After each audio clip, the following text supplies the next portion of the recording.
Cutting Audio presents Don Pendleton's Stony Man. Performed by Terence Aselford with Nanette Savard and Richard Rowan. Stony Man 71, Terms of Control.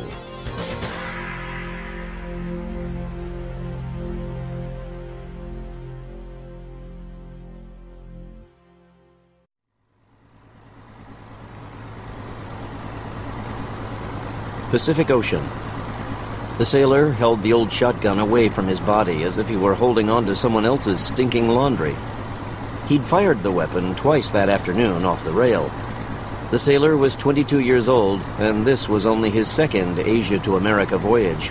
He didn't feel as if he had been adequately trained for anything, let alone combat. Emergency training, the captain called it. Don't worry about it. With this kind of gun, you don't even need to aim. Just point it in the general direction of the bad guy and pull the trigger. The young sailor, a merchant marine named Shin Un-sok, hoped he never had to fire the thing at all. In fact, he had been telling himself over and over that there was no need for all this heightened security. The Yun-pyo wasn't an oil tanker, just a container ship. Only the oil tankers were in danger, right? Not that the Yun-pyo was a shoddy piece of work. She was modern and sleek for a container ship. Her deck was devoid of cranes and other equipment for handling the cargo, since like most container ships, she used cargo loading gear at her shore terminals. Her hatches were huge, enabling her cellular cargo grid to be efficiently loaded with standard 20-foot or 40-foot containers. Once the interior compartments were loaded as high as the upper deck, the hatches could be closed and a double layer of containers loaded on top of the hatches if the weight-load ratio allowed it. Even burdened with all that cargo, she was still somehow an elegant sea beast, or so Shin Un-sok had thought during his enthusiastic early days as a merchant sailor. The ship's compact, powerful diesels could propel her on calm seas at 20 knots, so she could make brisk work of the Seoul to Seattle run. Shin's love affair with the Yun-pyo had grown cool in the past 24 hours. She had begun to look more brutish, even merciless, and suddenly Shin was wondering if he should have pursued his dream of being a sailor. Factory jobs were boring, but safer. Something clanked and Shin jumped, cursing under his breath. What was that? He moved into the shadows alongside the wall of containers and moved cautiously to the starboard side of the ship. The clank came from there. Now that he thought about it, it had sounded like the heavy chain that was used to lash down the huge tarpaulins, sometimes needed to cover damaged containers. None of the tarps were being used on this trip, so maybe one of the chains had tumbled off a tarp roll. It was a weak explanation, but it relieved Shin. Anyway, there was nothing to be worried about. The ship carried consumer goods, not oil. The ships that were in danger carried oil. Shin was trying to convince himself. The Yun-pyo was filled with televisions and microwave ovens. Its value was a fraction of the supertanker cargo. There would be no reason for anyone to come after this ship. Then, at the end of the narrow passage between the containers, the stranger stepped into view. His face was blackened with paint, and Shin knew instantly that he didn't belong on the vessel. Shin turned to find another figure blocking the way behind him. The sailor didn't know why this was happening, and he realized now it didn't matter, not to him. "I'm a dead man," he told himself. It was the first thing he had said to himself all night that was right. He might as well go out shooting. He brought the shotgun barrel to his shoulder, just like the captain had taught him to do. That was as far as he got. There was a sharp cough that seemed to come in stereo from behind and in front of him, and his fingers stopped working before he could yank the shotgun's trigger. Then his arm wouldn't hold the weapon any longer. Then his legs wouldn't hold him up. As the darkness became complete, Shin thought philosophically that his worries were over. Sang-bin felt the cold barrel of a weapon touch the back of his skull, and his hands froze above the bridge control panel. "Put them up." The intruder spoke English and sounded like an American. Sang raised his hands, which were cold despite the oppressive heat of the tropical night. "One of your guards is dead." Sang started to turn his head in surprise, but then caught the window reflection of a second intruder, also aiming a handgun at his back. "Move again and you'll be dead, too." "What do you want?" "How many men on guard?" "2 on deck aft of the bridge castle and 1 in the rear plus myself." Sang was glad he was fluent in English. This wasn't the time to be misunderstood. "The rest of the crew?" All in their quarters as far as I know. Engine room staff? Our engines do not need round-the-clock maintenance, but there is probably some crew in the engineering room. Total crew? 16. 15 if you've murdered one of my men. Make it 14. The American watched the dead Korean collapse to the floor. The window dripped blood and gore, but hadn't shattered because the gun had been aimed up to embed the round in the ceiling after performing its function. The American pulled his radio to his mouth and spoke quietly. Bridge is secure. We've got a second guard on duty up front and one in back. Team 2 here. The aft guard is taken care of. Team 3 here. We'll find the second guard up here. He'll probably be at the shiplight mast in the front. Team 4, engine room occupancy is unknown. Team 4 here. We'll deal with it. The American stepped to a communications console and pulled open the access panel underneath the controls, quickly snipping out 6-inch lengths from what he knew were vital connecting cables. The radio was now unusable. Not that any member of the crew was going to live long enough to get up here and send a mayday, but it was insurance. The American's companion stood easily in the open doorway, keeping an eye out in case other crewmen unexpectedly strolled onto the scene. A voice came over his comlink. Only one engineer in the engine room. He's out of the picture. We're ready to take out the power. Go ahead. The bridge lights died, leaving the room black. The floodlights that illuminated the deck and its acres of containers dimmed and were gone, as did the warning beacons on the 60-foot mast on the front of the ship. For a moment, there was complete darkness. Then the emergency lights on the bridge came on, white and glaring. The mast beacon flared back to life, powered by its dedicated emergency generator. The two bridge occupants stood waiting, saying nothing, and the commander counted from 15 down to 3 before the emergency lights in the bridge also died. He nodded and even grinned a little. Freaking flawless. And to think his Army CO had once called him a piece of shit loser. He was going to take his fee from this job, buy a Ferrari, and show up at the Colonel's trashy little house in Winston-Salem. That would show him who the loser was. Team 3 here. The foreguard is keeping low. You want us to keep after him? Yes.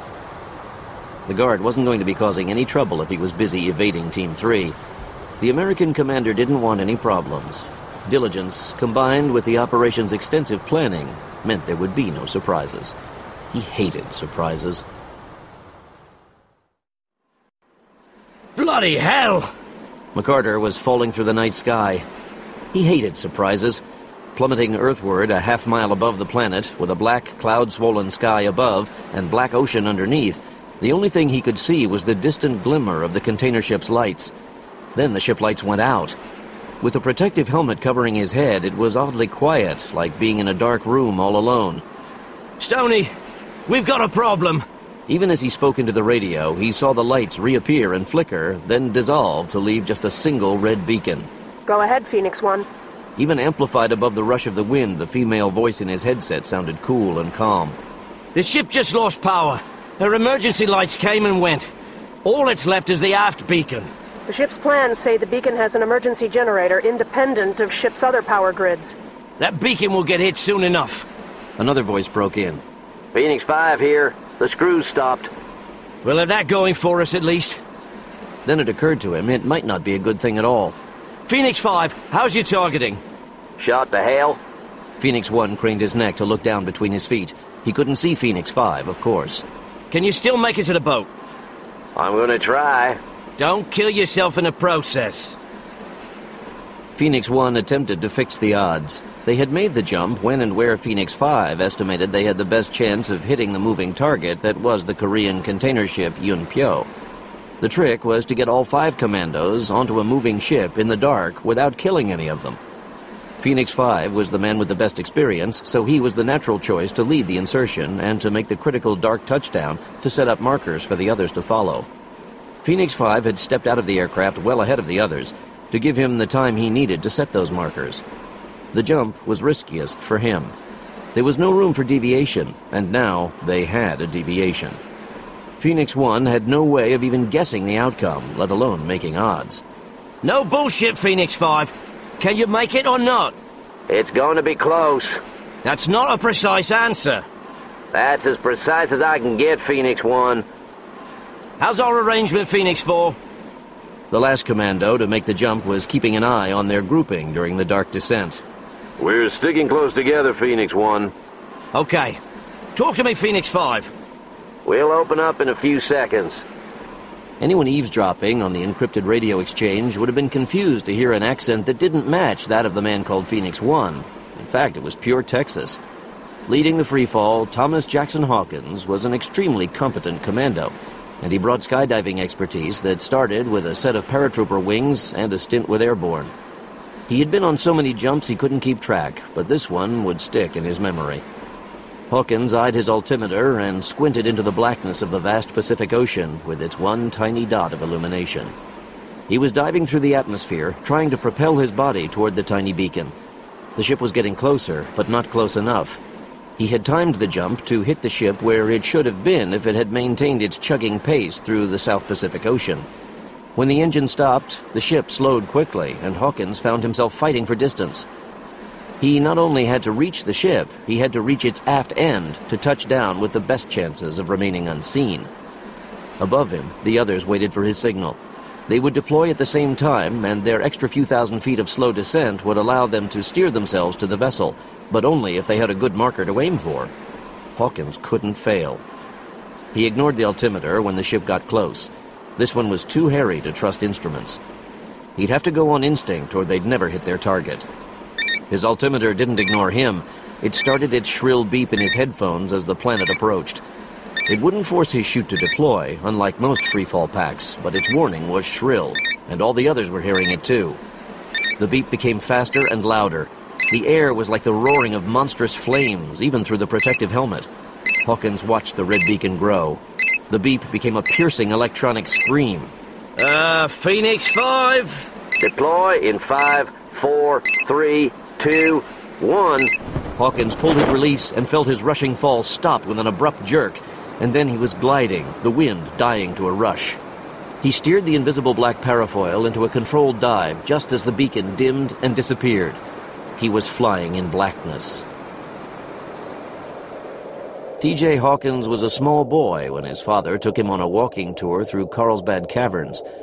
At one point, just for effect, the tour guide turned off the lights.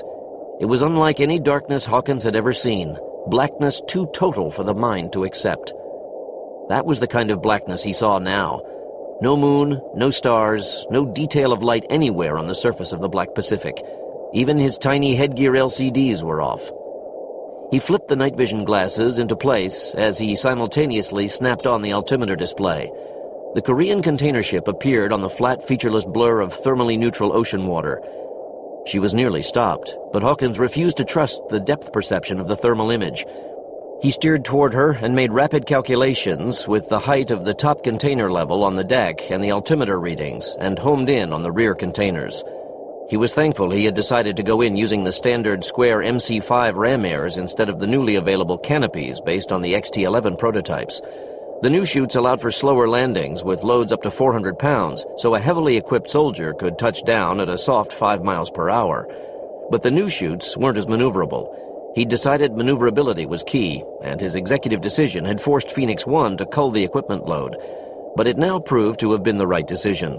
With the heavier-duty chutes, Phoenix Force would have been destined for a water landing. When he was close enough, he switched from altimeter to a handheld LiDAR device. The light detection and ranging laser allowed him to determine his distance and rate of approach to whatever target he aimed at. He directed the laser measurement device at the top of the rear container. He leaned all his weight into the canopy, pulling every inch of height out of it as he passed over the front end of the dark vessel. He had no time for reconnaissance of the ship deck, while he was busy finessing the lines for another few inches of angle to the right. He found himself sailing over the top of the deck castle, close enough to touch. The aft end of the deck behind the bridge was shorter than the fore, and didn't give him much distance to work with. Hawkins urged the canopy into a fast dive and found himself swinging recklessly toward the gray outlines of a deck-stacked container. He was a heartbeat away from slamming into a steel wall at highway speeds when he dragged on the guide ropes to create a sudden steep ascent. Hawkins watched the sudden approach of the corner of a container and twisted hard, yanking a guideline with all his weight. The spastic movement maneuvered him away from the container, but not far enough. The steel corner slammed into his side as he twisted back to center. Then he plummeted, catching the steel surface of the container top, rolling, and using the momentum to propel himself onto his feet. He fought for balance on the edge of the container, trusting the drag of the parafoil to prevent him from going over. With an effort, he began balling up the collapsed parafoil, quick disconnecting the lines. Then he stooped and snatched a plastic sphere as big as a golf ball out of the pocket on his front thigh. He squeezed it hard to crack the twin plastic capsules inside, shook it to mix the contents, and quickly rolled it toward the far end of the container. Nothing happened. At least, nothing Hawkins could see until he snapped the thermal eyepiece back into place. Inside the sphere, the broken capsules mixed and reacted, spewing a heavy cloud of black hot particles through the sphere's perforated wall. The particles settled to create a half-inch deep layer of hot fog within the lip of the container roof. Having already made a quick recon of the aft end of the ship and finding it devoid of life, Hawkins stepped onto the top of the adjoining container. That was the moment the dull ache above his hip became a flash of white-hot pain. He grunted, and his foot landed poorly on the container roof, even louder than his parafoil touchdown. He found himself on his hands and knees, every inhalation an agony. Hawkins lambasted himself, pushing himself to toss another sphere and forcing his mind through the mental calculation of his deployment time. Had he been quick enough? Phoenix 1 here. Good work, TJ. Coming in on port side runway. Hawkins pushed himself to his feet and monitored the landing. The Phoenix Force leader came in fast, but on target. He slowed during his last few seconds until he could touch down on the container top in a controlled jog. Out of his bare eye, Hawkins saw only the fleeting shadow of a dark figure, but through his thermal lens he had a clear view of the man making a near-perfect landing, sending up swirling clouds of brilliant particles with each step. The hot fog was already settling by the time David McCarter wadded his parafoil into a ball and abandoned it in the corner of the container roof. Cal, how's our spacing? Hawkins hoped the transmission would mask the strain in his voice. About perfect. You all right, TJ? There was no fooling these guys. Already McCarter was coming to his side. I raised a racket. Watch for signs of alert. McCarter went on the prowl around the container edges as Hawkins monitored the incoming commandos, who touched down one after another within 2 minutes of himself. The Phoenix Force leader was keeping a wary eye on the faint glimmer of the bridge windows. His thermal imaging showed him the head and shoulders of a man standing there, warm in the open window. Probably one of the boarders, therefore quite possibly equipped with his own night vision system. All the man had to do was to make a quick look over his shoulder to discover the intruders. With a hand gesture, he sent them crawling over the back end of the container on a rappel line. The Phoenix Force commander was the last to go over. The man on the bridge hadn't moved a muscle. McCarter's second concern was the markers. The hot fog devices, custom-made by the Stony Man Farm Armory, had enabled this insertion, but at a risk. That risk was almost gone as the temperature of the chemical mist approached ambient and the glow faded on his thermal imaging LCD. His third concern was that T.J. Hawkins was hurt, and the wound wasn't obvious. No matter how bad it really was, Hawkins would say something like, "I've had armadillo bites worse than this." Even after many missions together, McCarter still couldn't wade through the Texas-sized bullshit when Hawkins started shoveling it. 2 of the commandos were guarding the possible approaches while Hawkins endured a quick examination from Calvin James. James was a tall, lanky black man who sported a pencil-thin mustache and close-cropped hair. If you didn't know him, you would say he looked too neat and too thin to fit into the role of a special operations commando. The truth was that ex-SEAL James was a highly effective warrior, not to mention a skilled field medic. How bad? No way to tell. TJ, be straight with me, mate. How do you feel? Hawkins looked him square in the face. I feel like my guts are busted. McCarter wanted to shout something profane. How bad did it have to be for Hawkins to actually admit he was in pain? McCarter spoke into his comlink. Stony 1, we're down. 5 was hurt during landing. Phoenix 4 here. TJ took blunt force trauma to the middle right abdomen. David? For the first time, the emotion showed in the voice of the mission controller. She knew that the team commander was about to make a hard decision. But there was no decision to make, really. The mission had to proceed, and for very practical reasons. The team was on the ship. The ship and everyone on it would be destroyed if they didn't stop it. There was another option, of course. Jump into the ocean, deploy the emergency flotation devices, and radio for a pickup. Hawkins could be airlifted by medevac to the nearest Navy doctor. But then the ship's crew would have no hope of survival. Patch him into the dock, Stony 1. Keep me posted. Affirmative. TJ? Yeah. Hawkins' forehead shone with sweat. No sleeping on the job. Understood. McCarter moved to one of the figures standing guard at the corner of the container. Anything? Rafael Enciso didn't turn away from his watch. Nothing. Enciso was Cuban-born, although his light brown complexion was now hidden under streaks of battle cosmetics. His short-cropped, once black hair was now grizzled. His face was slightly squared, hinting strongly of some native North American Indian ancestry. The strong forehead, combined with the muscular shoulders and arms, gave him the look that some people interpreted as slow, both physically and intellectually. He wasn't. Under the bulk were a cat's quick reflexes and hunting instincts, and a mind as sharp as the cat's claws. We're going out as planned, but TJ's gonna sit this one out. Enciso nodded slightly. His loss... Cal and I can handle it. All right, let's move out.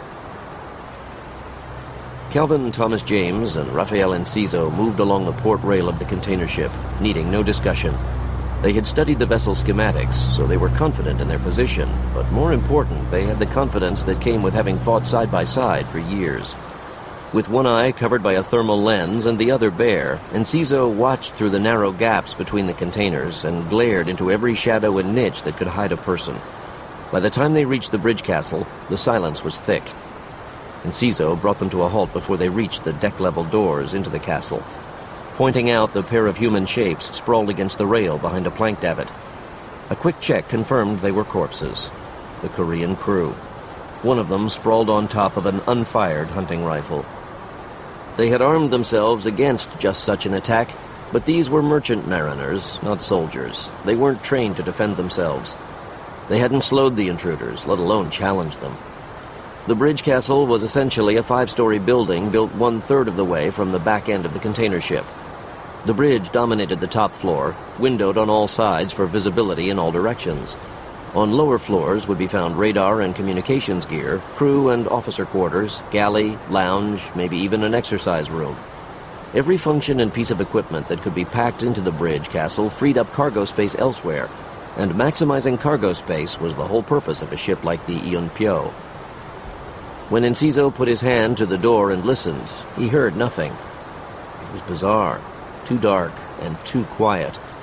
On a ship like this, it was unnatural not to feel the hum of distant engines and generators. But the deck was dead.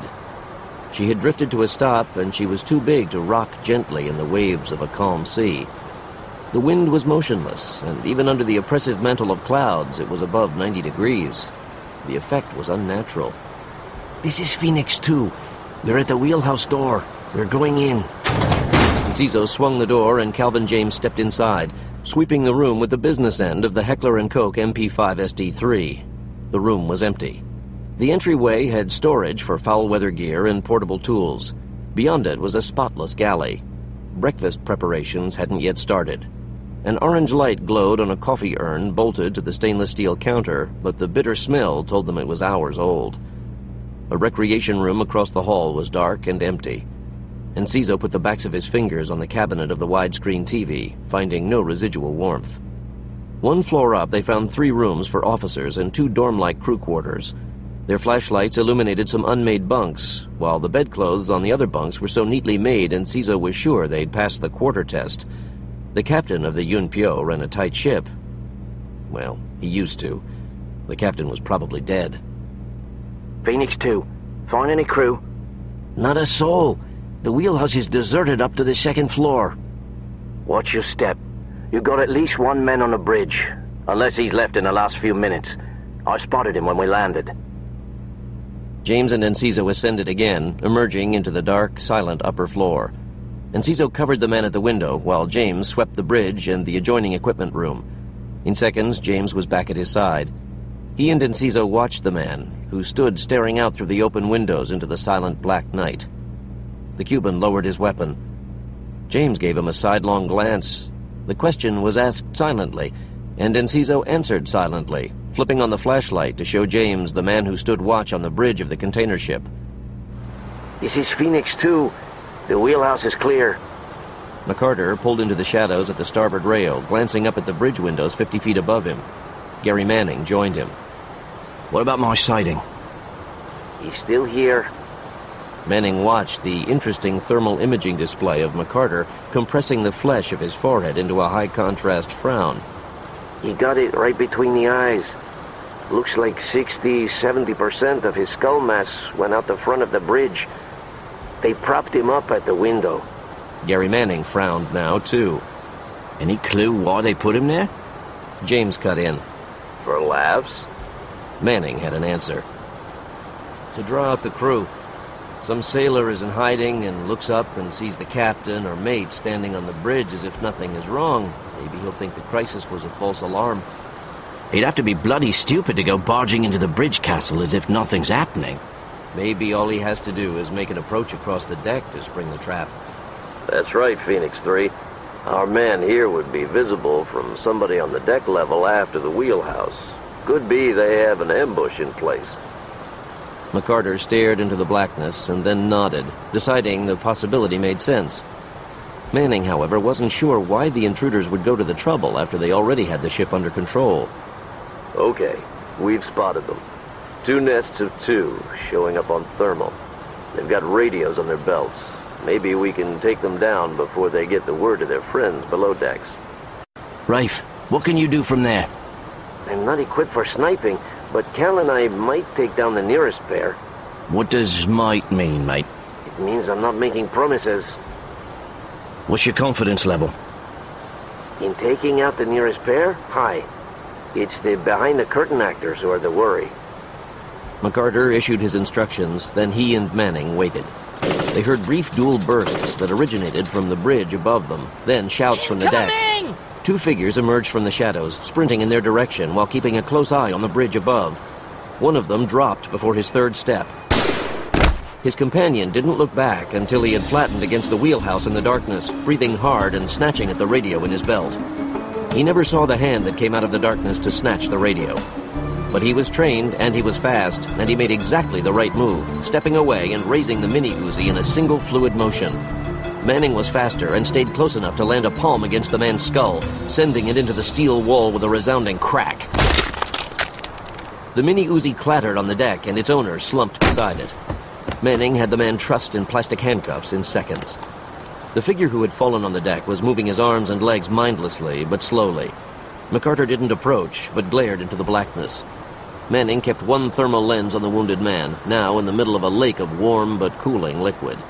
The wounded man's head hit the deck with a heavy sound, but his hand still moved, groping for his belt. He managed to extract the radio from its hook, his hand falling with it to the deck, the remainder of his body limp. It was as if the man were already dead, except for the one animated limb. The hand with the radio dragged itself through the expanding pool of warm liquid, leaving cooling streaks in its wake. Manning lined up his handgun. He never had to use it. The arm's fading strength was only enough to bring the radio to the man's face before his mouth opened and his life issued out in a long groan. Come in. The tiny buzz of the voice was audible even to Manning and McCarter 5 paces away. Who's this? McCarter made a movement, and Manning saw 2 more shadows stirring in the darkness. One was talking.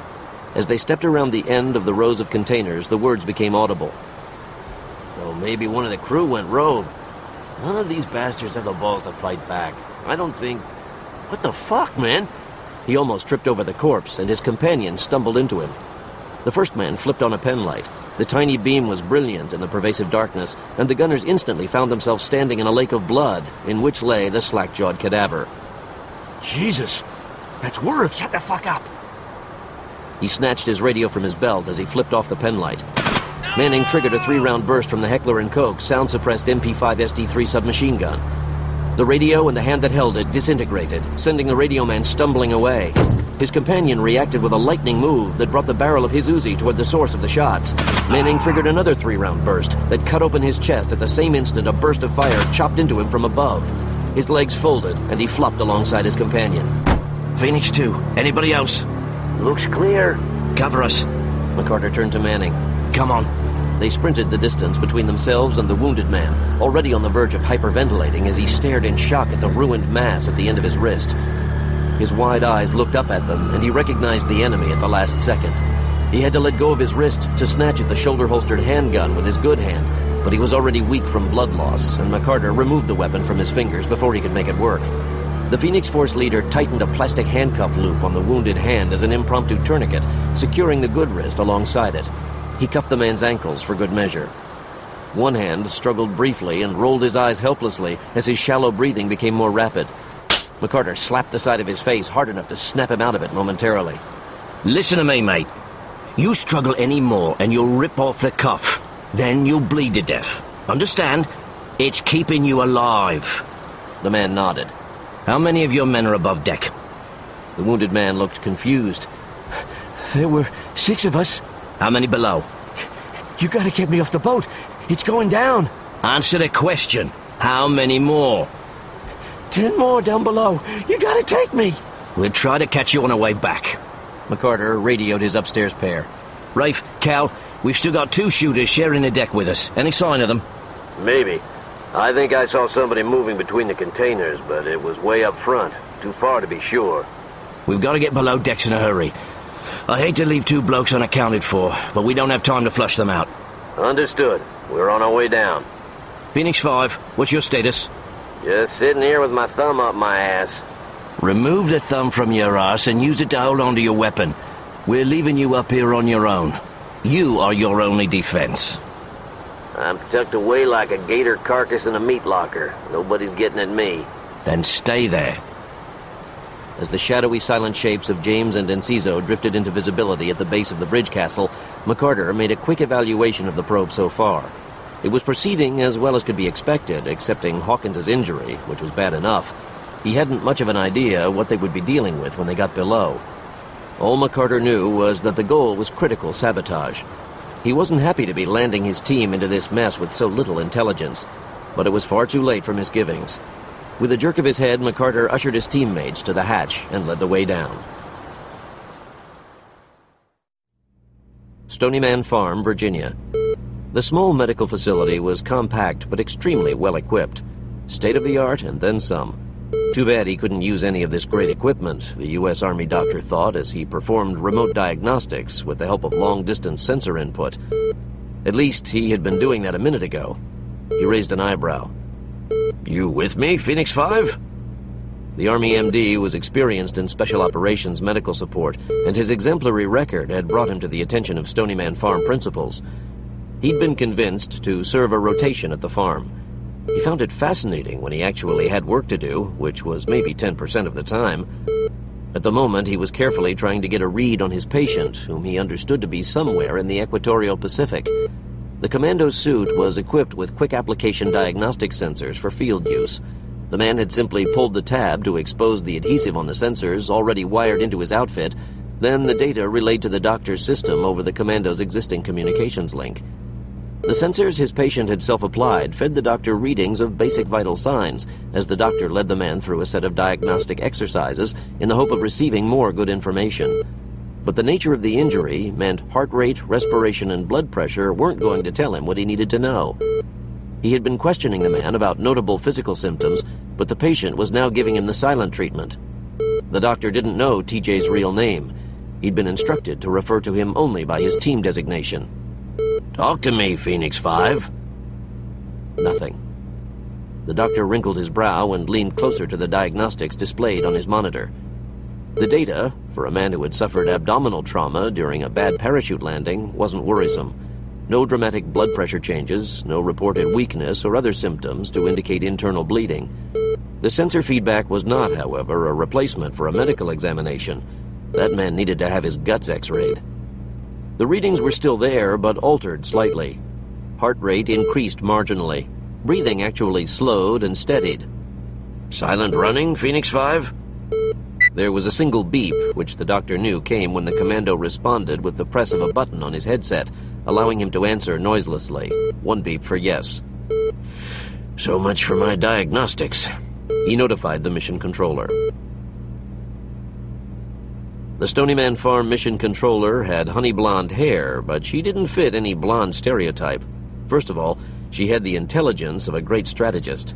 The woman was attractive, even beautiful, but her beauty came without the makeup, without the stretched skin look of cosmetic surgery.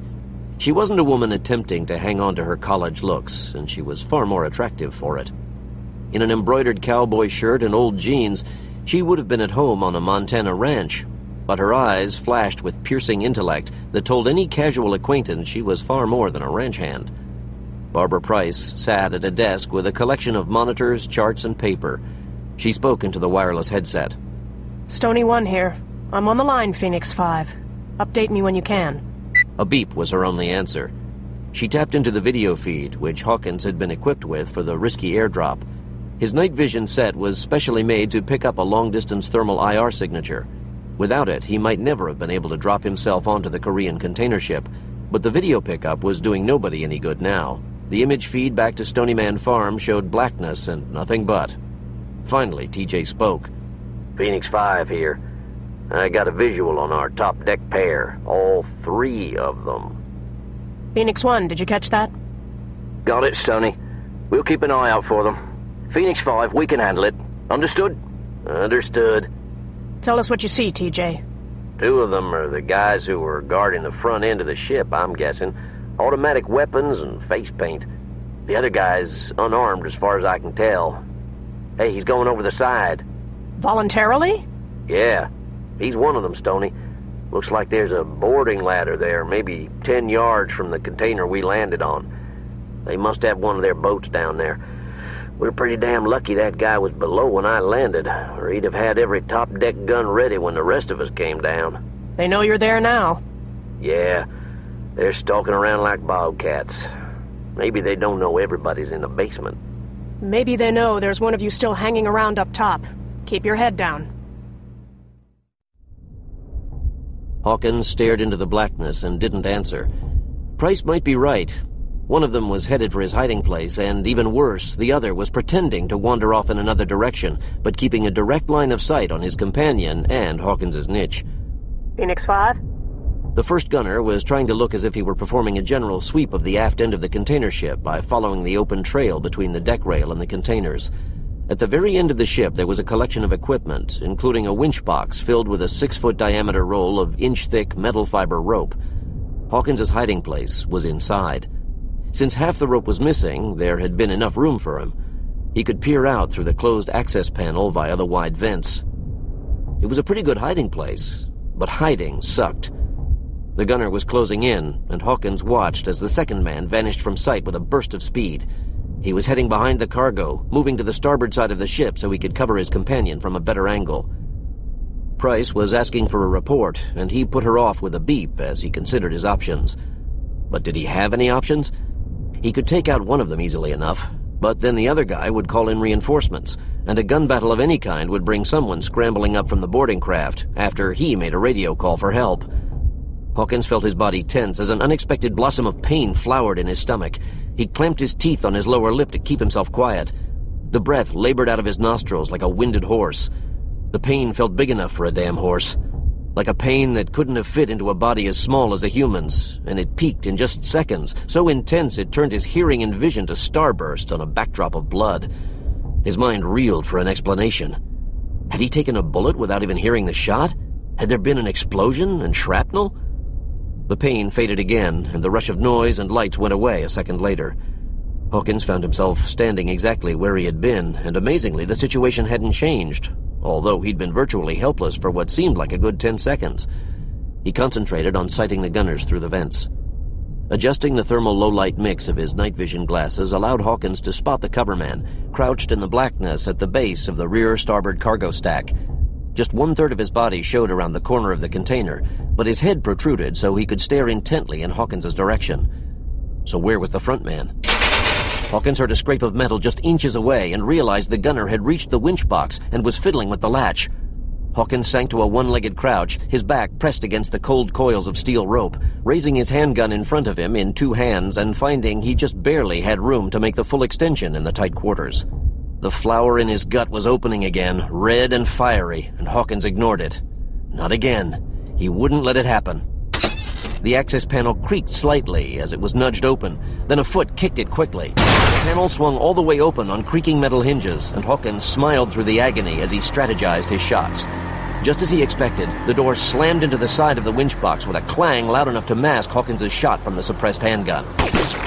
The head that had peered around the container vanished. Hawkins didn't hear the body fall.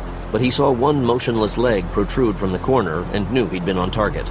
The lead gunner didn't even know his companion was out of the picture. The point man stepped boldly into the opening, perfectly positioned in Hawkins' target zone. It was a barn door shot, and Hawkins didn't finesse it as the fresh pain wave ramped up. He just triggered the MK-23 into the big dark shape. The man took the 45 round full in the chest and collapsed in a lifeless heap. Hawkins breathed steadily, riding out the next wave of pain. Less intense than last time. Was that good or bad? This is Phoenix 5. Sorry for the cold shoulder, Stony. A pair of guards got a fix on me. I got the drop on them. Phoenix 5, are they out of the picture? Hold on. Hawkins was very sure of the lead man, but not the cover man. He made a silent approach on the leg that stuck out from behind the container. When he got close, he saw that his shot had taken the cover man in the face. There was no need to check for a pulse. They're out, Stony. That leaves my friend down the ladder. Find new cover. Forget him. Negative, Stony.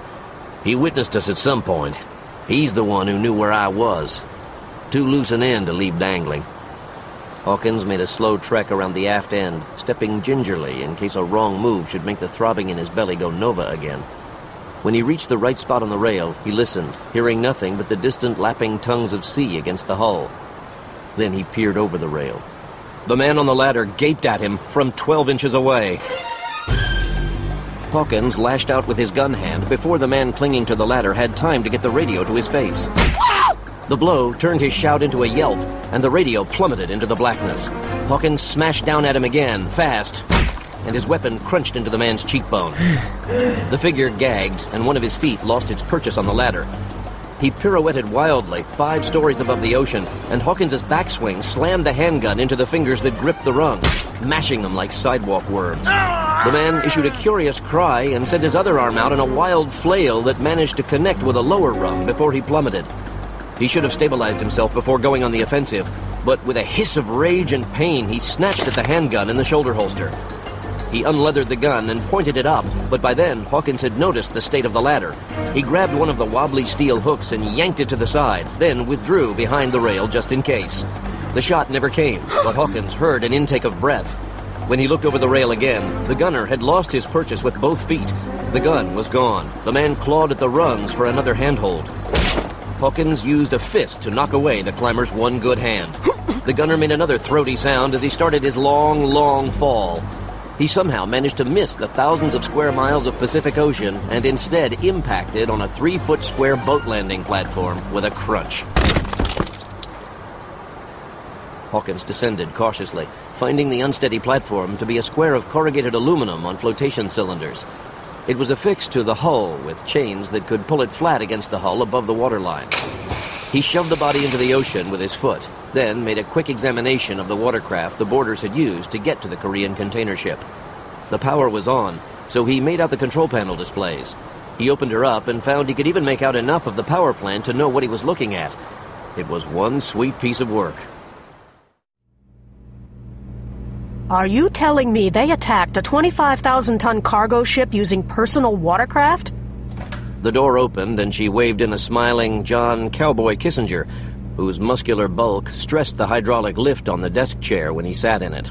He slipped on a headset of his own as Aaron Kurtzman shot through the door in his wheelchair and sped into place at a workstation like a man on a mission. Cowboy just got here, TJ. Repeat that, please. I said I don't think these are the kind of watercraft you go rent at the marina in Miami. Cowboy here. How about some details, Hawk? On the outside, it looks like your typical Yamaha Wave Runner GP 1200R. Under the hood, as best I can see, is a stock block, but everything else looks custom, high performance. I'm even seeing a nitrous oxide booster. Kissinger frowned. I could use more information. Cowboy, I'm bobbing like a cork, and I'm using a freaking pen light. You want the full specifications, you can call the guys at Personal Watercraft Magazine. Tell me this, Hawk. How big is a nitrous tank? Small. I know what you're thinking, Cowboy. The booster is there strictly for use as a last resort. The engine's not made for handling any sort of sustained nitrous boost. I'm telling you, these are stock blocks. Blocks? Plural? Can you take a look at another one and tell me if it's similar? Negative. This is the only one of these I have access to. Stony 1 here. There are more watercraft, Phoenix 5? About a dozen, rigged for running without lights. I just spotted them. They're about 150 yards away. Approaching? Negative, Stony 1. They're just kind of sitting there. Enciso had encountered betrayal after betrayal. Virtually every alliance he had made through the years had ended with him being stabbed in the back. He had now served many years with Phoenix Force. On the surface, it seemed unlikely that he would ever find a reason to sever the association, but understanding the complexity of the man told a different story. Rafael Enciso was biding his time. He knew that the people who had influence over the workings of the farm were politicians and bureaucrats. That made them inherently corrupt and prone to be devoid of ethics. It was inevitable that Stonyman Farm would become a tool of the politicians. When, not if, that happened, it would be time for Enciso to make his exit. That grim reality contrasted sharply with his relationship with the people of the farm and Phoenix. Enciso had measureless faith in those people, his family. The men of Phoenix Force had become, well, brothers. This was a bond forged only by those who walked together into the beast's mouth again and again and depended on one another to help kill the beast from the inside. At the moment, Enciso was thinking that this was less like the beast's jaws and more like the guts. At his feet were those that the beast had devoured. Phoenix Force had found them sprawled in a small utility corridor several stories below decks. Tied them together and shot them dead. Poor bastards. The 12 Korean sailors, guilty of nothing, had been executed for the crime of being inconvenient to those determined to sabotage this vessel. Raphael gazed at the corpses and wondered why. But nobody knew why yet, and it didn't even matter. Not to Enciso. Not to the 12 Korean sailors, that was for sure. Murder was murder, the Cuban commando thought, and retribution could be sweet. He stayed 2 paces behind MacArthur as the Phoenix Force commander moved them along the next narrow passage, leading them into a container hold to commence the search.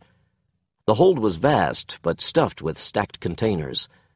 The space between the walls of the hold and the steel boxes was too narrow for Enciso's shoulders, and he had to twist his torso to go through. Overhead, the containers vanished into the darkness, which wasn't black, but sickly green in the light of their night vision glasses. He had to squeeze himself through tight spots where the containers had shifted a little too close to the wall. It was in one of the tight spots that he stepped too heavily and heard a hollow metallic clunk that made him wince. The solid floor had changed to a reinforced steel hatch. He almost didn't have enough room to bend for a closer look. Some sort of a utility access. The cover, a rectangle of small diameter, was reinforced steel, half an inch thick and very heavy. Enciso lifted it so carefully it made no noise. Inside was the glow of electronic devices. He emerged at the other end of the hold and rendezvoused with MacArthur and the others. Each had taken a path around the exterior of the vast hold and the one adjoining it. Only Enciso had a report to make. MacArthur and James stayed behind as Enciso led Manning to the hatch. The burly Canadian had his own troubles squeezing through the tight passage, but he wriggled into a crouch when he reached Enciso's open utility hatch. "Phoenix 3 here." Manning's voice was low, but it still came through clearly enough, in the Phoenix Force headsets and at the farm. "We've located explosives." Stony 1 here. Go ahead. "We've got conical-shaped charges. They're marked to meet TKGW specs, UN designation, 0059. That's 144 millimeters in diameter and 214 millimeters in height." Any idea what's inside? "It's clearly labeled 2.54 kilos of EDC-1A per charge. They're tucked deep in some sort of an access cavity under the hold, dead center of the ship. I'm trying to count them. Christ, I think there's at least 8 rows of 5. Do we know what 40 charges of this type can accomplish? Yeah, they're rated to puncture 650 millimeters of RHA. And that means? They'll put a hole in 2-foot-thick rolled homogeneous armor. One of them will. 40 of them will tear open the bottom of this entire hold, probably split the ship in 2. The detonators are timed for 8 minutes from now. Phoenix 3, can you disarm them? Manning squinted into the cavity, flicking his penlight around the electrical connections and wires. He snatched off one of the wires, and the glow of the LEDs darkened. "Yeah, I just did." These guys weren't planning on somebody coming around to undo their work, so they didn't put any security in place on the detonation system. All I had to do was pull the plug. That's not the problem. The problem is the other stage charges. Yeah. Assuming they're timed to go off simultaneously or close, we've got 8 minutes to find them all, disarm them all, and be really goddamn sure we've found them all, or jump ship. Enciso considered that. Not enough time. Even if we make a fast retreat right now, we don't have time to get to the deck, get over the side, and get the inflatables far enough away to ride out the suction when this ship sinks. So let's go the other way. Enciso took the point as they passed through the short tunnel under the heavy bulkhead. As he stepped into the next hold, a slight flare of dim light created a sunburst in his night vision. They're here! Spread out and take them out from all sides. Enciso moved as fast as silence allowed to the front of the hold, then crept along the front of the container rows to the access passage to the next chamber. This is 2. I'm in position, and I don't see a thing. We're at 6 minutes and counting, mates. We don't have time to finesse this thing. Move fast and play it smart. That was all Enciso needed to hear. He was tired of skulking in the shadows. He made a rapid advance, spotting the light source in a center aisle in the containers of the next hold. 2 men, working by the light of a battery lantern, hunched over another open access panel, their hands busy in the subfloor. It's Phoenix 2. I'm moving in on a pair in the center aisle of hold 3. Everybody else stay out. They never heard his footsteps. Enciso stopped within 2 paces, elbows rubbing the containers on either side as he leveled the MP5. Hands up! His back to Enciso, the closer of the 2 men froze in a half-crouch, his right hand snaking quickly under his left. The Phoenix Force warrior saw the black shape of the handgun materialize in a flash and responded by triggering the MP5. The man sprang to his feet, then flopped against a container wall and toppled as the second man triggered his weapon wildly, the rounds tearing into the corpse. Enciso witnessed the grisly image of black rain bursting from the body, backlit by the lantern.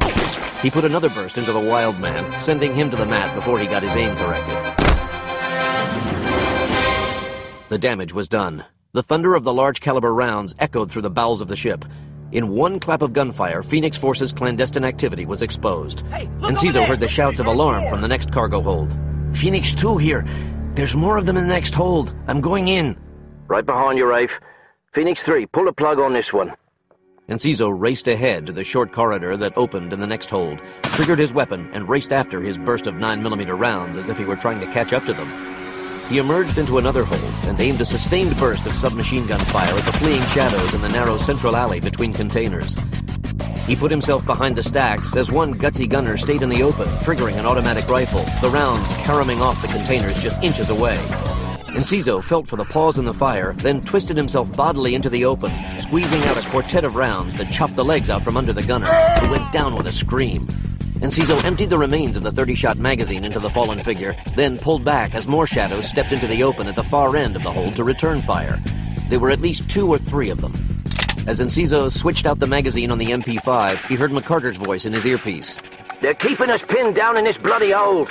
We can't get through the tube. There's a handful of them. Can't be sure how many. I don't think I can outgun them on my own in the dark. Get clear, Rafe. We'll light the place up a bit.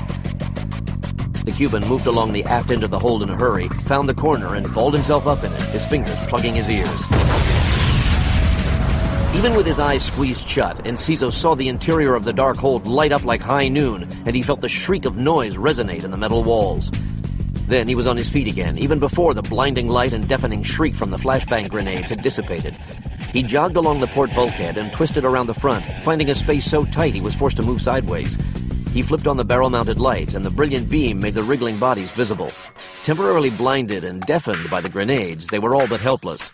But one of them had avoided the flash and rose to his feet at Enciso's arrival, shouting wordlessly and triggering his automatic rifle at Enciso's light. He wavered on his feet. The grenade had stunned him, if not blinded him. Enciso placed a tri-burst in his gut, sending him back down, only to have one of the blinded men get to his feet, wobbling like a bad comic drunk. He brought his weapon to gut level and swept it in Enciso's direction. He never got off the shot. Enciso didn't either. There was a burst from the right, and the gunner collapsed. McCarter shouted to him. "Rafe, it's all clear!" Enciso disarmed the only survivor with a quick kick. His Uzi clattered into the darkness. The survivor looked up, squinting into Enciso's light until he was abruptly flipped onto his stomach and trussed up, wrists and ankles in plastic handcuffs. Let me up. The ship's going to blow. Plans may have changed. Gary? Same as the others. Manning bent over the exposed subfloor cavity and extracted the ignition wiring with a jerk. Disarmed. How many explosive packs did you plant? The prisoner's eyes were clenched shut, but he turned his face toward the Phoenix Force leader. Are you guys Brits or what? Are you fucking SAS? How many? 4. We disarmed 1 in each of the 3 holds after the wheelhouse. So where's number 4? I'll tell you when you got me off this boat. Manning spoke over McCarter's shoulder. Is the 4th one timed the same as the 3 in the holds? Yeah, so you don't exactly have time to stand around blabbering. Gary? I took the timer this time. Manning displayed a small black plastic device trailing a few dangling wires. Enciso watched the small red LED digits change from 3 minutes to 2 minutes 59, then 2:58. Shit! The prisoner squinted at the timer, his vision apparently starting to return already. We gotta get off the boat, man! Where's the 4th charge? It's in a damn deckhouse. You walked right over it. Where in the deckhouse? Under the floor. It's supposed to knock out some support girders and bring the whole deckhouse down. Let's go. Rafe, bring him. Enciso sliced off the ankle cuffs and hauled the prisoner to the narrow flight of dark steel stairs. They ascended in a careless rush. The short flights of clanging steps seemed to be endless, and the prisoner complained bitterly as he lost his footing again and again and was dragged bruisingly along. Enciso ignored his complaints and didn't allow their pace to lag behind the others. McCarter made a terse radio call to their transport aircraft, the Navy jet making wide circles above the ocean and retransmitting their radio signals to the satellite for communications with Stony Man Farm. But there was no way it could get help to the scene before their time ran out. James was the first to burst onto the deck. He made a rapid revolution, finding the place deserted. Enciso was the last out, hauling his prisoner onto the deck at the front end of the container ship. The night was brighter now, the overcast beginning to break up and to reveal great slashes of starry sky. A moon sliver was bright enough to silhouette the bridge, which seemed miles away. We're not gonna make it! You'll be there to help us find it. There's not enough time! Enciso was wondering about that himself, but Manning was the one with the timer. Let him and McCarter make the tough decisions.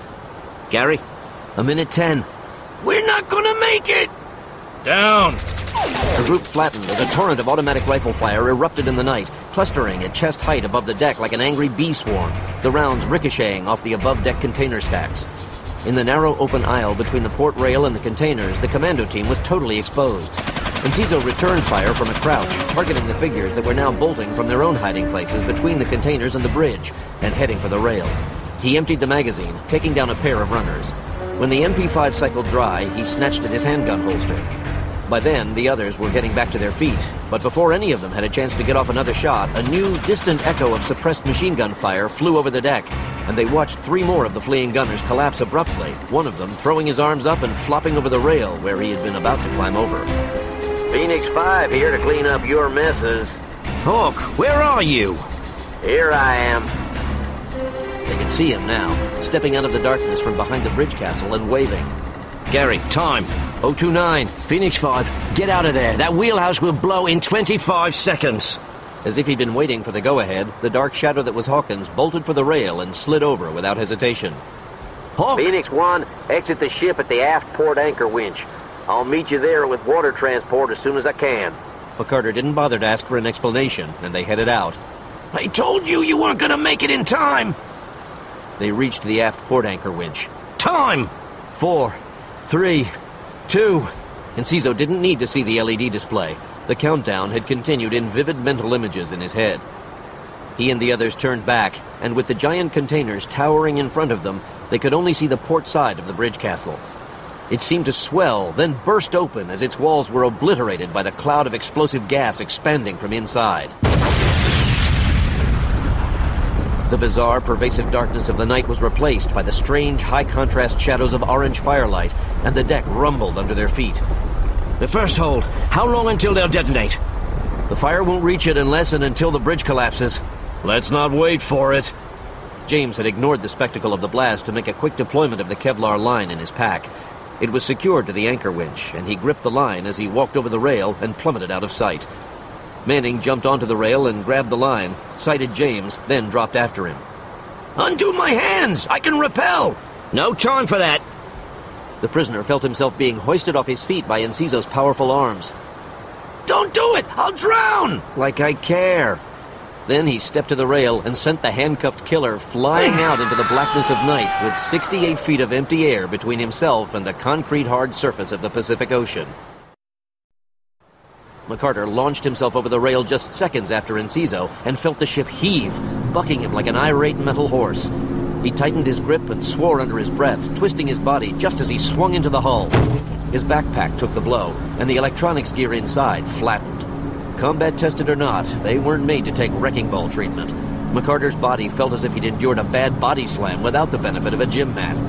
Below him, Enciso was still descending as if nothing had happened. He'd been far enough from the hull so that he hadn't been slammed. McCarter followed him down at a seal-pace rappel, only to find his world perspective shifting drastically. It's going down! It was Hawkins, shouting up at him from miles away. McCarter's comlink was defunct. Now he understood it. The front end of the container ship was rising out of the water incredibly fast. The middle of the ship had to have had her guts blown out. Go! McCarter gave an exaggerated wave of his arm. He knew that any boat in the vicinity when the ship went under would get pulled down by the tremendous suction. Jump! Leave now and that's an order! McCarter was shouting over his shoulder. Can't hear you! The Briton expected that kind of sass back from Hawkins, but that son of a bitch Enciso had to choose a situation like this to turn rebel. McCarter knew all their lives depended on him getting into the ocean now, or they'd never reach a safe distance. There was another bang, and the slimy surface of the ship crashed into him again and lifted him. Christ, he was getting carried skyward by the sloping hull of the ship. He flopped onto his back and scooted along it, sliding down the side, barely controlling his descent with one desperate hand on the rappel line. Ahead of him, he saw the end of the hull. It was the keel, and he was going to slide off it like a kid at the water park slide. Then he was airborne, throwing away the rappel line and twisting his arms violently for some sort of mid-air stability during the fall. He didn't even know how far he had to fall. He tried to get his bearing on his relationship with the ocean, then the ocean smacked him in the face. He clawed his way to the surface in seconds, and there were hands on him before he blinked the salt water from his eyes, yanking him out of the ocean and dropping him on the floor of a small boat. Carter struggled to his knees, coughing up rancid seawater. The boat lurched into motion and sent him flopping back to the floor again. The Briton wondered what everybody was looking at. He pulled himself onto the bench seat, sluicing his dripping hair, and saw it. The Korean container ship had been transformed into an ugly pair of wrecked hull sections, still hinged in the middle as the interior holds flooded. The massive pressure of the water was pushing streams of compressed air and smoke out of every gap and vent in the hull sections, creating 100-foot plumes of vapor. The hull pieces were sinking fast, very fast. The calm Pacific was now a stormy sea, battering their small boat from every side, and they seemed to be barely making headway. When McCarter turned to the front of the boat to see who was driving, he was shocked to see there was nobody. The craft wasn't even equipped with an engine. It was being towed behind a revving wave runner. He didn't have time to ask what was going on. The steel girders that had been straining to keep the halves of the dying container ship connected began to snap. The starboard side of the front end of the ship tried to rise back to the surface under the immense buoyancy of trapped air, while the port side remained tethered to the heavier aft end. McCarter thought he had entered some sort of ridiculous monster movie when the massive front end of the upended ship twisted ponderously in their direction, poised over them, shuddering and enraged as the aft end tried to drag it down, then jerked to life as the final strands between the two ends parted. The front end turned to face them as if determined to take them down with it. It was literally a 20-story building collapsing on top of them. Over the tremendous roar, McCarter heard the dismal whine of the little watercraft struggling to pull them to safety. McCarter felt the sea rise under the boat as thousands of gallons of displaced water pushed away from the descending hull. With a jerk, the escape raft picked up speed and began riding the rising wave. He didn't know how or why, but the little watercraft had come up with enough muscle to drag them from under the crashing hull and then race to stay ahead of the churning chaos of waves and froth. An exploding white wall of water hit the ship before the air was filled with what felt like hurricane-force rains. But the rainstorm was over in seconds, and by then the front end of the ship was just a hill of deflating blackness in the dark Pacific. Soon it was gone. The Briton marveled to realize Phoenix Force hadn't been snuffed out. For a moment, he had been convinced there was no escape. He snapped back to the here and now, counted heads, then sought out the hand pumps that ought to be in any marine raft. He yanked open the compartments until he found a pair of them, tossing one to James, and they quickly began pumping out the bottom of the raft. McCarter nodded to the limp, handcuffed figure sprawled between the bench seats. Alive or dead? In answer, the figure writhed and hacked up seawater. I guess we gotta keep him. The watercraft sputtered and belched smoke. Then, with a jolt and a metallic screech, it died. The booster killed it. The escape raft bumped into the rear end of the drifting wave runner. Can't complain, it saved our butts. Maybe, maybe not. Company's coming. They're trying to get us to respond. How many? I saw maybe 10 or 12 more wave runners while you guys were below decks, but only 3 of them were manned. I think that's what they came in on. They inflated the raft to ferry in the attack team after they had brought the ship to a stop. They were port and aft of the ship. He wrinkled his forehead as he listened again. They saw us try to get away when the ship went down, but I don't think they know we made it clear. But do they think we're their guys? That's how they're playing it.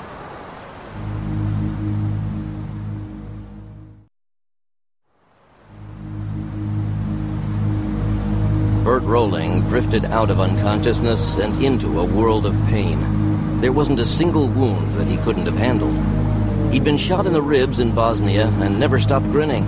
He'd broken a wrist bone in a training accident and finished the exercise before mentioning it to his CO. He was a tough piece of work, but right now he wanted to cry like a baby. He'd been bruised when he'd flopped down to avoid the light and noise grenade, and a shoulder had come out of its socket as he was being dragged onto the deck by the Cuban guerrilla. He'd swear to God the guy talked like a freaking Cuban. He'd known better than to fight against the plastic handcuffs, but he'd done it anyway, and right now his hands had no feeling. They'd die and have to be amputated if he didn't get circulation back in them soon. The worst had been the fall. It had been the Brit.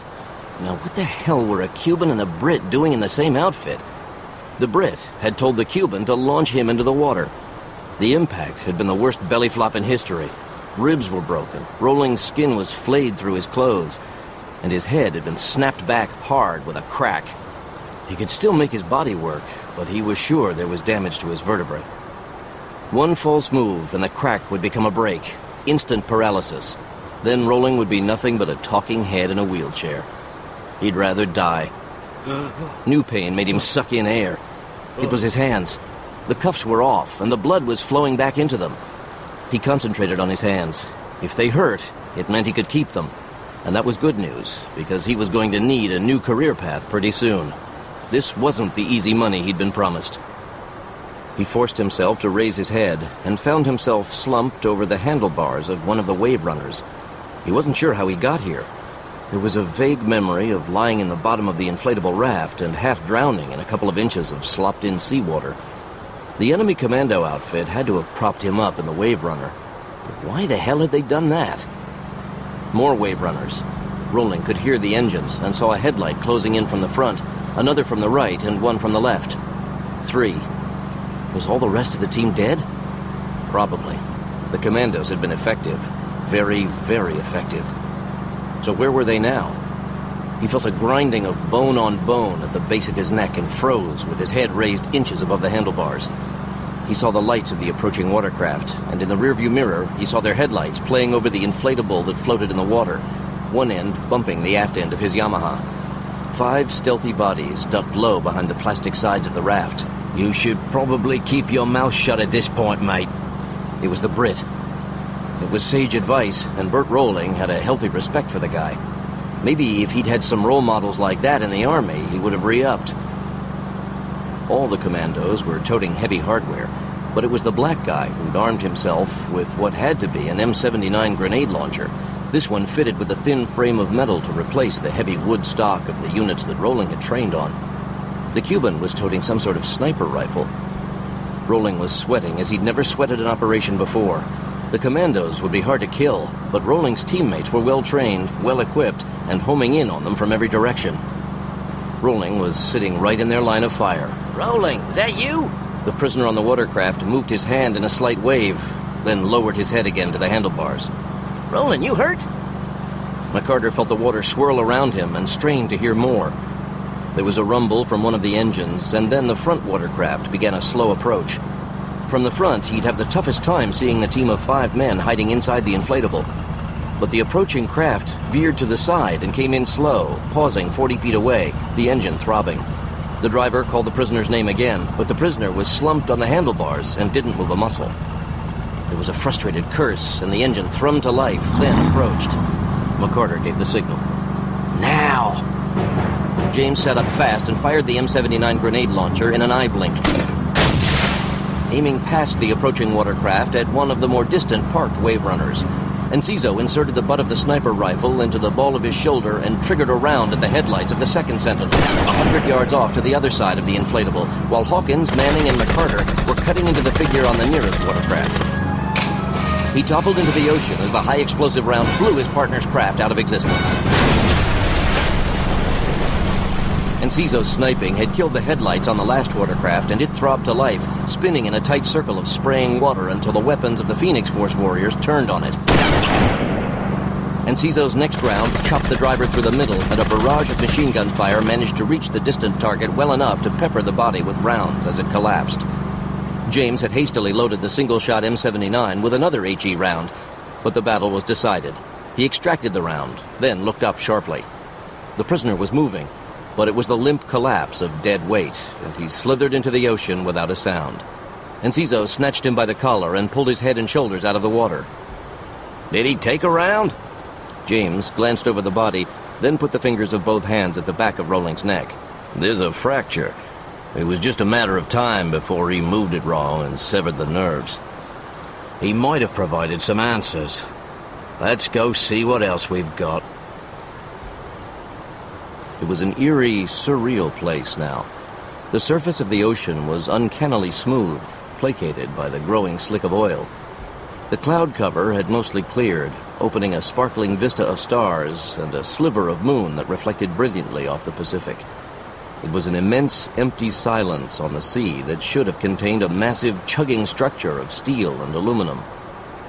They paddled the inflatable to the nearest watercraft and found it bullet-scarred but functional, then used it to tow the raft to the other watercraft.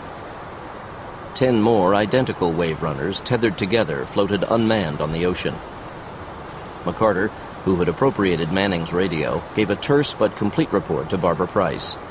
Now it's my turn to bring you up to date. There were 5 more attacks against merchant marine ships within the past hour, all within 800 miles of where you are now. 3 of the 5 ships are on the bottom already, with 100% casualties on all 5 ships. What? I thought we convinced the man to have the military ready to respond. But he couldn't be convinced to move men and equipment. He didn't have a lot of faith in our radio traces. They didn't put men in the air until their radio checks started going unanswered, and by then it was too late. The ships were blown and the perpetrators gone before our military arrived on the scene. In fact, they are still en route to one ship. It's gone from radar, and you can guess what they'll find there. McCarter pondered the news, thinking bitter thoughts. There's something else. There's been a catastrophic explosion at a shipping and distribution facility in Houston. It happened less than 40 minutes ago. We're still thinking it through on this end. We can't figure out if it is connected. Were any of these ships destined for that center? No. It took in mostly Chinese-made consumer goods. Clothes, housewares, electronics, toys, that kind of thing. Manning interrupted. Stony, that's not the kind of stuff that would feed a big explosion. Exactly. But something did. The facility is gone. Leveled. There were upward of 20 people inside. But investigators are saying they don't even expect to find body parts. Is there any idea why? No, there isn't. What about all this? Did any of the Navy response teams get a clue about where the strike teams came from and went to? No. We're working on that ourselves, Phoenix One. I wish I had an answer. Any answer. Stony Man Farm, Virginia. Kissinger and Kurtzman huddled at a pair of workstations. As the Stony Man Farm armorer, Kissinger had an in-depth understanding of weaponry, from non-lethal handheld defensive devices to large weapon systems. Tinkering with just about anything that could be engineered or mechanized was a kind of sideline hobby. Personal watercraft wasn't one of his areas of expertise, but the thing had an engine. This is a breed of watercraft they use for setting world records. The average model is damn fast, so you don't have to invest in exotic hull materials or a specially machined block to customize it into a real monster. Kurtzman was assembling geographic and meteorological data. How fast are we talking, cowboy? Kissinger jabbed at his own screen. World records are topping 100. That's mph, not knots. In a jet ski? Kissinger grimaced. Personal watercraft. It's only a jet ski if Kawasaki makes it. But whatever the brand name, they're small enough to evade merchant marine radar, not to mention spy satellites that aren't looking for them, and they're fast enough to catch up to a container ship going full throttle. What we need to know is where they came from. So how fast do these things travel over distance? The answer? On a flat lake and going in a straight line, it might sustain 60, even 65 miles per hour. But that's a guess. I could do this better if I knew more about those specific machines. Kurtzman said nothing as he fed the numbers into his PC and watched the plotting materialize on the grid map on his screen. He shook his head, and his fingers flew in another quick burst of keystrokes. The next plotting didn't satisfy him either. It's not working. He tried again. I told you, my numbers could be way off, Aaron. I'm going way off. It's not making sense. A final screen came into being. Kissinger moved in close to look at the digital chart. This blue icon is the container ship. He tapped his finger on the monitor. The green dots are islands. The red lines are possible sea routes for the watercraft. The red lines all end in open ocean. Not even close to a landing point. If we double their tank capacity, give them unrealistic fuel efficiency, push their speeds past your world record levels, it still doesn't work. There's no ship close enough to have launched them, and there's no land nearby that could have been a staging ground. So where'd they come from? Kurtzman folded his arms on his chest and glowered at the screen. I have no idea. The mission controller's voice came from the speakerphone on the desk. Barb here, and I'm conferencing in TJ. Phoenix 5 here. I've been poking around in electronics, and I've got what I think is a trip computer mounted in the dash. I turned it on and it started giving me GPS coordinates, current position, and a destination. Good. Let me have the destination.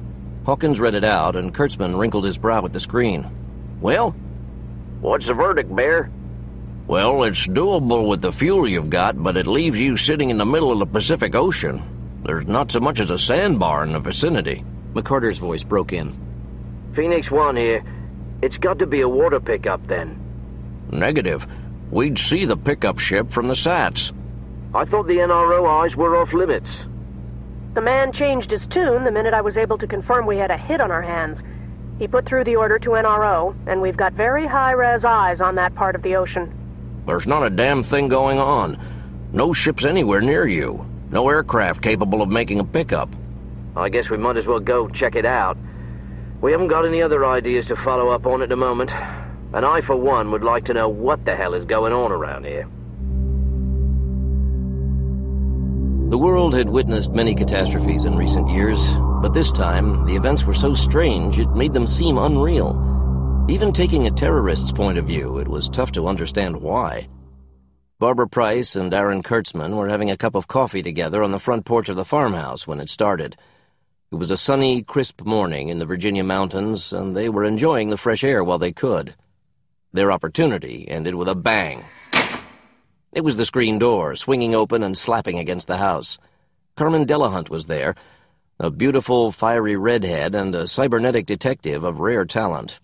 Her skills were the linchpin in many farm electronic intelligence searches.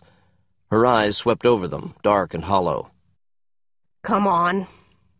The huge wall-mounted monitor in the war room in the farmhouse was playing BBC News, where a harried British anchor was trying to make sense of fresh copy. I am asking for confirmation on this now. Yes? A third vessel. I hesitate to say this. We are now getting reports of a second oil tanker burning in the Atlantic Ocean. These incidents join a report of a tanker in the Indian Ocean that is on fire as we speak. These reports started coming into us in just the last few minutes, and there may be confusion among our sources. Yes? We are getting video of our first reported fire. Is this for real? 2 minutes ago, CNN's doing a recorded piece on the Japanese economy. Then all of a sudden this. I surfed the networks, but they're all getting the same news. We are going to video. The huge screen transformed from the shot of a newsroom to a video feed from the ocean. A camera on a ship's deck was recording the image of the tanker sitting on the sea and billowing black smoke from a dozen places, stem to stern. The tanker had to be miles from the camera, but its length filled half the screen. What we are seeing is an oil tanker somewhere off the west coast of Africa, where the as yet unidentified vessel is burning out of control. This video is coming from a British ship that is en route to the vessel in an attempt to rescue survivors. Oh, good Lord. The video went from slate blue sea and thick black smoke to orange and white. The tanker's midsection seemed to burst like a bomb, and the previously uniform outline of the ship disintegrated. The rear end slid away. The short front end rose out of the ocean slightly, then burst apart as well. The orange flame and the black smoke swelled across the ocean, and the tanker pieces were swallowed up in fire. When the image cut, the anchor looked even worse, more confused and hesitant. Apparently, we have video coming in now from the Indian Ocean. This would be the second burning tanker that we can positively confirm, but we are now getting reports of more oil tankers burning in the Indian and Atlantic Oceans. There is confusion about this, but as far as we can tell, there are 6 total. I will repeat that. We have reports of 6 oil tankers burning. We are going to video now. The shot was closer, but shakier, coming from a handheld camera in a small aircraft. The audio feed came through the BBC channel as well, and they heard someone trying to shout over the aircraft engine noise. The tanker was a gray behemoth with a ragged crater in her decks that issued black smoke and 100-foot tongues of orange flame. The outer fringes of smoke whisked past the camera, and Barbara Price suddenly felt her throat close. She knew what was going to happen. She had just seen it. Get the hell out of there! Then Price heard the BBC anchor. Are we in contact with them? Get those bloody fools out of there before it's too late! The orange mass expanded from within the billowing black smoke, and the ship swelled like a balloon and burst apart. The clouds of superheated orange fire reached out and up and smashed into the lens of the video camera. Maybe, when he saw the explosion, the cameraman knew he was doomed. Whatever the reason, he kept the camera trained on the fire until it engulfed him. Price, Kurtzman, Delahunt, and the BBC News anchor were all too stunned to speak. The anchor was the first to snap out of it. He looked at the teleprompter. We are getting reports now of 2 more ships burning in the Indian and Atlantic Oceans. That makes 8 total tankers reportedly on fire. The BBC anchor seemed to run out of words. Let's get to work. It seemed as if just minutes had gone by, but the reports that went into the logistics of the meeting were tremendous. The big room was filled with a gathering of men and women who together formed the most effective anti-terror organization on the planet. The man who made it possible, the one who interfaced directly with the President of the United States, was the last to arrive. When he came in, it was like a harried, burned-out business executive coming home at the end of a very bad day. He didn't greet anyone. He didn't even look up until he slumped in his seat and popped a small handful of antacid chewables into his mouth. Then he did look at every one of the faces at the table as the conversations gradually died. His gaze finally rested on Aaron Kurtzman and Barbara Price, huddled together over a tablet PC. I hope you got something, because nobody else in any federal agency has one damn clue. We have something. Maybe. Thank God for a maybe. Al Brignola, director of the U.S. Justice Department's Sensitive Operations Group, was Stony Man Farm's White House liaison. He was the one who procured official presidential sanction for the farm's covert activities. But the sanction wasn't truly official, since it would probably be denied if made public. Stony Man Farm's modus operandi did, after all, violate the sovereignty of other nations, not to mention the Bill of Rights. The president had used the SOG, and the SOG had handed him several successes where CIA, military, and other security tools in the federal government's belt had failed. Those successes gave rise to higher expectations and more weight on the shoulders of the Stony Man liaison. Barbara Price continued the briefing. We've seen the latest intelligence reports. I'd have to agree with your assessment. They're clueless. I'd like to start with a summation. Some of us were en route and need to get up to speed. Brignola nodded. 11 hours ago, 9:03 a.m. here, explosive devices detonated on 8 oil tankers. All vessels sank within an hour. A map appeared, showing a series of dotted lines emanating from the Middle East and terminating with a tiny orange flame icon. There were several in the Pacific, one in the Mediterranean, one in the Mozambique Channel, and another in the Indian Ocean near the southern end of the African continent. After a moment in which the gathering stared silently at the map and the tiny flame images and what they represented, Price touched the table in front of her. A cutaway image of an oil tanker appeared. I'm not sure how much you all know about the construction of an oil tanker. Suffice it to say that the interior is divided into compartments that allow the ship to carry multiple types of petroleum products and reduces the potential impact of a spill. Blowing a hole into a single compartment, no matter how catastrophic the breach, won't sink the vessel. Many or most of the compartments have to be compromised. That's what was done today. We estimate there were 10 to 22 explosive devices on each of the 8 vessels. The Phoenix Force commander spoke up. That's what I don't get. They planted all those explosives on all those tankers. How could they have managed it? Gary Manning contributed his educated opinion. Putting them there wasn't the hard part. All they had to know was where to place them. Whoever it was, I'd bet that getting the hardware was the real challenge. They needed to procure the explosives, igniters, controls, all that stuff. Then they needed some waterproof packaging for the devices. Next, underwater gear and a trained scuba team to do the work. What kind of waterproof packaging? Manning shrugged. Could be just about anything. If I was going to do this, I'd put together double-hulled containers, probably some sort of fiber-reinforced plastic for flexibility and strength. I'd shape it so that water flowing past it would apply pressure to actually strengthen its adherence to the hull. How difficult and slow would the placement be? Not difficult or slow. The new speaker was Herman Gadgets Schwartz. All through the meeting, he'd been doodling a vaguely technical-looking rendering of the container in his notebook.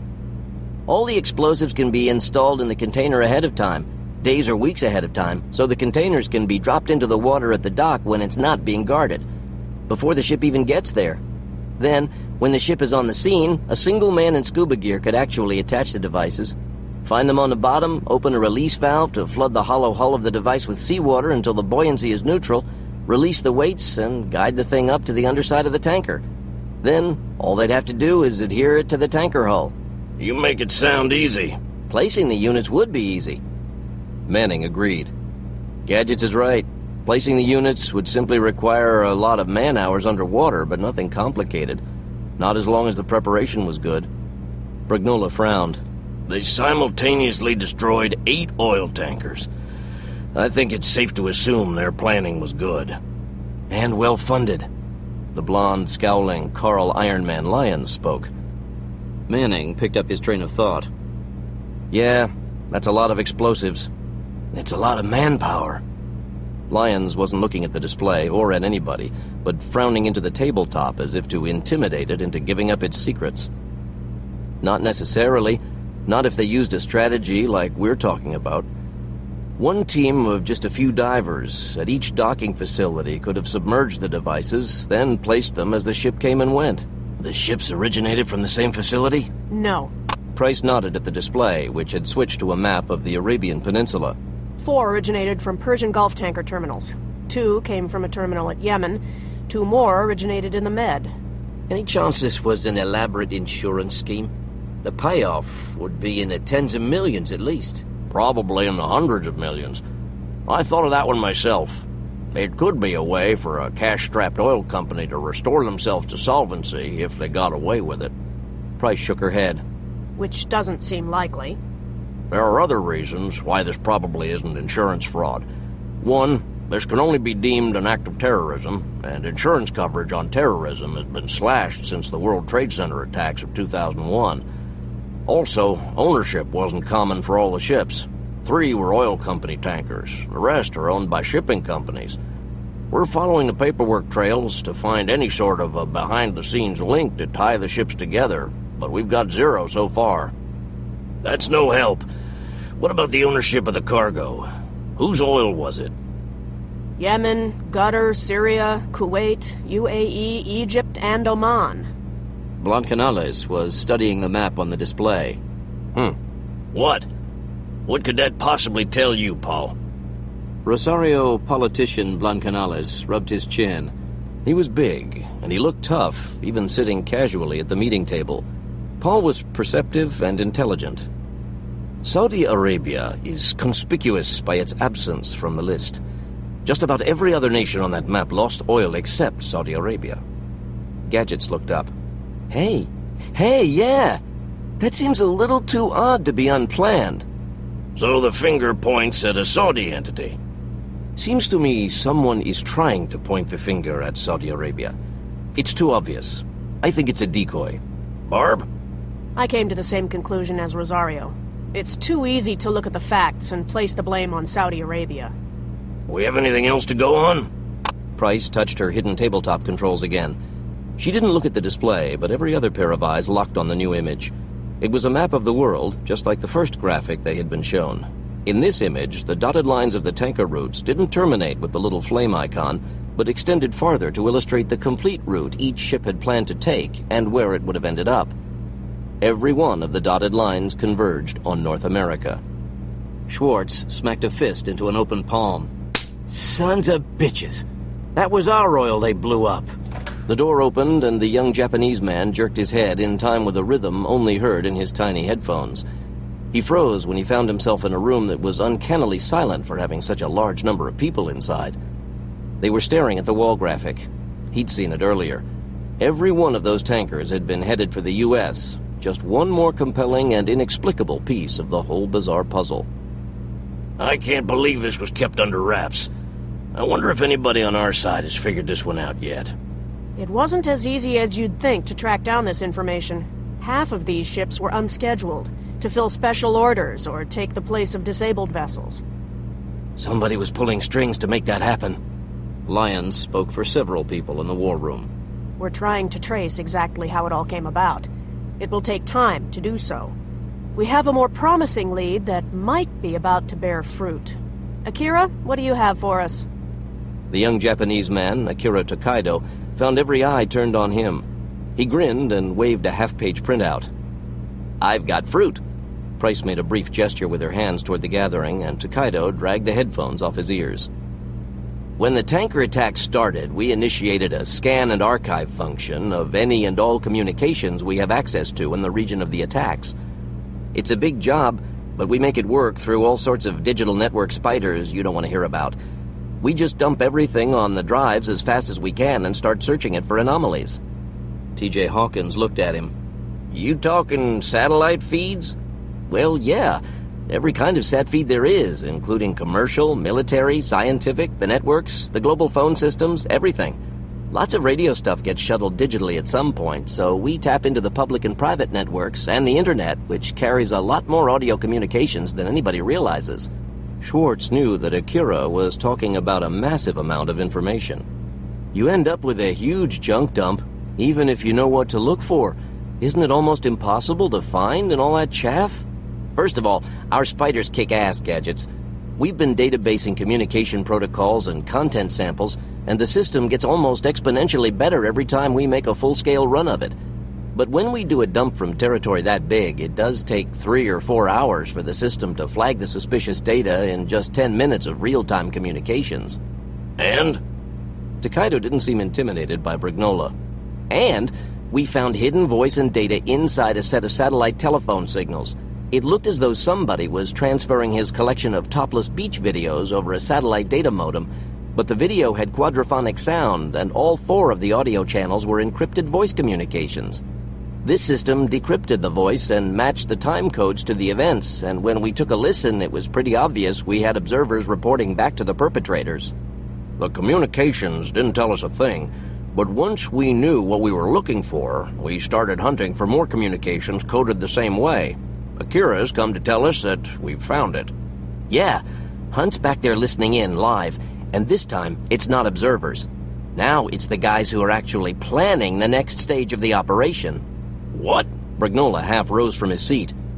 Couldn't you have got to the point a little sooner? Let's get this information out to somebody who can do something about it. We don't know where and what it's going to be yet. We've got 6 teams, unknown numbers in each, staged for the next phase of the operation. The feeds are jumping to and from terrestrial and satellite, almost at random, and it's a hell of a trace. What else do they tell us? That's about it so far. Hunt's analyzing every word. Damn it, there's nothing worse than sitting down with the president with a report like this one. Just enough to raise his expectations, not enough to do a damn thing about. It pisses him off. Been there. Yeah, I guess we all have. The meeting was the worst kind of Stony Man Farm gathering, with almost every top-level SOG member in attendance, but concluding without a decision about a course of action. Only the cybernetics and communication teams hurried out, leaving the commando team members staring at one another. These weren't men who liked being directionless. Hawkins had an idea. He strolled over to one of the compact workstations and roamed the internal network until he found the file he wanted and pulled it up. Schwartz got curious and leaned over his shoulder, staring at the screen and nodding as his forehead grew heavy with concentration. Manning joined them next. It was Carl Lyons, stretched out in his chair and drumming the tabletop, who finally spoke. What are you doing?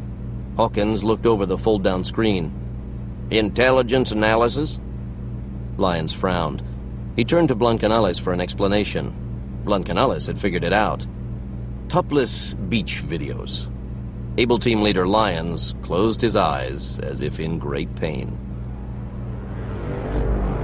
The meeting reconvened with unexpected swiftness as the entire cybernetic staff poured back into the room, Brignola following them, with Huntington Weathers, the farm communications head, and the Black Suits commander hustling in seconds later. All right, what is it?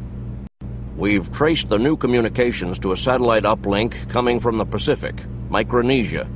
Kurtzman's hands flew into action on the tablet PC he tossed on the table. McCarter watched as a map of a vast expanse of the Pacific Ocean blinked into existence on the wall screen. What's in Micronesia? I've been doing a quick check of the shipping routes. There's plenty of traffic in the area. Close enough for one of the islands of Micronesia to serve as a staging point for an attack. Not if they're shipping oil. You're right, Carl. Especially not to the United States. There's some Latin America-bound tankers taking the route to the west coast of the continent, but they're few and far between. The South American countries mostly get their oil from the Middle East via the Atlantic crossings, just like North America, or from other South American nations. So what's the target? Lots of cargo passes over that part of the ocean. Anything and everything that's made in India, Pakistan, Malaysia. Everything from clothes to cars to electronics to factory equipment. Something is not making sense here. We sure these are the perpetrators? Weathers, a tall, distinguished-looking former cybernetics professor, had a reply ready. Yes, we're sure about that, Hal. The digital ID match we made on the source can't be wrong, and their method for encrypting audio and the soundtracks of a video file is sophisticated and unique. That uniqueness is their flaw. We'll ID them anytime they use this technique. Our spiders haven't found any samples of it used elsewhere, ever. I'll buy it. What do we know? Very little. I've been transcribing every word, and there's little to tell us when, where, or why. They, whoever they are careful and professional. What's in the manifests for the current shipments en route across that stretch of the Pacific? Anything that stands out? Dillahunt shrugged. I've just scratched the surface here, but a computer collection lists nothing surprising. All kinds of consumer and commercial goods, but no special military shipments. No cargoes that would create environmental catastrophes like the one they're fighting to avoid from yesterday's oil spills. Manning had his mind on the money. What about financial losses? Any one company or industry poised to suffer losses if a bunch of the en route ships go down? Again, no. There are hundreds or thousands of companies with goods on the seas at any one time. Sometimes a single container ship will carry many cargoes from a handful of countries. That's the flexibility offered by standardized ship containers. There's got to be a common thread. The destination. There will be all kinds of ships on Carmen's list that are headed for the U.S. Brignola shook his head. Who'll benefit if all kinds of different imported goods never reach the United States? Those who don't want the United States to import goods. Manning wasn't so sure. That's a pretty simplistic solution. Weathers favored Lyon's reply. Its simplicity puts it at the top of my list of likely answers. The U.S. has seen a resurgence of nationalism and isolationism since the 9/11 terrorist attacks and the Afghanistan war. How much of a resurgence? Brignola turned to Tokaido. I've seen a few demonstrations, but nothing I would have been worried about. We've got files on some enthusiastic fringe groups, but they're small and most of the followers are transients. They find a cause and follow the fad for a while, then lose interest. Are any of those fringe groups dangerous? They never have been. They're usually just a few mad-as-hell guys with cause and a website. No resources or strategy. That's where this theory stops holding water. But I guess we don't have any better ideas. So what happens when they prepare to attack? We track their communications until we home in on the perpetrators, then we stop them. So we need a team in the vicinity to chase them down. McCarter looked at Lyons. We need more than one. We're ready to move. Phoenix and Abel can be on their way right now. The black suits are on alert and can be mobilized in 10 minutes. Brignola looked at her. Need I ask? Stryker's whereabouts are unknown. When did we last hear from him? I think I had most recent contact with Stryker. He called in 5 days ago from Aberdeen. He was that close and he didn't bother stopping in for a cup of coffee? Brignola hoped nobody thought he was being flip. He was dead serious. Kurtzman shrugged, and somehow Brignola knew it was a disingenuous gesture. He had a lot going on.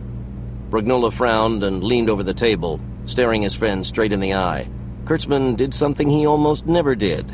He fidgeted. Yeah. What Kurtzman heard was, I know there's something else going down. I know you know I know it. I don't have time to deal with it now, but when I do, you will provide me with a complete report. Tell me this. Can we or can we not count on Stryker being available should he be needed? I would have to say not. Fine.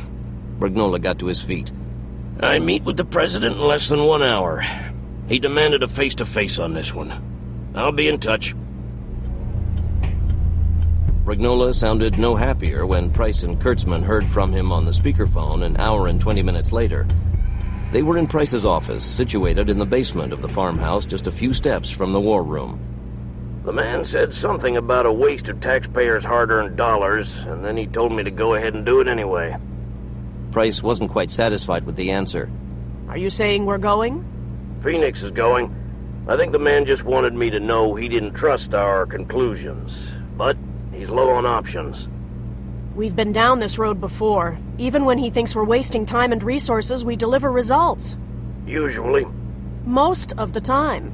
Tell him to weigh our results against any bureau in the federal government. Kurtzman said nothing. An arduous 10 seconds passed in silence.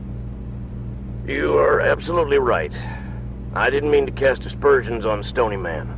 I was just relaying some of the man's frustrations. Price ended the awkward moment with a question. Why not Abel? He wants somebody here to react if and when our South Pacific wild goose chase, his words, not mine, proves to be a bust. I hope he's planning on having other agencies on the scene. The one fact we did gather was that there are 6 teams involved, and that means 6 targets. Phoenix doesn't stretch that far. He's looking into it. What's our ETA?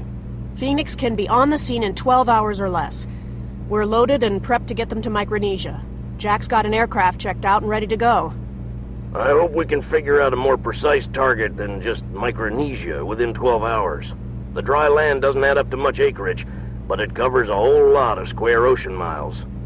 Price had been thinking the same thing. Would she have something for Phoenix Force to do after flying them halfway around the world? Or would this be a tremendous waste of time and resources? We're working on it. Brignola hung up without comment, and Price dialed upstairs, then to the old barn. She spoke for just seconds, but it was enough to send Phoenix Force running for the waiting jet, which would be towed from the disguised hangar, ready for takeoff in under a minute. She hung up and looked thoughtfully at her old friend. Well, Bear? We're working on it. We've stopped at another gas station. We're refueling, Stony. What's our situation? I think we're closing in, Phoenix 1. On full tanks, there are no less than 14 islands within your range. Manning's backside hurt. I sure would like to get off this seat. Somehow I don't think the designers intended for it to be used for an 8-hour stretch. I've got severe assitis. McCarter felt the same way Manning did. His entire skeletal system was vibrating from hour after hour spent driving the Wave Runner. When they made the decision to take the personal watercraft out into the empty Pacific Ocean to find where the container ship attackers had come from, he'd never thought he would spend the entire night on the thing. They had assumed the GPS coordinates on the Wave Runner's augmented control system would take them to a rendezvous with whatever transport had brought the saboteurs into the middle of the ocean. Since nothing showed on radar or satellite, McCarter hadn't known what to expect. What they found at those coordinates was a big floating plastic sack of fuel suspended in a frame of interlocking plastic tubes. They started the battery-powered electric pump, refueled their personal watercraft, and continued on to the next set of GPS numbers. McCarter had to admit it was an effective method of sneaking a large number of armed men onto any given point in the ocean. Stony Man Farm and the rest of the world had been watching for ocean-going threats with spy satellites and radar, and the personal watercraft were invisible to them under typical operating conditions. The plastic, low-profile fuel tanks floating on inflatable pontoons could have been placed there weeks ago. The only drawback to this insertion method was operator comfort. There wasn't any. We're not going to have to tour all 14 of those islands, are we, Stony? Negative. Somebody's trying to reach us via radio. Radio?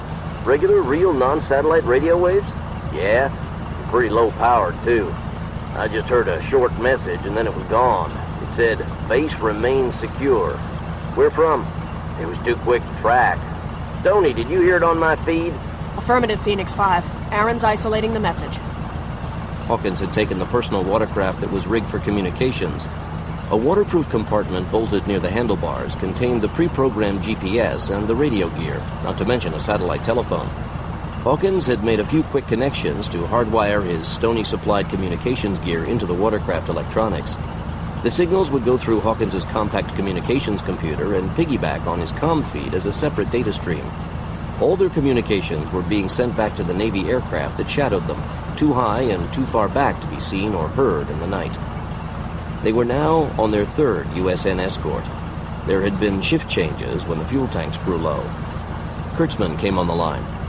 I did what I could with the message. Get anything from it? McCarter was the last of the team to refuel his vehicle using the small pump device on a hose trailing into the underside of the floating sack of fuel. He really wasn't looking forward to burning that entire fresh tank in the saddle of this vibrating sea beast. Not a thing, and I don't think it matters. I suspect the message was transmitted from the closest of the nearby islands. If so, we have a destination. I'm sending you the coordinates. Got them. Then let's get there. The sooner the better. The brilliant orange sun came up behind them, and they chased their stretched shadows over the ocean for half an hour until they spotted the strip of green that fuzzed up a spot on the Pacific. McCarter called for a reduction in speed. Without the high-speed breeze, they were enveloped in sticky heat. At just past dawn, the temperature was already in the 90s. Enciso examined the land dot through his binoculars. What do you expect when you're straddling the equator? McCarter's field glasses showed him nothing much. Palm trees in white sand, maybe a half-mile wide. No sign of human habitation. Manning couldn't resist a comment. Looks like Gilligan's Island. Whose island? Everybody knows who Gilligan is. McCarter frowned and struggled to identify the name. The millionaire and his wife? Manning picked it up. The movie star, the professor, and Mary Ann? Shut up. I'm pretty sure that when you explain it, I won't care, so don't. Let's move in slow. No wakes. We'll reassess our approach closer in. Aye, aye, Skipper. McCarter shot him a dark look, not sure if he was being insulted, then led the approach to the island. He had taken them to within a few hundred yards when he brought them to a halt again. Now he made out buildings tucked into the palm trees. As he examined them through his field glasses, a second radio alert was transmitted. Exactly the same as the first message. Must be a recording. Stony, we have any data on this pile of sand? Nothing of value. It's listed as Tamaru Island, inhabited, privately owned, falling under the jurisdiction of the Federated States of Micronesia. You're right. That's of no value. We're making our approach from the east, and we're seeing a small bay on the northeast side of the island. There's a dock and a slick-looking cabin cruiser. We got a pair of buildings on the island itself. This place looks like some rich bloke's private resort. You're probably right on the money. Yeah. Did you catch all that? This could be nothing more than a bunch of rich people on holiday. We'll not be using deadly force unless and until we find out these are the people who sank the container ship. Got it? It was a flurry of affirmative answers, and McCarter steered his watercraft for a beach landing. Stony Farm, Virginia. Kurtzman riffled through hundreds of military satellite image directories. There's got to be archived satellite footage of this damn island. Carmen Delahunt spoke up from across the computer room. I found something. Oh, but they're crap. These must be 10 years old. Here they come, Aaron, but they won't do you any good. Kurtzman opened the images and found himself staring at an egg-shaped blob of land with a small bay. Delahunt came to stand at his shoulder, and she jabbed a pen at a fuzzy pixelation on the landmass.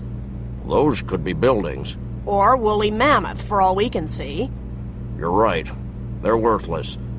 Akira, Hunt?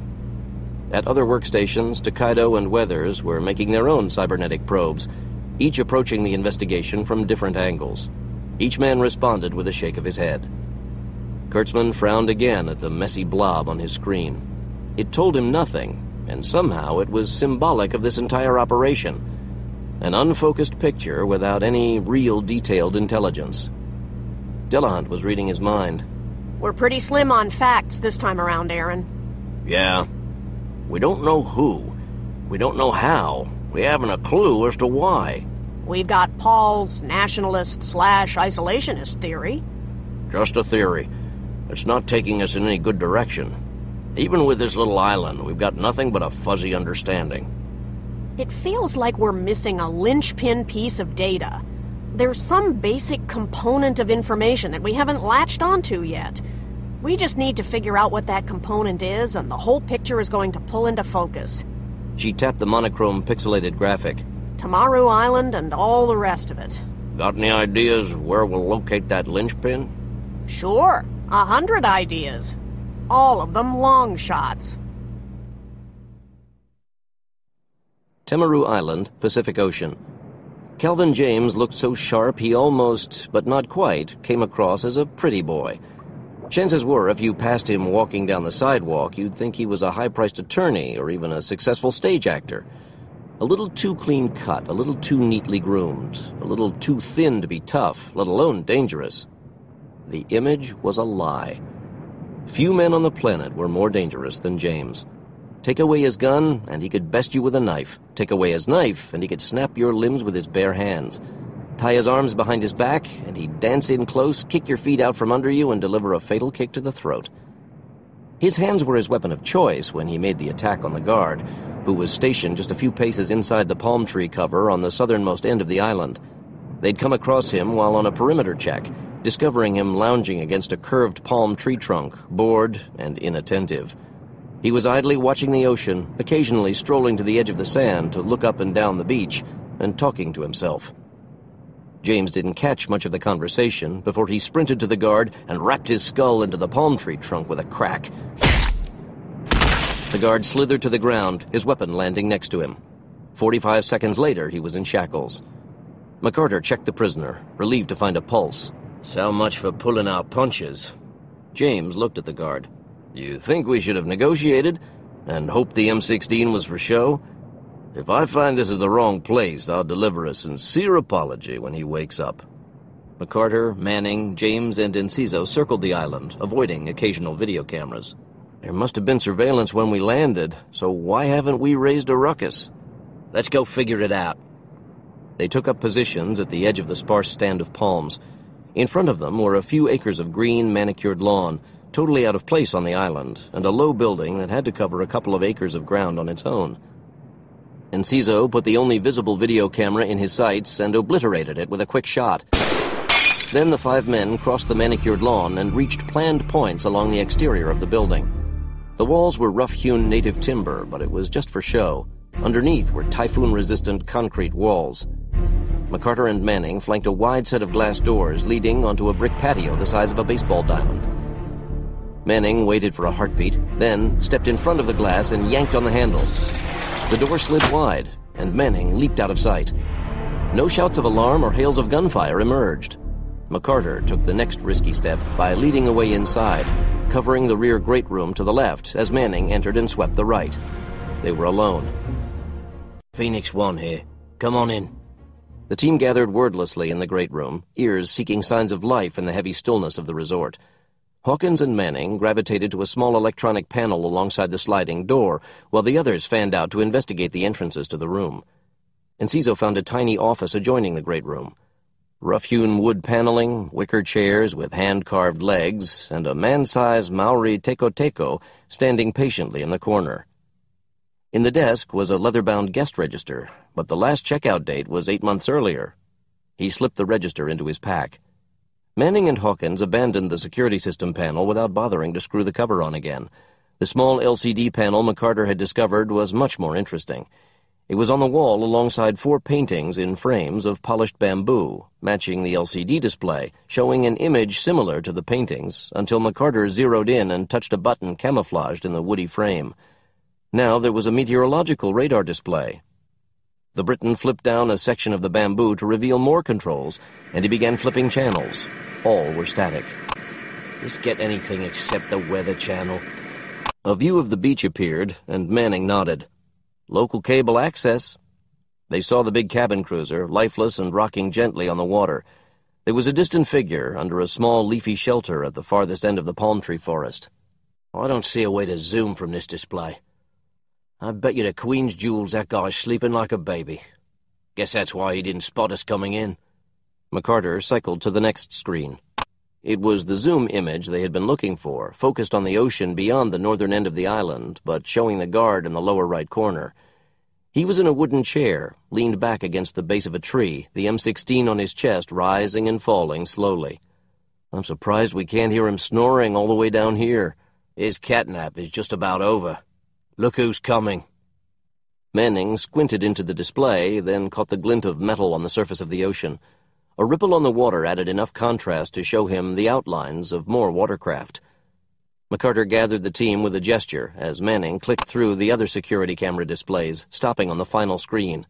This is it. This is the only other living soul I can find in the whole place other than the guard out front. It was a young, muscular man in a loose cotton shirt that matched his khaki shorts. He was stretched out on the colorful flower print of the oversized cushions of a chair in a sitting room, but he was anything but relaxed. His arms were folded tight on his chest, and he vibrated his foot nervously. The low table at his side held an oversized suitcase, propped open to reveal a computer and radio equipment. Wires fed into wall sockets. He'll have the feed from the cameras. I put this one out of commission. Enciso nodded toward where a small wire dangled from a tiny ceiling-mounted device. He's on the second floor, facing north. You can see the top of the yacht out his window. Let's take him and the hardware intact. The figure jumped up with a frown and began working his computer. He's on to us. They separated into 2 teams, discovered 2 ways upstairs, and found themselves on opposite ends of a 50-foot corridor that stretched the length of the second floor. Just 3 doors allowed access to north side rooms. McCarter's gut pulled him to the central door, and he kicked it open, sweeping the parlor.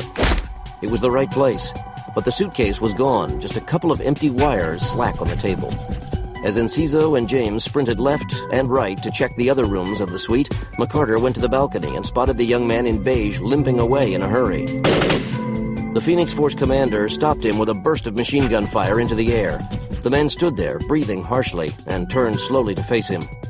When James and Enciso were there to provide cover, McCarter hopped the wooden lanai, hung for a moment from the deck, and dropped several feet to the ground. Don't come any closer. His face was constricted with pain. His ankle had an impossible bend to the instep that showed that he had executed a less successful leap from the balcony than McCarter. Yeah? Or what? I'll burn it. The young man held up the suitcase, his thumb poised shakily over a red plastic circle. I press this button, and everything inside melts. But we'll have you. I'll tell you all I know, soldier boy, and I know nothing. I doubt that. The young man grinned sardonically. Listen, if I screw up, I don't get paid. But if I do get paid, it's a lot. So, just let me get into the boat and get away. I'll toss you the suitcase when I'm on my way, and nobody'll know. I'm not making deals with you, mate. Have it your way. The young man made to bring the suitcase down. But before he could, there was a single shot, and the suitcase dropped to the earth. The young man's hand was a mass of blood and broken bone. Make another move for that suitcase. McCarter never finished the threat. The young man twisted and grabbed at the suitcase with his good hand, slapping the red button. Then he dived in the opposite direction to avoid the burst of gunfire and the flash of fire from the inside of the suitcase. In the sudden quiet that followed, the young man sneered at them as the smoke sizzled from the seams of the suitcase. Now arrest me and get me to a freaking hospital. The suitcase released a trumpeting hiss, and McCarter tossed himself backward onto his face, but not before he witnessed the expression of shock on the face of the young man. It was a metallic burst, and McCarter felt a wall of fire embrace him and slam him into the earth. Then it was gone, and it seemed as if the rest of Phoenix Force was slapping at his clothing simultaneously. I'm okay. He pushed himself up and was helped to his feet. He could smell the stink of burning hair, his, and the reek of cooked flesh, which wasn't his. The young man had gone fetal on his back, his mouth still wide, still surprised. Hawkins glanced at the body. Guess he didn't know what was coming. Guess not. The killers on the Wave Runners heard the commotion on shore and made U-turns, heading back out to sea. They'd traveled less than 500 yards before they began to burst apart in a series of lightning flashes. A half-second later, the sound of the explosions cracked against the island shore like an exploding brick of firecrackers. By the time the cracks faded, the ocean was empty of Wave Runners. There was nothing more than an oil slick and slivers of debris to show where there had once been a team of more than 20 mercenaries. The explosions stunned the guard at the north end of the island into immobility. He stared at Manning like a simpleton. There was no fight in him as he was disarmed and cuffed. Manning briefed the farm. This guy isn't the sharpest tool in the shed. McCarter's working on him, but I'm telling you now, he knows nothing worth hearing. What about the first guard? Manning let Cal James do the talking. I've got nothing, or almost nothing, Stony. Both guards were just hired hands, and they were recruited for their firearms skills more than anything else. They say the one who got fried, the communications guy, was called Commander. Sounds like he was more of a middle manager to me. He was essentially charged with keeping the teams organized. Here's another news flash. They were confident they'd never be tracked back to the island, so they had just token defenses. Sure he wasn't playing dumb? He's just some army grunt, and he was just about scared enough to soil his drawers. He knows he's in deep trouble, and he's trying hard to be Mr. Cooperative. Now that's where my one potential factoid comes in. He claims to have overheard a name, and he thinks it was the real commander, the actual guy in charge of the whole operation. He says Colonel Coral. Hawkins had joined them. Cal, I hate to burst your bubble, but that's a fish and chips place in Fort Worth. That's what he said.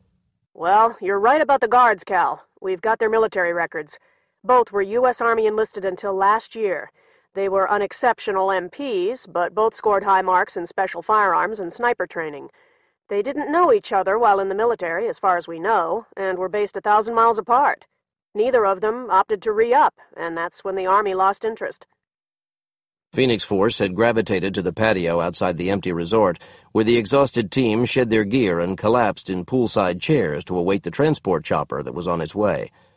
They had searched the premises without success for more computers or files. Manning tapped into the security and video system, but found nothing more extravagant than a bunch of video cameras and a high-end dish that received exceptionally sharp HBO. The yacht was left untouched, awaiting the arrival of a Navy bomb squad that could sniff out booby traps.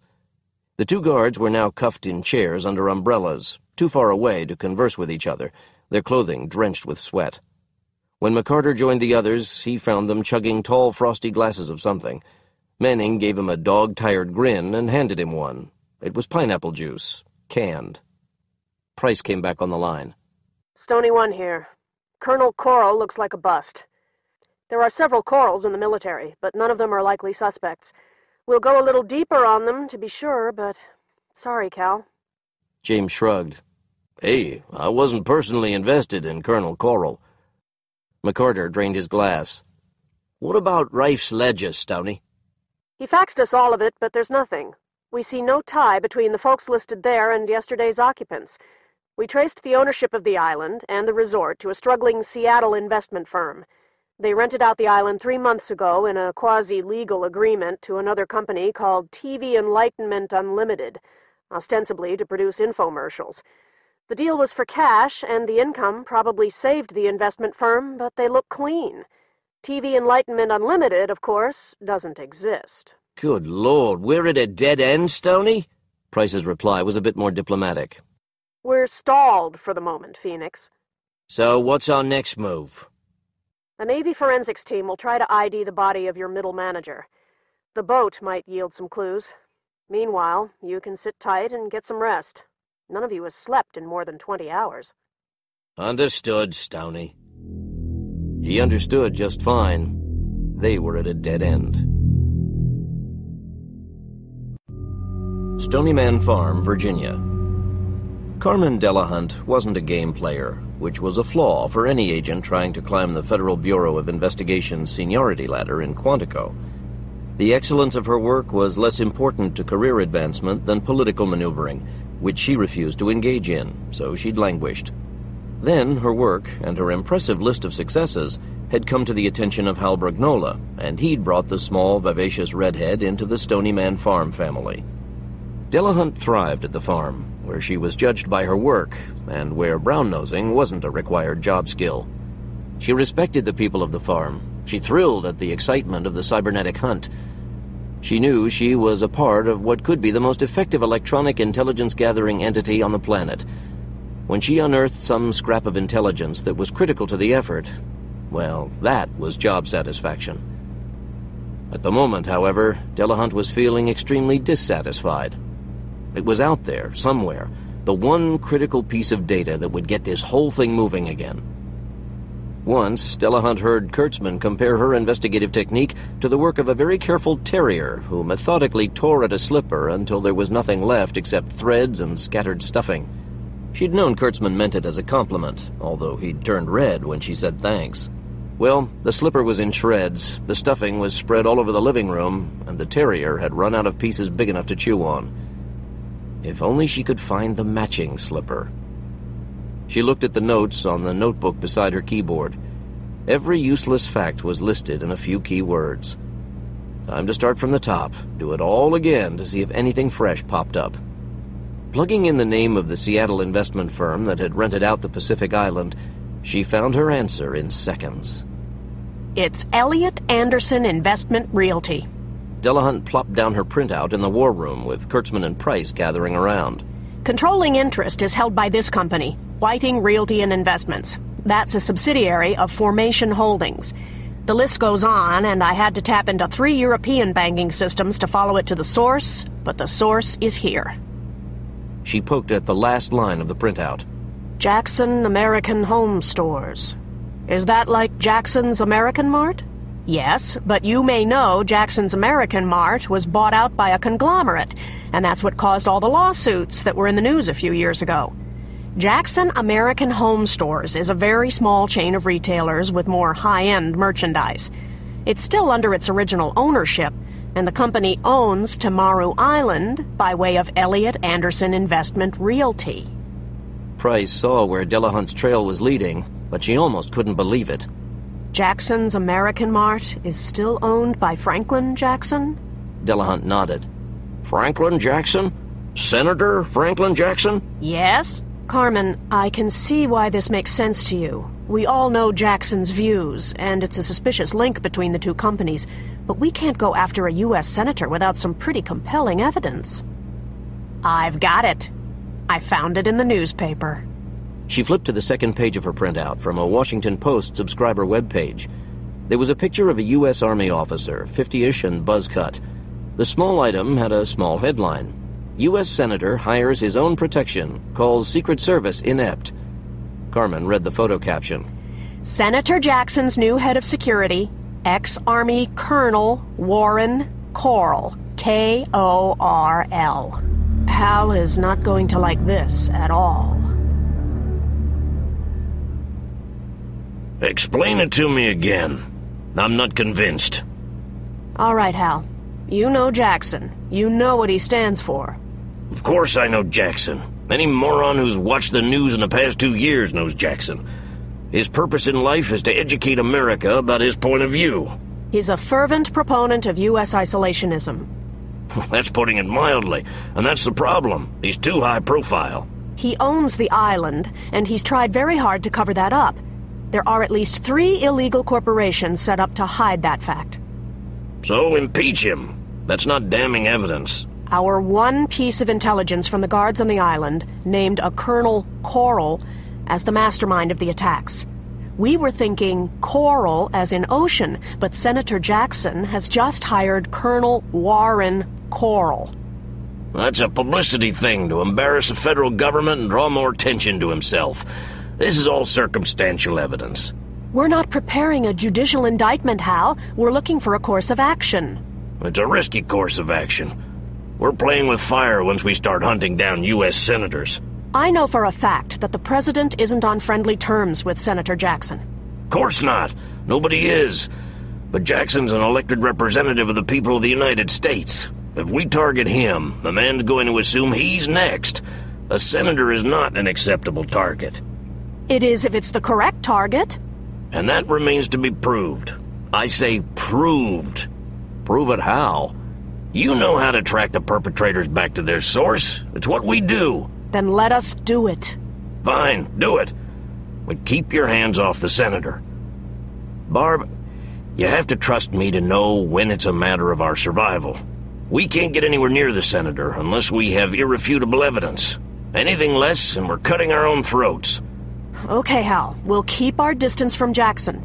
But we will get the evidence, and it will be so good even the man will know that taking him down is the right thing. The problem is that even if he is guilty, even if we have evidence, taking down a U.S. senator might be the wrong thing in the eyes of the president. Virginia, USA, 15,000 feet. The phone speaker in the Cessna clicked. Lyons, Gadget Schwartz, and Rosario Blancanales were the plane's only passengers, sitting around a slim conference table with the speakerphone. They had been making 100-mile-wide circles over Virginia for almost 2 hours before the expected trace from Kurtzman finally came in. Lyons jumped on it. Tell me what you got. I've got it. I've kind of got it. What's that mean? Lyons felt a slight shift in the altitude of the Cessna as it changed its heading. We've been able to trace his calls by location. We still can't unscramble the signals. So we know where he is, but we don't know what he's planning? That's right, Carl. For right now, all we can do is home you in on him and watch for trouble. That doesn't sound too promising. The problem arose when the method of hiding communications improved. Maybe when Phoenix Force hit them in the South Pacific, the enemy got a clue. They were still using the technique of hiding their audio signals in what appeared to be a file transfer operation over a satellite phone feed, using phones rigged to pick up just the audio hidden in the data feed, while the gigabytes of junk data that was escorting it flew away into the ether unused.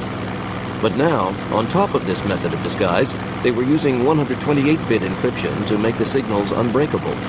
Stony knew when and where they were communicating, but not what. It's the best we've got so far. We're also watching traces on the numbers he's been calling. They're converging. Maybe that means something. Schwartz spoke up. Maybe not, but Blancanales was curious. So where is it?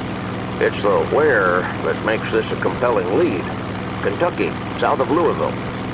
We think Colonel Coral and his team are heading for a town called Baymont, which means their target must be Pointia Automobiles. I've heard of it. They got all the bad press for not hiring local construction firms. Yes, but you've just scratched the surface. Pointia is funded by a Malaysian consortium of companies all looking for a way to break into the U.S. markets in a big way. They banded together and had enough political muscle to have the Malaysian government strong-arm the U.S. into making major concessions in terms of tariffs, tax breaks, labor regulation waivers, and more. The new car plant is just one part of the picture. They're also putting in a steel service center, plastic pelleting and molding, a controls sub-assembly plant, you name it. They brought in their own construction crews and hired locals only for day labor. The new factory uses mostly Malaysian managers with a few token Americans in high-profile positions. The workers in the factory are all hourly staff who've migrated from a TV factory that shut down there 2 years ago, so they're willing to work at minimum wage. The same labor scenario is duplicated in the supply plants.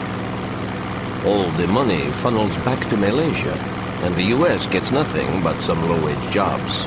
The U.S. was accused of the same thing in other countries for a lot of years. And the U.S. doesn't like it any better than those countries did. The backlash is growing. A handful of elected officials who pushed Pointia's concessions were voted out of their jobs. It was too late to stop the Malaysians, though. The plant went through startup this week and initiates small-scale production with the midnight shift tonight. I guess Paul called this one right. What better target for a fervent isolationist? We're still guessing here. But if Pointia does turn out to be the target, then a lot of our guesses are confirmed. I don't know if we should hope for that or not. Washington, D.C. You feeling okay, Senator? The aide was a sweet young woman, pretty and looking smart in her dark blue skirt and jacket. Senator Franklin Jackson smiled warmly. She was enchanting. A perfect little flower, with straw-colored hair cut in a conservative, professional style, but highlighted with shining silver braids that gave her a touch of flirty innocence. He especially liked the cute navel motif, white trim and brass buttons embossed with anchors. The girl might not even be old enough to vote, and that was just how he liked them. Thank you, but I feel fine. It's just that I've been up since 3 in the morning, and I'm bushed. Maybe she'd been expecting a polite nod, or maybe a curt, "I'm fine, thank you." Taken aback at suddenly having the full, beaming attention of a United States senator, she wasn't quite sure what to do with herself, and Jackson allowed the silence to work its magic. After a few seconds, she was frantic to fill the silence. Anything I can do to help, Senator? But she smiled when she said it. Maybe she really meant it. Jackson loved it when they responded to him. No, thank you. His eyes locked on her left breast for a few heartbeats longer than it actually took him to read the ID tag. Not tonight, Carla. Maybe some other time. I'm here to help. Carla had a smile that was all white teeth, and she had beautiful skin. She moved her hand slightly as if to touch his arm, but then didn't quite follow through with it. When Jackson joined his 2 bodyguards in the elevator, the big one, Morgenstern, nodded back at the offices. Shame to pass it up. You better believe it. But I didn't pass it up. I just took a rain check. Tonight's too important for distractions. Gerald Maxey was smaller than Morgenstern, but he was still a mountain of a man at 6'2". With an enormous chest and shoulders, he probably outweighed Morgenstern by 50 pounds, all of it muscle and bone. Don't know if I'd have the willpower, Senator. Jackson knew it wasn't willpower that enabled him to delay an interlude with Carla the intern, but anticipation of other things. His plans were proceeding, but there was trouble. Somehow, one of the teams in the Pacific had been tracked back to the island. It was a minor issue, except for the nagging uncertainty. How had the trace been made? Could it be used against him again? He put that question to Coral over the phone. There must have been some trained and armed military men on one of the ships, and they got the drop on the team. They managed to call in the Navy before the ship blew, and the Navy reacted fast enough to get a visual trace on our men. You sound pretty sure. I've run the play over and over. It's the only possibility. It was one of the scenarios I anticipated. The chance of comebacks is 0. You sound pretty sure of that, too. But Jackson knew the colonel was right. They had designed the raids and equipped the men with an overall strategy in mind, to make the probes untraceable and the men unidentifiable. As soon as it became clear their cover was blown and that capture was a possibility, Coral had blown up every one of the watercraft. It was brutal. It was heartless. Jackson was a little uneasy about that part of the plan, but the long-term benefits for the people, well, he had thought this all through before. No need to dwell on the ugly reality of it all now. The truth was, the country needed a slap in the face, or else she would get a knife in the back. I'm sure that none of the Temaru Island factors is still around to worry us. The operation is still free of leaks. Plus, we were 100% successful. We were, weren't we? Neither of us expected to have a perfect success rate in the first 2 phases. It's better than I could have hoped. That was good enough reason to rejoice, and Carla the intern would have been a celebration indeed. But tonight the operation would make another major advance. Tonight, Jackson was bringing the message home to America in a very big way. Arlington, Virginia, USA. Senator Jackson's housekeeper had prepared a large porcelain tureen of lobster bisque steaming on the hot plate and a still warm, freshly baked loaf of bread on the cutting board. He finished his dinner in minutes, while Morgenstern and Maxie were just getting started, then didn't have anything to do except pace the room and flip through the channels. There were brief reports on the news about the showdown in Baymont or the international crisis in the heart of America, depending on the network. Midnight tonight is the deadline given by the Jobs for America coalition. Its demands are straightforward but far-reaching. They want at least 50% of the managerial staff at the Poncha factory and its supply factories to be U.S. citizens. They also want half of the dollars spent on parts and materials for the factory to be spent with American suppliers. They want a promise that 100% of the construction on the second assembly plant will be performed by local firms. Poncha management have so far refused to negotiate with the coalition, which called for demonstrations and promises to shut down the plant if the deadline passes without an agreement from Poncha. At midnight tonight in Baymont, Kentucky, we'll be watching to see if and how this gathering of peaceful demonstrators plans to carry out the threat. Those Malaysian assholes won't even negotiate. We break our own laws to let them in so they can leech off this country, and they don't even have the decency to negotiate over a few lousy blue-collar jobs. They're tricky little pricks, Senator. They're worse than pricks. They're foreigners. They have no business profiting on the United States. Morgenstern nodded. He and Maxie had been assigned to the senator for just a few weeks and had learned how to behave when the man launched into an America for Americans rant. You agreed, you nodded, you mostly kept your mouth shut and looked interested. You never, ever argued with him. On the mantel over the fireplace was a framed campaign poster, the one that got him elected in his home state. America first, global economy second. It turned out there were a lot of U.S. citizens who were uneasy with the increasingly global role their nation was playing. The career politicians weren't in tune with the American people, so they failed to see this new reality, but Franklin Jackson saw it. When he announced his campaign for a Senate seat in his home state, there was an immediate media interest. He was, after all, one of the richest men in the country. His court battles and big mouth had made him front-page news for years. Nobody was happier about his Senate run than the media. Nobody expected him to win. When he began staging speeches, his sound bites were provocative and edgy enough to garner him nationwide airplay. He was laughed off as an extremist from coast to coast. Those who laughed, especially the major party candidates, became horrified when Jackson's following grew. Then his opposition was scarred by a scandal. The people of the state had lost jobs by the thousands since the economic downturn that started with the September 11, 2001 terrorist attacks. They saw themselves languishing in economic limbo, unnoticed by the government. It became clear that Jackson might actually ride that sentiment into a Senate seat. We're sending billions of U.S. dollars overseas to help rebuild Afghanistan. But I don't see anybody trying to rebuild my part of the country. Congress hasn't voted this state a big new budget to rebuild and bring back the jobs this state has lost. I don't think anybody in Washington even knows there's a problem here. They're too worried about Afghanistan and the rest of the world. Where did the jobs go? Overseas. Where are the electronics coming from? Asia. TVs and computers are from Mexico.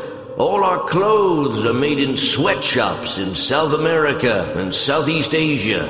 You want a job? That's where the jobs are, somewhere else. Anywhere except the USA. Even when we do make something here in the US, we're making it using steel from Europe, where the government has subsidized the production of the steel. The US government tried to slow down imports, but they sure didn't try very hard. Can our steel company survive against other companies that are subsidized by their national governments? Of course not. They called his speeches rambling, deceptive, inspired by bitterness. If that meant he had his own personal reasons for hating the way the U.S. was taking care of the world while ignoring its own people, then they were correct. But he was clearly not alone. When the ballots were counted in what had turned out to be a fragmented race, no less than 4 candidates received a good share of the vote, but the race was won by Franklin Jackson. The new senator stormed onto the Senate floor on his first day, ready to change the U.S. for the better, and he was promptly ignored. His speeches were cut short. He was seated in the least important committees. When his patience ran thin and he erupted in a Senate floor rage, he was removed, the laughter following him out. It was on that day that he came up with the plan that would make the people and the Senate see that he was right. If they didn't believe the U.S. was being subjugated by the influence and preference it gave to foreigners, he would take his own steps to stop the subjugation. He was a businessman, so he knew that the way to make it stop was to make it unprofitable. Midnight tonight is the deadline. The news channel replayed the earlier segment on the demonstrations at the Poncha plant, a perfect example of what should never happen to the people of the United States. But U.S. greed and the duplicity of the Malaysians had enabled it to come about. Tonight, the Malaysians would learn a lesson. Operating in the U.S. was going to be far more costly than they ever dreamed. They would be uninsurable. They would be incapable of producing their product. Poncha Corporation's business plan called for its U.S. operations to begin generating revenues as of today, but by the next day it would be hemorrhaging hundreds of thousands of dollars daily and have no foreseeable turnaround. Poncha would walk away and write off the endeavor as a huge loss, which would be better than trying to ride out the catastrophe and risk miring the entire corporation in bankruptcy. Jackson had looked at their business plan. Such an outcome would be inevitable. Poncha would be the first high-profile foreign firm to flee, but many more would follow. Senator Franklin Jackson would look like some sort of a genius, or a prophet. Baymont, Kentucky. Rosario Blancanales observed the activity on the grounds of Poncha Campus 1. It's going to be tough getting in here. They've got SWAT, state police, local police, and the feds inside. I think I saw a Mountie. Carl Lyons lightened his touch on the brake, and the Land Rover idled a couple of feet forward. All this law enforcement is overkill. It's too many cooks. They'll be competing against each other. There won't be a single commander. They'll leave all kinds of gaps in the security, and then blame each other when the fallout comes. Able Team's Land Rover was 8th in line for entrance into the gated grounds of the huge Poncha Campus 1, which was the central hub of the facility with a main factory, a supply warehouse that handled the logistics of parts for the assembly lines, and a shipping center for finished cars stationed on a fenced 3-mile-wide square of former farmland. The crowd of protesters gathering at the main entrance swelled hourly as the excitement of the mysterious deadline called out the merely interested as well as the dedicated. The news networks reported 4,000 people on site and projected twice as many before the deadline. Poncha legal efforts to keep protesters away had failed when the company found the popular backlash had turned the political tables against them. There wasn't a judge to be found who would block the demonstrations.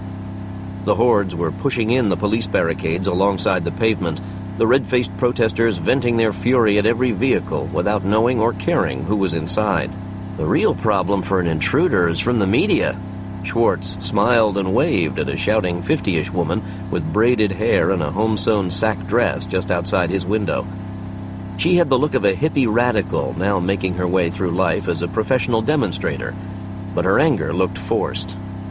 Time had dulled the indignation, but she made the effort for the hovering reporters.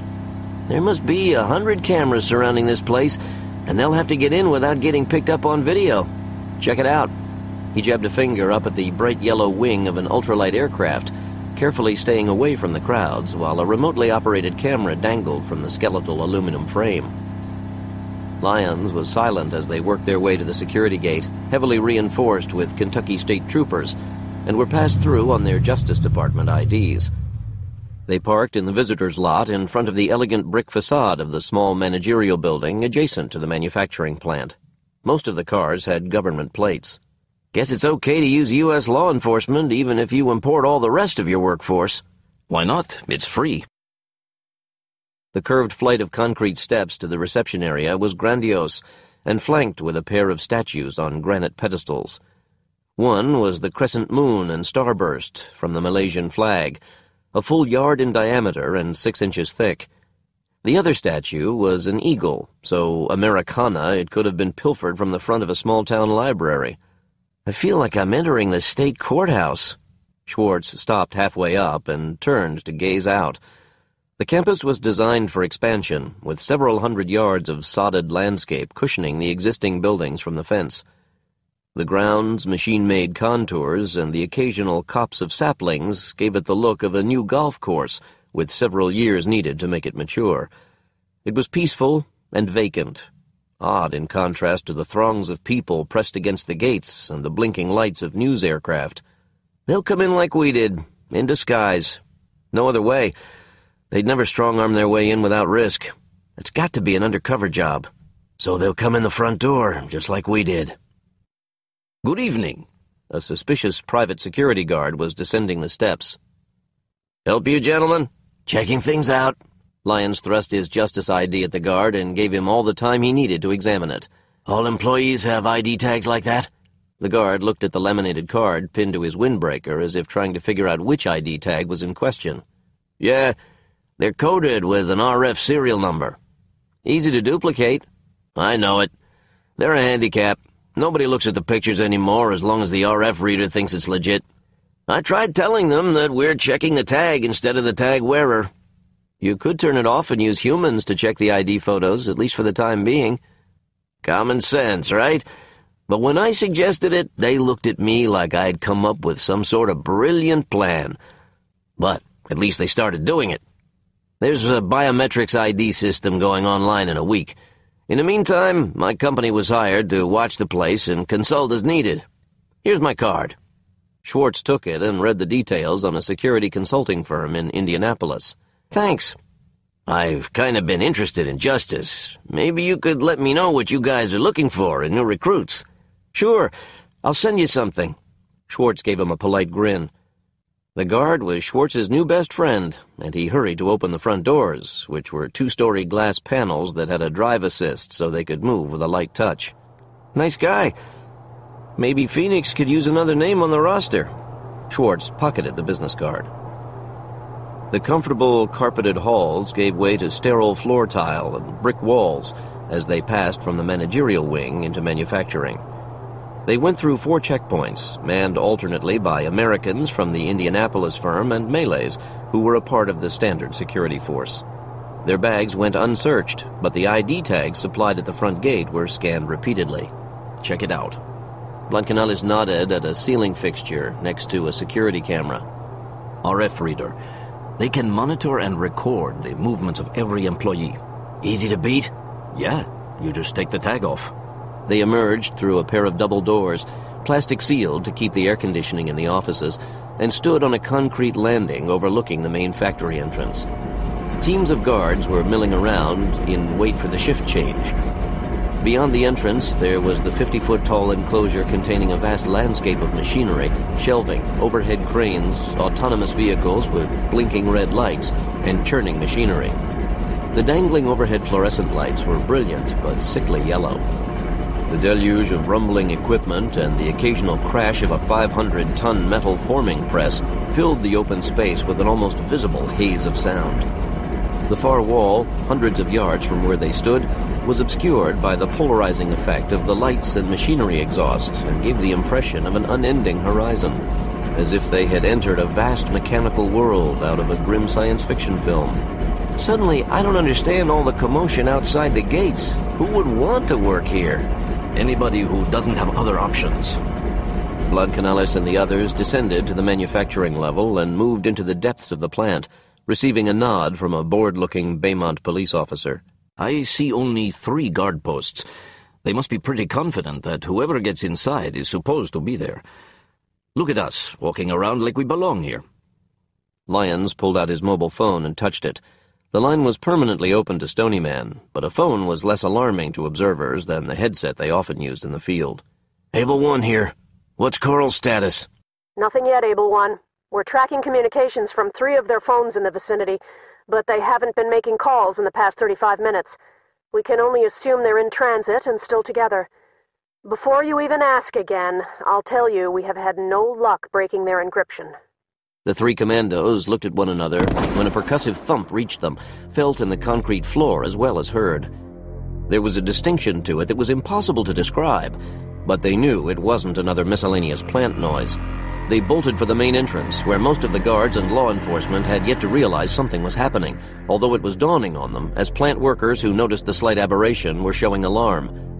Checkpoint Security Organization disintegrated as guards and staff rushed out of the entrance and stopped to stare at a rising mushroom cloud, stark black against the night sky. Stony, we've got an explosion. Lyons moved away from the throngs. 1.5 miles north-northeast of our position, and it's big. There's nothing at that location, Able 1. It's undeveloped. Are there utility lines or anything? Negative. It's a distraction, Able. Lyons had already come to that conclusion, but a distraction from what? Schwartz jogged past him into the parking lot and looked up and over the building, cupping his hands around his eyes to shield the glare of lights. Here they come! Lyons squinted up and saw the tiny black wings spiraling among the stars. Barbara Price guided their footsteps using architectural CAD schematics of the plant, and they burst onto the roof a minute later, staying close to a hook-shaped exhaust vent the size of a backyard tool shed as they armed themselves with the hardware from their bags. A second explosion detonated in the middle of empty land, even more distant from the campus. Price reported that local law enforcement radio communications showed they were concentrating excitedly on the blasts. She couldn't reach the field commanders to alert them to the real danger. All the media attention had gravitated to the explosions as well, and the second blast couldn't have been missed by any news videographer worth a paycheck. The small shapes above them moved in fast after the second blast. Those aren't parafoils. They're ultralights. The first tiny aircraft dived at the roof of the plant, leveled out abruptly and set down, rolling less than 20 feet. The landing took place on the farthest corner of the vast roof, and the other aircraft were coming down at various points, each buzzing with the noise of a chainsaw. Separate! Lyons jerked his thumb in different directions for Schwartz and Blood Canales.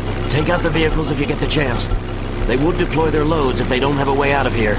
Lyons was alone seconds later, and he bolted from the protective shadow of the exhaust vent, scrambling up a short ladder and vaulting onto the higher level before diving to the ground, rolling up against the foot-high brick frame holding a network of glazed skylights. 50 feet ahead of him, the ultralight that had been zeroing in on his position touched the surface on big balloon tires that bounced it along for a few paces before the operator brought the low-mass aircraft to an easy stop and the buzz of the motor cut to a puttering idle. The pilot hadn't seen Lyons, who wormed closer, reluctant to fire for fear of hitting the cargo. The pilot stepped off the padded seat, which was bolted to the composite frame. He crouched, then opened a pair of latches under the seat to drop a large cylinder onto the roof.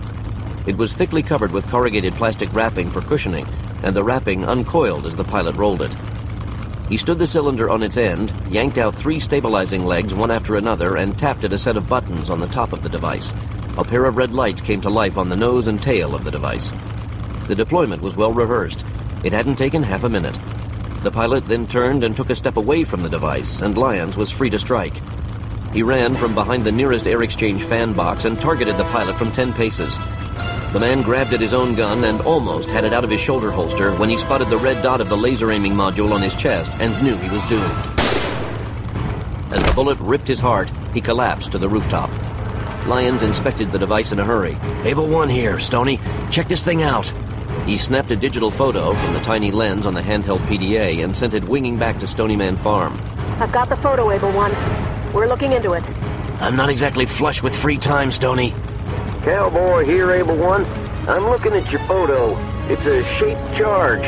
It's designed to pierce the roof and channel the explosive force into the structure below.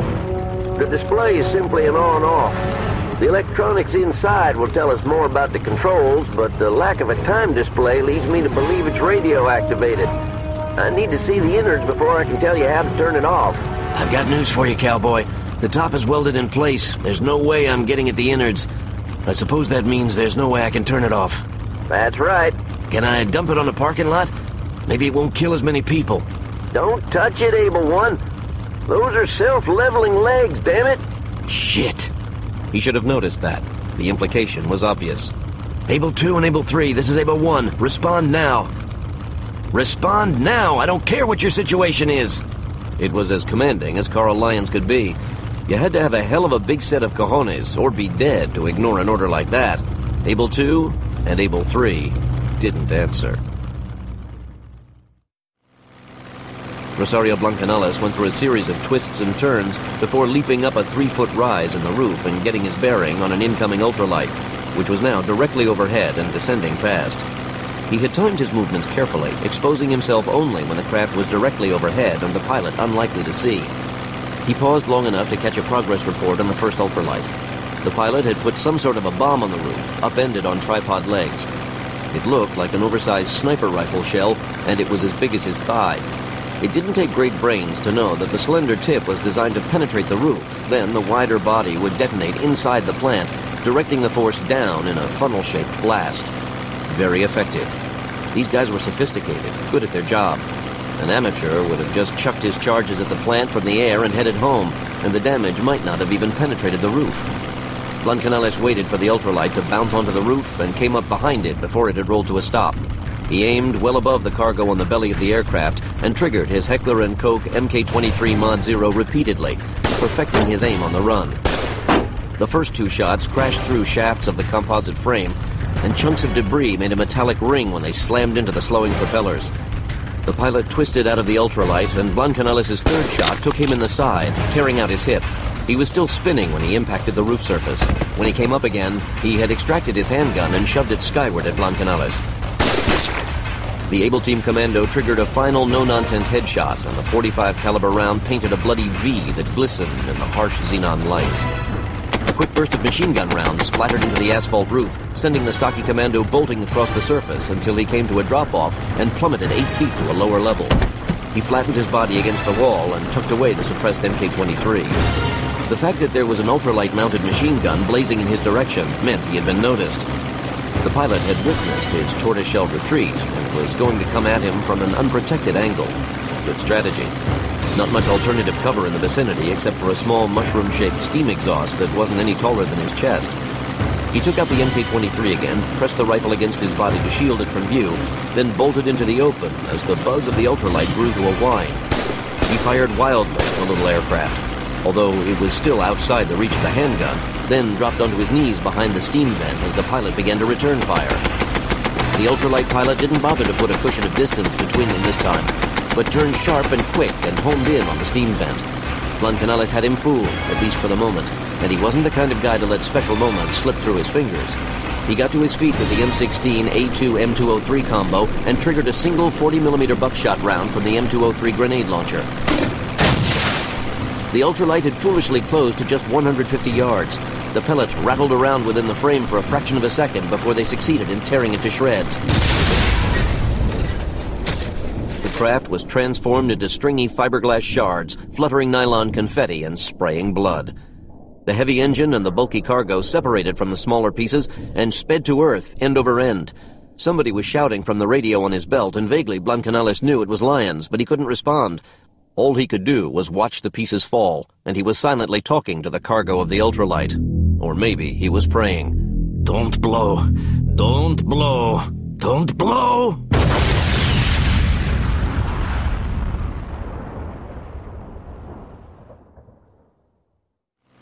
Schwartz lost count of ultralights at 6. How were they supposed to take out 6 of those damn things? All he could do was all he could do. A stupid affirmation, but somehow it made sense, and somehow it made him as mad as hell. He barreled over the edge of a drop-off just as his target ultralight rolled to a stop. Schwartz jammed the barrel of the M16 A2 M203 into his gut before his feet hit bottom, and he triggered an automatic burst that cut viciously into the little aircraft, cutting up the frame, ripping through the nylon wing panels, and stitching through the chest of the shocked pilot. Easy enough. He never slowed as he raced across the open roof and realized he had lost track of the next target. Maybe it had seen him and fled. There was a sudden buzz, and the thing rose from the edge of the building 10 paces away like a swamp monster coming out of the murk. Then it dipped low and shot down at him. Schwartz knew the pilot couldn't fire through the prop, so when he bolted, it was directly at the whirling circle of the spinning blades. The pilot panicked and veered to the left, and Schwartz triggered an automatic burst that zigzagged over the ultralight. He never knew what vital part he hit, but the craft descended violently onto the roof, smashing its rear end to kindling, then slamming slow motion into the nearest roof-mounted obstruction. The shed with the ventilation fan took the impact with a dent. The ultralight was obliterated. The pilot staggered out of the wreckage, his forehead visibly crushed, his vision passing drunkenly over Schwartz before he flung away his stubby machine pistol and veered back onto the ultralight. He half collapsed, half knelt in the wreckage and fumbled at the explosive cargo, which was dented but intact. As the pilot fought with one of the twisted disconnect latches, Schwartz halted and aimed not 5 yards away. "Stop!" The wounded pilot tugged on the latch and the cylinder tumbled at his feet. He gave an almost childlike cry of delight as his hand grabbed at the protective steel panel and yanked it, revealing switches inside, and his fingers went for the switch. Schwartz triggered a burst from the M16A2, and the pilot toppled to the rooftop. His arm extended into the air for a moment as his fingers still sought blindly for the switch. Schwartz jogged forward and examined the pilot, then the cylinder. There was one on-off switch. Schwartz was pretty sure what the result would have been if the pilot had succeeded in turning it on. And there were more of those things being set up right now. Schwartz grabbed the bolted-on rungs on the vent fan and pulled himself on top, looking for another target. He saw nothing. The uneven topography of the plant roof made it impossible to scout far, and he had no idea where Paul and Iron Man might be. And he didn't have time to make a serious reconnoiter. No more buzzing motors. All the ultralights were down. A sharp clank from beyond several levels of the rooftop started Schwartz moving again in a hurry. When he got there, it was too late. The cylinder had already been deployed, and Schwartz felt something like a golf ball come into his throat when he saw it. "Don't move!" The pilot froze at the sound of the voice and at the sight of the laser dot on his hand. The dot quickly traveled to his torso. "Turn slowly!" The pilot did as he was told, revealing a handgun holstered under his arm. 50 yards separated them, but Schwartz's handgun was the Heckler & Koch M23 Mod 0. The pilot went through a series of emotions in seconds. First he showed surprise at the weapon, then maybe fear when he knew he was targeted by a competent shooter. Then he was amused. "Shoot me! I dare you!" Somewhere over West Virginia, the Chinook MH-47E swept overland, the pair of rotors thrumming powerfully. They were driven by a pair of Textron-Lycoming T55 L714 turboshaft engines that gave the Chinook the ability to perform heavy lift tasks such as picking up tanks. Right now, the cargo was minuscule by comparison. Just some bruised, battered grunts, as dejected as a homeless mongrel in an alley. Nobody said a word. There was almost nothing to say. Not now. Not yet. Eventually, they would study what had happened, every move, every detail. They would question every action, every decision, dispassionately studying their own behavior for a cause of the failure. Probably their analysis would determine that there was nothing they could have done to avert the catastrophe. But right now, the failure loomed large. They had gone to stop a terrorist act, and the terrorist act happened anyway. People, civilians, innocent bystanders, died. All three of them had taken shrapnel cuts, and Blancanales looked as sunburned as Schwartz had after the Baymont blast. Paul's dark complexion became a rich brick red after the water that had been protecting him reached near boiling temperatures during the blast. The black suits were unharmed. They were all alive, which was a small miracle, but it was tough to see the glasses half full. Right now, it was tough to even be angry. He should be enraged, energized with fury. Lyons put his elbows on his knees and laced his fingers behind his neck, staring at the floor. He didn't want to know how many people were still in the mall, hiding or trapped when the bombs blew. One dead civilian was too many. Alang, India. The city of Alang sat near the Bay of Kambat, on a western peninsula jutting from the subcontinent into the Arabian Sea. It was here that the world sent its ships to die. They came by the hundreds, the huge freighters and tankers and warships that were too dilapidated to maintain any longer. Even the occasional passenger cruise ship showed up. All of them came to be digested. Calvin James turned to his companion. "It looks like a mass grave." The CIA agent, Paul Patel, assigned to serve as their liaison and guide, nodded grimly. It is, in every sense of the word. The ships were purchased by the Alang scrap barons, who paid a going rate of about $150 per ton. The doomed ship had arrived at this stretch of critically polluted beach during the high tides that came with the cycles of the moon, where ships were run aground into one of the 250 huge slots accommodating vessels of 50,000 tons or more. The ship was winched ashore and set upon by workers. The CIA agent had said he would give men of Phoenix Force the full-color tour and directed the pilot to take a flight path over the beach, start to finish. When they came upon the first ship, James thought it looked like the carcass of some impossibly big whale washed up on shore. It was a cargo vessel that had been winched and floated on the tide until its entire front half was out of the water.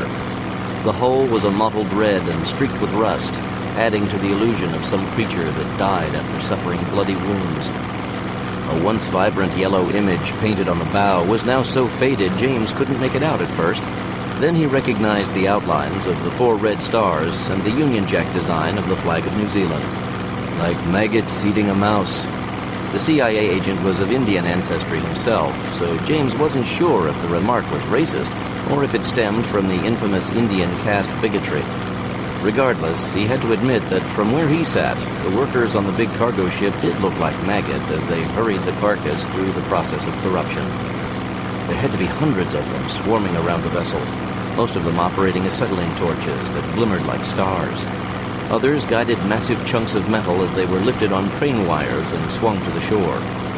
Acres of excised girders, equipment, and hull slabs were carpeting the shore, where more torches glittered in the hands of swarming drone workers. The front end of the vessel had already been chewed down almost to the keel. Around it, the water was a black morass of drained petrochemicals, with foamy mounds of sludge collecting in the crevices. A haze of oily smoke blanketed the coast. That was just the first ship. Then came another and another. They were flying for many minutes over the endless, untidy row of ships. Gary Manning was curious. How many ships are brought in? They could top 600 ships this year. That's doubled from 5 years ago. The workforce reached more than 70,000 last I heard. McCarter remembered something he'd read. I think I know about this place. A long time ago, it was something about Greenpeace demonstrations. The environmentalists cruise offshore every day and nobody cares. Nobody in India, anyway. But it's a nightmare down there. There's spilled fuels and oil. There's all kinds of other chemicals coming out of those ships.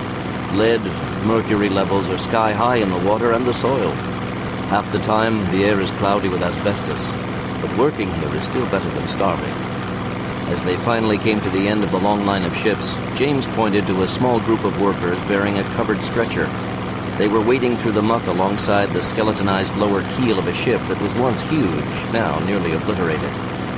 The CIA agent gave them a grimace. The safety codes are as stringent as the pollution standards.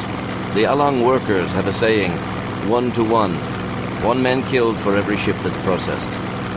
Sitting at the rear of the aircraft, T.J. Hawkins was struck by the implications. 600! David McCarter assigned himself the task of walking the shore with the CIA agent. With his British accent, he knew the Indian people might have an instant animosity toward him, but he would also seem less foreign than the Americans to the people of this untouristed end of India. Paul Patel was stationed as a diplomat in the U.S. Embassy in Bombay. He and McCarter were riding toward the shore. Hell, everybody knows I'm CIA. We just talk around it. He had been born in the U.S., but just barely. His parents risked the strenuous flight to Los Angeles when his mother was 8 months pregnant, and she gave birth within hours of landing. I appreciate all the effort. I just wish they hadn't named me Paul.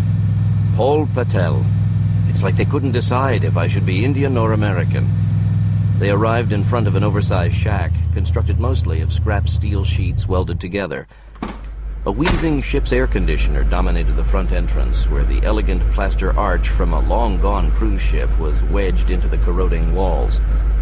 The windows were all scavenged viewports. The grounds were the same unclean soil that was everywhere along the shoreline, glistening with oil and too much poison to grow anything. Patel smirked as McCarter took in the unlikely-looking building. Wait until you see the inside. The interior of the building was truly bizarre, a vast, filthy cathedral. The wall-to-wall carpeting was made up of swaths of carpeting ripped from the floors of cruise ships and from captains' quarters on merchant marine vessels. Without regard to color or texture, they were secured to the floor with flathead nails, creating an unpleasant patchwork. There were more ship's light fixtures than McCarter could count mounted on the walls and ceiling. Light-gauge exposed electrical wires were draped on nails and wedged into wall crevices. Most of the lamps were off, so that the vast interior was lit mostly by one massive, sooty crystal chandelier from some long-gone cruise ship ballroom. It was so big McCarter couldn't walk under it without lowering his head, so he went around. Around the room, like rats in the shadows, a few administrative workers toiled under salvaged green banker's lamps at battered steel desks. One of them even had a computer, a huge tower extracted from a ship's bridge, and a young man was pecking DOS commands on the keyboard. There were no interior walls or cubicle dividers in the building until they came to the rear, where Patel knocked, then opened the door into a reception room. The lighting here came from several standing lamps and was pleasant. The carpeting was one piece of dense beige. The receptionist's desk was small and somewhat worn, but looked as though it had been expensive when it was new, maybe 30 or 40 years earlier. The receptionist was about 15 or 20 and spoke to them in English. She rose with a polite smile as she lowered the volume on the tiny desk television. Good morning, Mr. Patel. Good morning. We're here to see Wally. Let him know, will you, please? Certainly. She spoke into the intercom on her desk, then hurried to the mini-kitchen in the corner to make tea. McCarter found himself propped in an extravagant hand-carved chair with arms that curved into scrolls. The chair back swooped into a swirling top well above his head. The wood was gilded and well-preserved. It's a Louis XIV.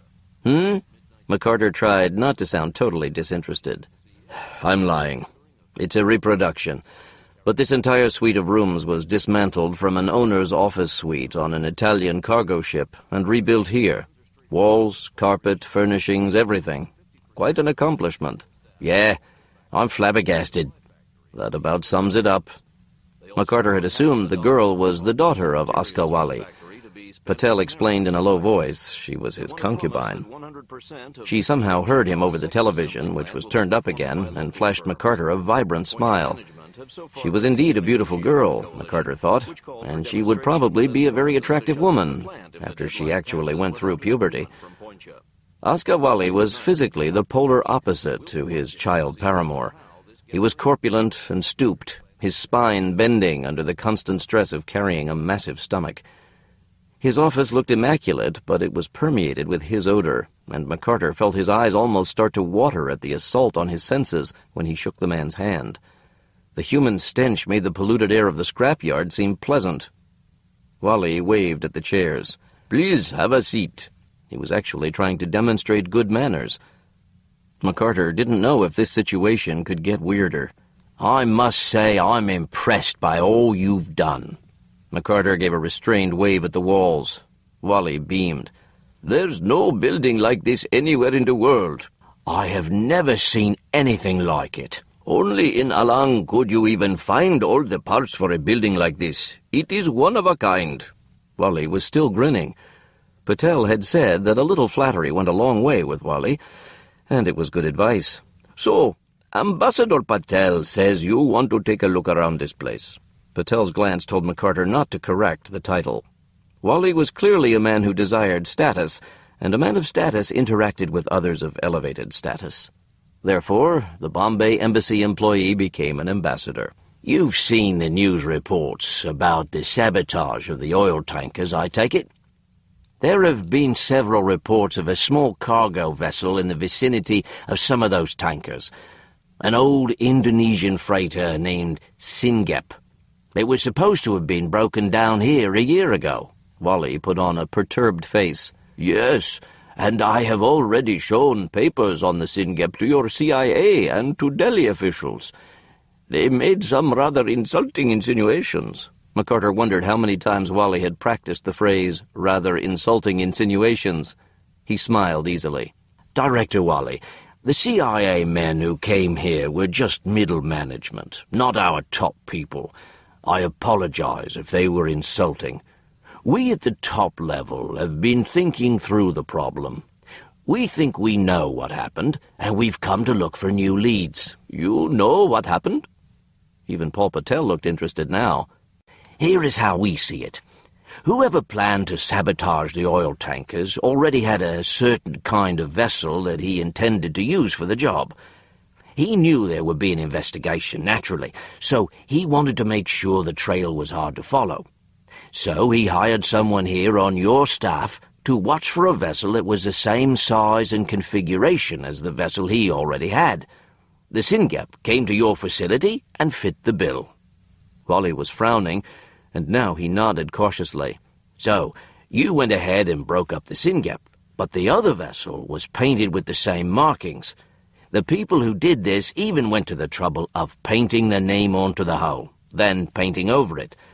But they painted over the name so poorly that in bright sunlight it could still be read. That way the trail led here, to Alang, and to you." "But I was not responsible." "Of course not. But somebody in your shipyard is linked to whoever is responsible. That's why I would like to question some of your people." "So Langley's not tying Wally to the ship anymore?" "No. Think about it this way. If Wally was going to provide a ship to be used in the sabotage of the freighters, he would have removed the markings that linked it back to him. It would have been foolish not to. A man like you, Mr. Wally, would never have become the businessman you are today if you made such stupid mistakes." Wally looked at Patel briefly. Then his eyes danced to the walls, the ceiling, the desktop, everywhere except at McCarter's face. "Yes, of course, that is true." Of course it was, the Briton thought. McCarter drank his tea like the English gentleman he wasn't, with one ankle propped stiffly over the other knee.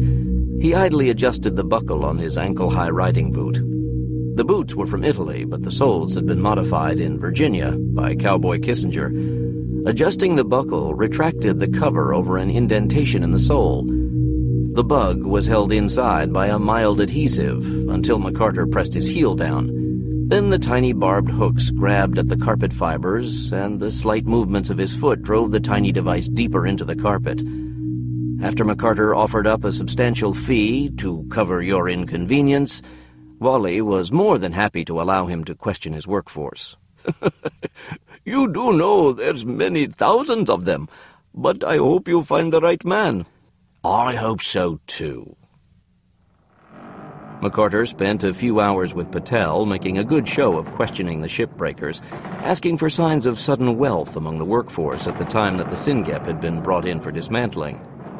He felt like a fool. These men lived in poverty. They worked under the most deplorable, dangerous conditions for a few cents an hour because it was the only way to feed their families. No, they told him, none of their peers had been showing signs of wealth. When he asked if there had been any strange disappearances among the workforce during that time period, they were simply confused. People came and went all the time. It wasn't unusual for a co-worker to simply not show up one day. Maybe he moved on, hoping to find better pay in Ahmedabad or Rajkot. Maybe he became too sick from the poisoned air and water to work anymore. It happened all the time. As they drove back to Alang, Patel grew curious. Is Langley really ready to take Wally off its list of conspirators because of the name on the ship? Not for that reason. Problem is, he's got too much money. It is much more likely that somebody working a shipyard simply passed on the physical details of the Singep and reincarnated her with a few cans of paint. So they think it was actually the Singep that was seen around the tankers? With her name coming through the paint? That would be a bloody stupid thing to do. Patel's mouth hardened. It sure would. Patel had a pair of vodkas before McCarter's airplane was even off the tarmac, and as soon as the Malay Air flight was airborne, he was on the phone to the United States. "It's Patel." "Why are you calling?" "There's trouble." "Such as?" CIA, working with the backing of Delhi. They questioned Wally. "What did you expect? He practically waved a flag and said, 'Come and get me.' But it doesn't matter. The Singep won't be found. And Wally made it through Delhi's interrogation without cracking." Patel was feeling frantic. Senator Jackson didn't get it. You don't understand. This time they're really digging deep. I think they could uncover the operation. Even so, I've erased my tracks. I won't be exposed. I will. Then you had better make sure the operation isn't uncovered. What do you think I'm trying to do? We need to move the boat.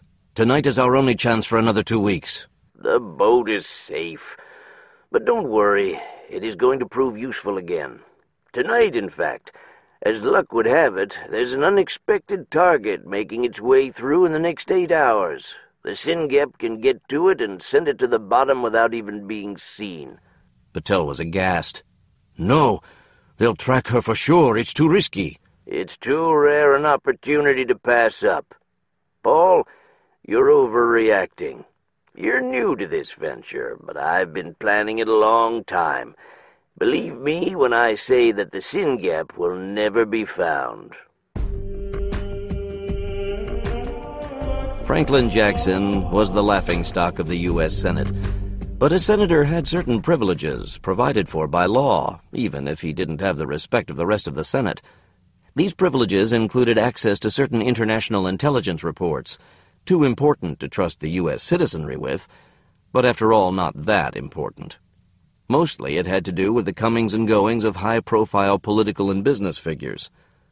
Jackson had long ago seen the potential value in such information. His awareness was now paying off. This time the report wasn't about a political or a wealthy business leader, but about a pair of oil tankers that had left Iran just hours earlier. In the Middle East, the vitriolic exchange that started with the destruction of the oil tankers had continued unabated. Never mind that subsequent attacks made it increasingly clear that the violence was not about one oil-producing nation trying to gain market dominance. With amazing rapidity, the war of words between Saudi Arabia and Iran escalated at a stampede pace. Iran and several other Middle Eastern oil-producing nations lost ships in the tanker attacks, but somehow Saudi Arabia, one of the biggest producers, was unscathed. Iran's thinly veiled suspicions had become blatant in the past 24 hours. Saudi Arabia, and only Saudi Arabia, had the motivation and the resources to pull off the attacks. Now the Iranians had quietly launched 2 supertankers, with a massive supply of crude oil being sold to U.S. oil companies through a complicated series of legal maneuvers. While the world media wasn't told about the tankers, Iran had sent a clear message to the Saudis.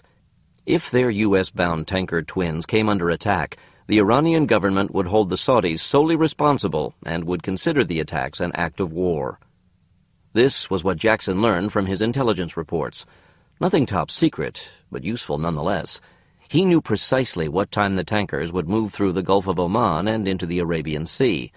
When he plotted the course and checked the tide schedules, he was ecstatic to discover that the target was reachable. The Singep could slip out while the tide was rising, rendezvous with the Iranian tankers, and take action. It was a little risky, but he simply couldn't pass up the opportunity. Alang. David McCarter was halfway through his briefing when he revealed his suspicion to Barbara Price. Paul Patel is as dirty as Oscar Wally. What makes you say that, David? Nothing specific.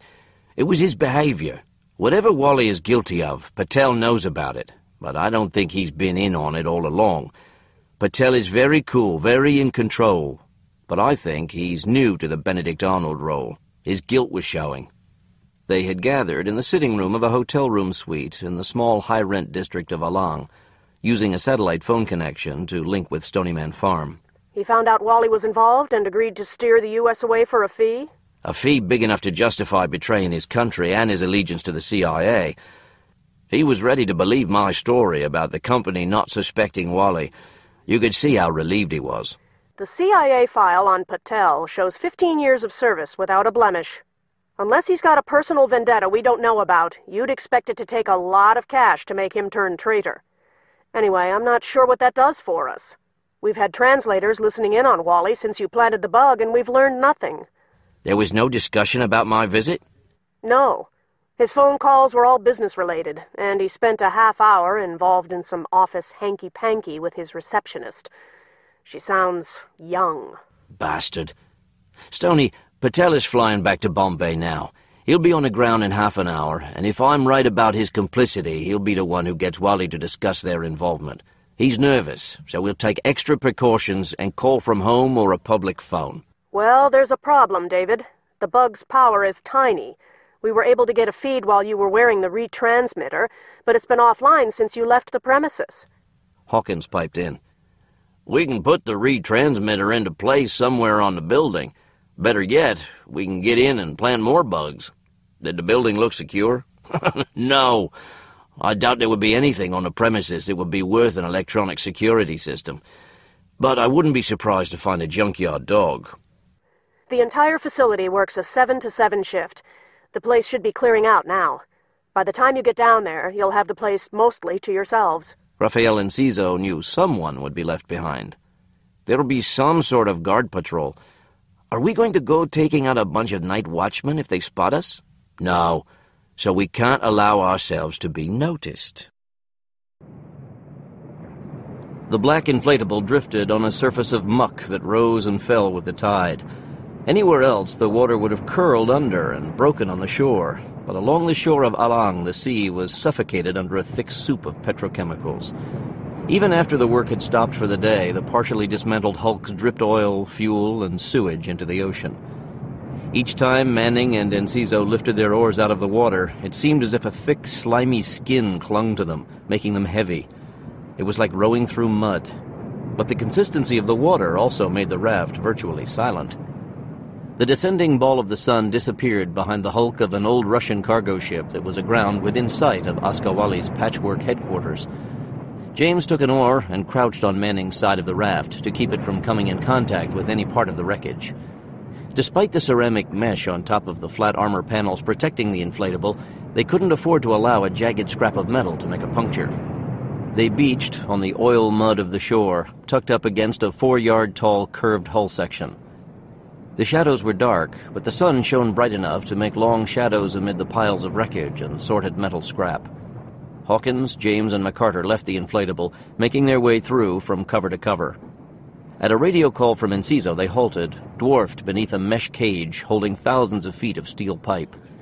Enciso gave them the position of an approaching patrol, and they waited out the pair of watchmen, who were joking as they strolled on their rounds.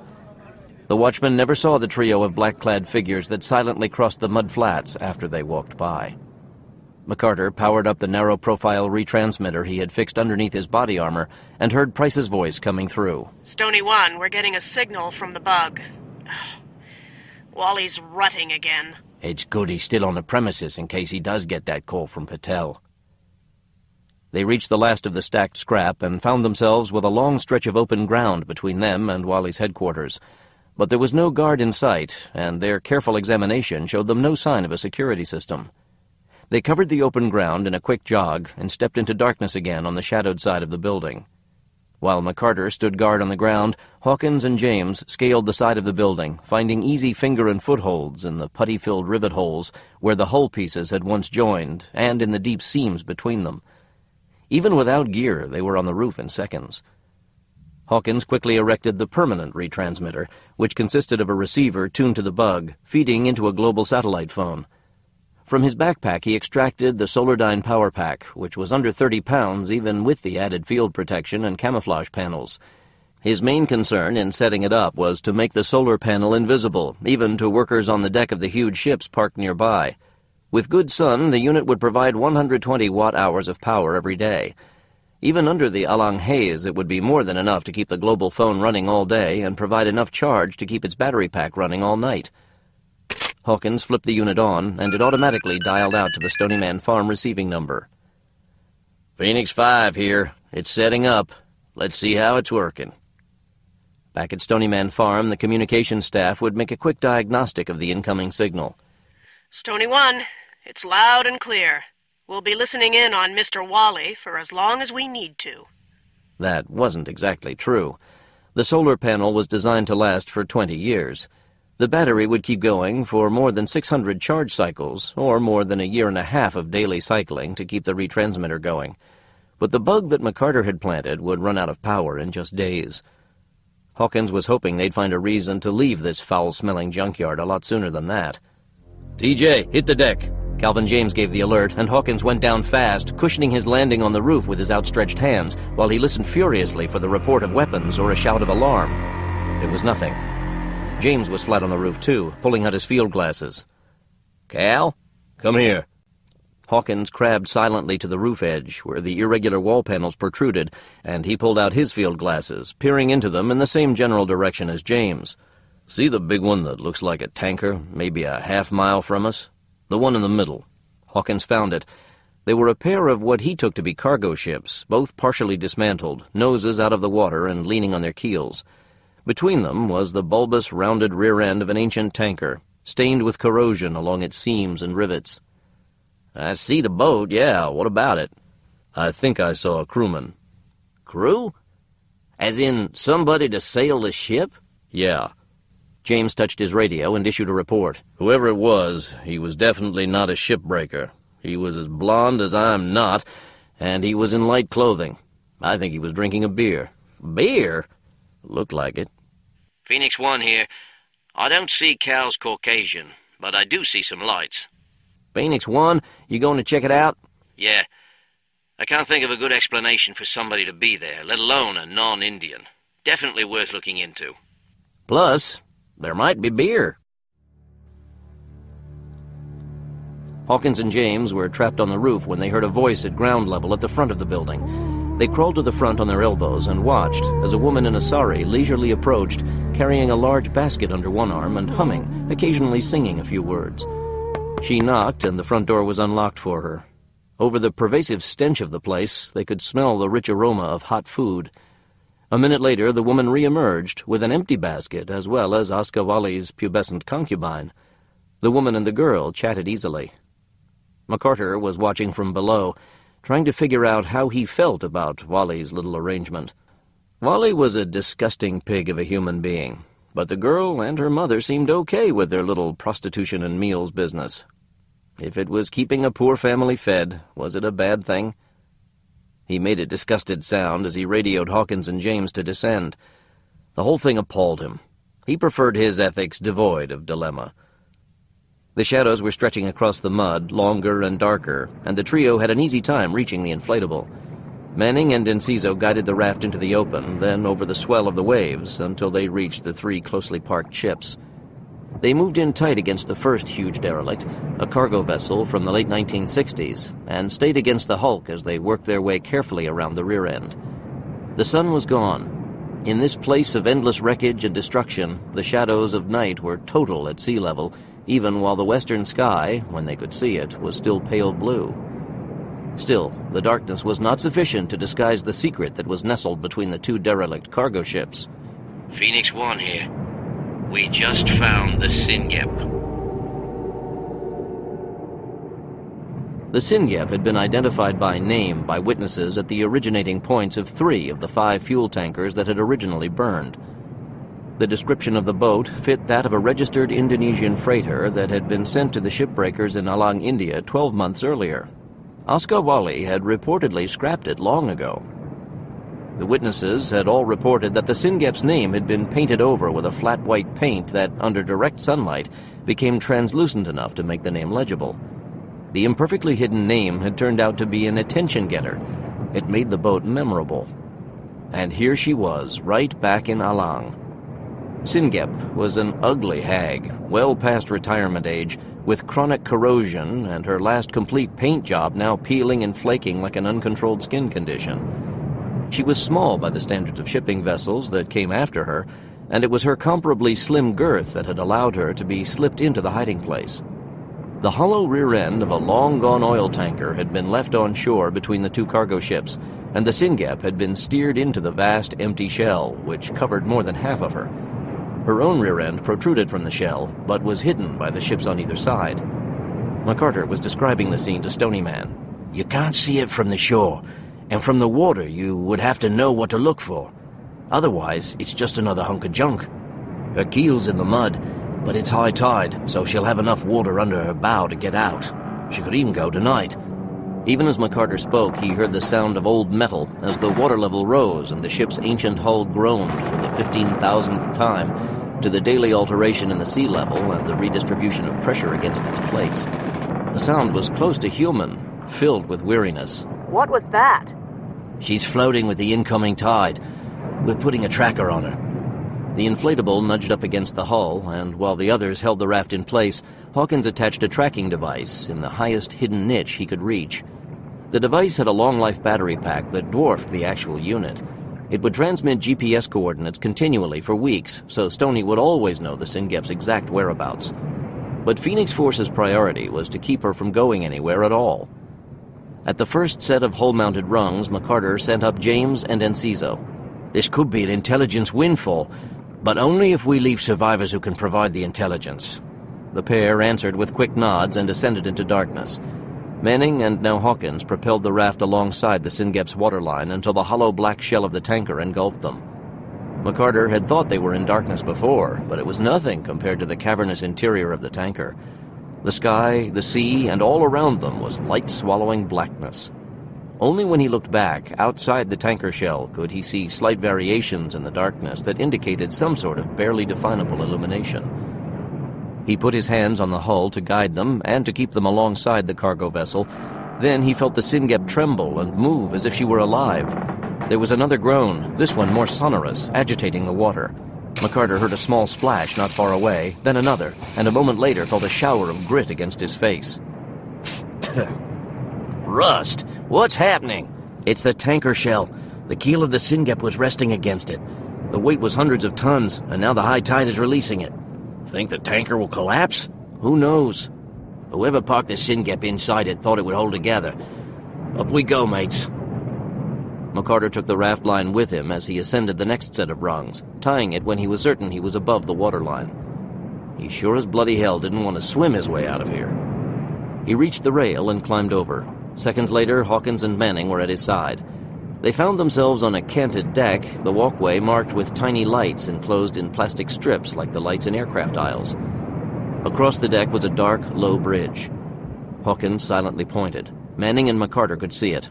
Oskawali's headquarters building was visible through a narrow gash in the tanker shell. They were standing in the spot where James had spotted the Caucasian beer drinker a half hour ago. There was a creak, and the deck leveled out by a degree or two. The near-invisible raising of the water was righting the massive bulk as if some supernatural force were bringing a monstrous creature back from the dead. Then they felt something else through their feet. The engines, like the creature's heartbeat, suddenly thrummed back to life. The Singep was preparing to set sail. James and Enciso followed the glowing strands of floor lights to a door leading below decks. A faint light leaked through. They heard the approach of footsteps and removed themselves into the darkness as the door swung open and two men emerged. They were in too much of a hurry to see the hidden commandos. Enciso lifted the first man off his feet with a sweep of his own foot, and before he crashed to the deck, he was rendered unconscious with a gun barrel to his skull. James used the second man's surprise against him. As he turned to see what was happening to his companion, the Phoenix Force commando used a hard twist of the man's right arm to take him down to the deck in a single movement while delivering a concussive blow across the face. James's victim went limp. As they were tightening disposable cuffs on the unconscious pair, James spotted a hand emerging from the interior blackness. It grabbed the door. He leaped for it, and Enciso was inches behind him, but the door slammed, and they heard the bolt slide into place. Behind it, there was a shout. Intruders! Lock down the ship! The lights came on. The door to the deckhouse flew open. At the instant, the deck blazed with lights. McCarter squeezed out an immediate response, sending a sustained burst into the knot of gunners trying to push their way onto the deck. 3 went down in an ugly pile before the others retreated. More appeared on the far side of the deck cabin, but met with unexpected resistance when Hawkins and Manning both unloaded on them, cutting down the leader and sending a wounded man flopping to the deck. There was a hasty retreat followed by shouted orders. The ship's crew was organizing for repelling boarders. McCarter led the others aft into the cover of a rusted loading crate. The deck lights winked off. They pulled on glasses, switched to night vision, and waited for an expected attack, but the deck remained empty. The ship lurched. They felt the friction of the keel being dragged against the sea bottom, like one huge granite mass being dragged over another. But the grinding decreased, and they could see the unnatural blackness of the interior of the tanker shell give way to the starlit sky, hazy under the foul polluted air of Alam. The grinding ceased, and the deck righted itself as the ship floated freely. The derelict cargo ships that made up the Singep's hiding place fell away. It drifted in reverse, then the powerful screws turned in the other direction and the ship eased forward. Minutes later, she was putting distance between herself and the shore. The empty deck of the Singep began showing signs of life as an army of gunners moved toward them. Easy targets when viewed through their night vision glasses, but McCarter held his fire as a report came in from Enciso and James, now in position just beyond the bridge house. They waited on the mercenaries, who became more confident as they searched the aft end of the ship without finding the commandos. They assumed their attackers had fled. Then the Phoenix Force trio unleashed a withering blast of gunfire that mowed them down mercilessly.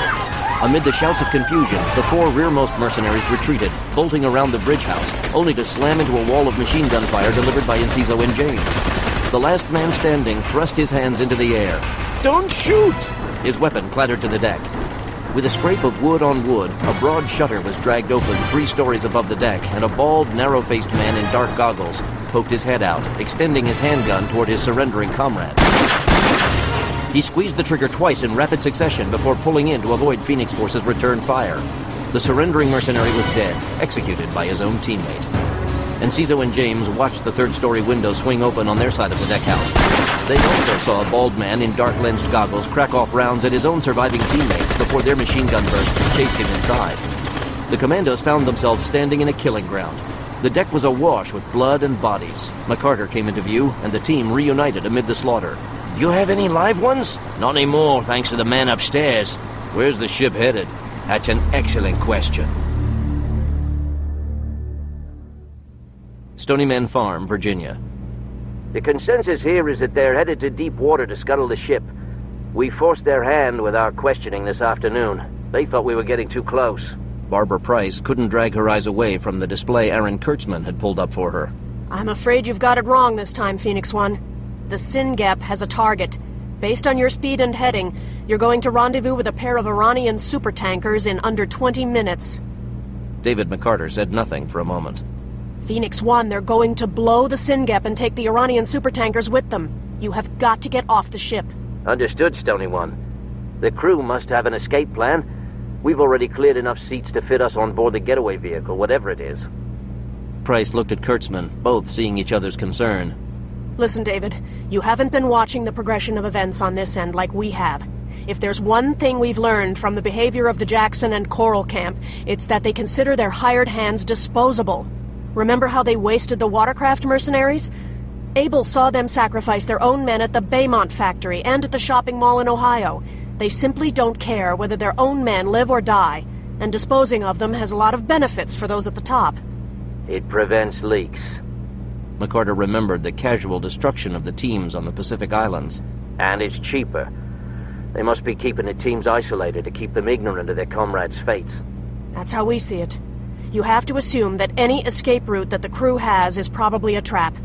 The opportunity to take down the Iranian tankers may be fortuitous in Jackson's eyes, but you can bet he planned all along to erase the Singep and her ship full of human liabilities in one fell swoop.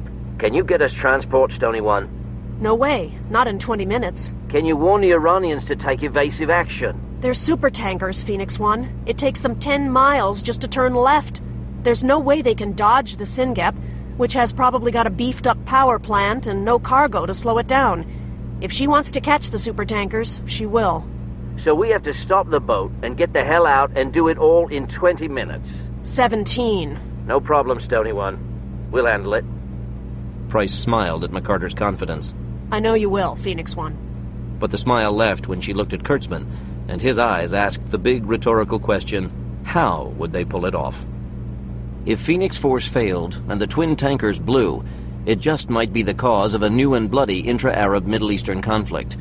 If Phoenix Force failed, they would be destroyed just as surely as the tankers and the Singep herself.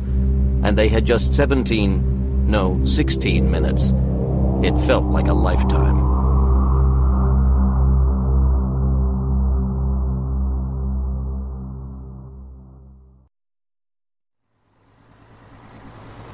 Arabian Sea. First things first, David McCarter thought. Stop this ship. Render it inoperable and it can't destroy the Iranian tankers. Worry about escaping later. Manning had an idea. The screw. That's the way to bring this ship to a halt. We just send in grenades until the prop gets bent.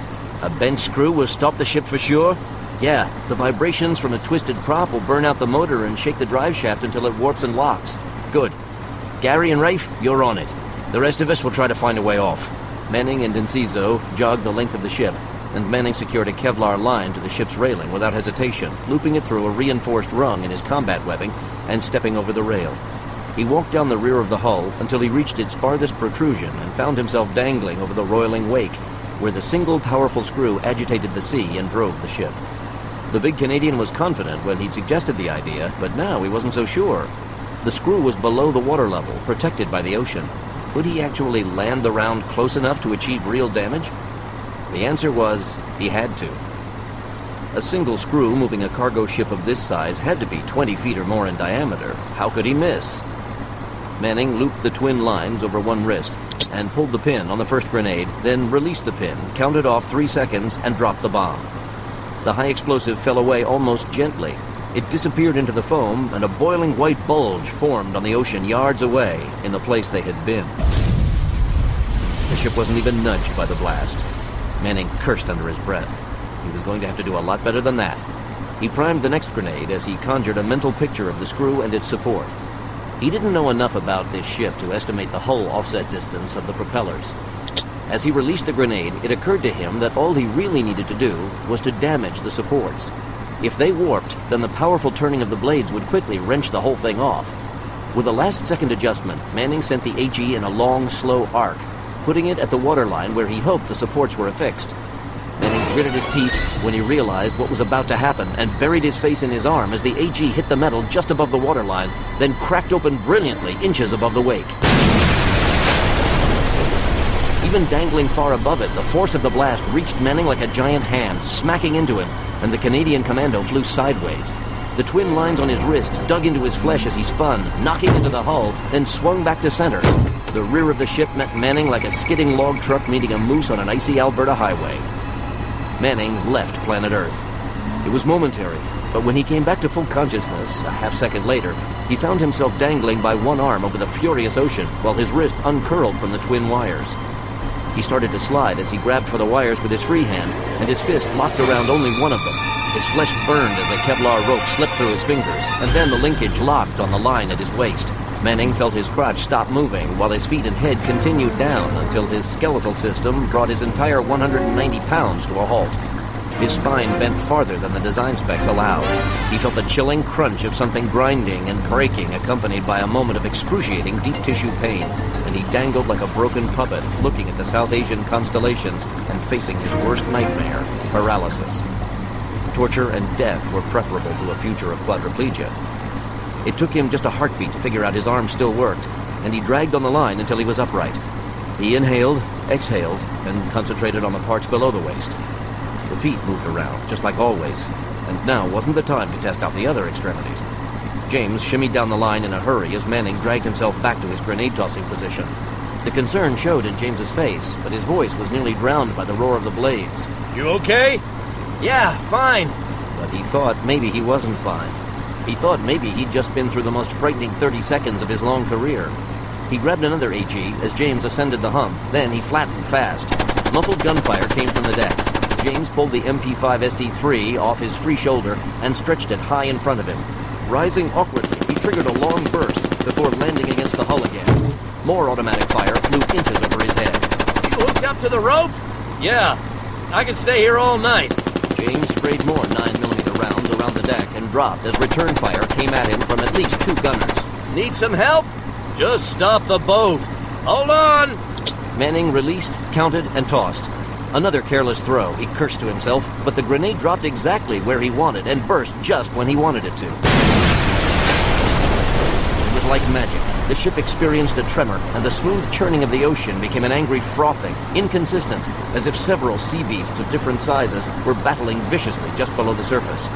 Something was bent out of shape. The Singep didn't stop. What happened to the boat? I think I just pissed it off! The railing and arm's reach above James took a powerful burst of gunfire that started and just didn't seem to stop until the solid steel incredibly began perforating under the onslaught. Somebody is pissed. James retreated down the hull. Hurry up and finish the job. They're going to take out the line, and then we're SOL. Manning had one HE left. It had to work, because his smoke grenades weren't up to the job. He pulled the pin, watched the thing while he counted in his head, then tossed it away. It was swallowed by the chaos of water and darkness at sea level, and he couldn't even guess how accurate it had been. A weak swell of water was all Manning saw, but he bit out a vivid curse. Don't tell me you missed! The air filled with more auto fire, as thick as swarming bees. I missed!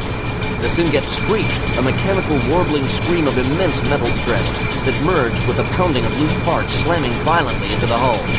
The weight not only wavered side to side, it was now thrashing up and down, and the slashing propeller actually broke the surface momentarily before knifing into the sea again.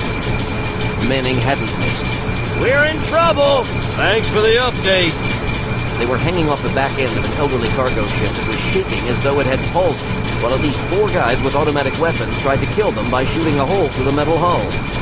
The Kevlar line supporting both Phoenix Force commandos was tied to a rung outside the rail, but the rail was now perforated, and it was a miracle the line hadn't yet been hit. No! I mean, we're really in trouble! I blew a blade of the prop!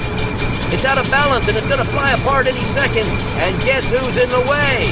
Well, we can't go up. The entire rear end of the vessel began to rattle excessively. Then we go down! You first! James watched Manning float away into the darkness. Then he was gone. James unclipped the rope from his harness and extended his arms and legs, pushing off from the Singep, and found himself descending through blackness.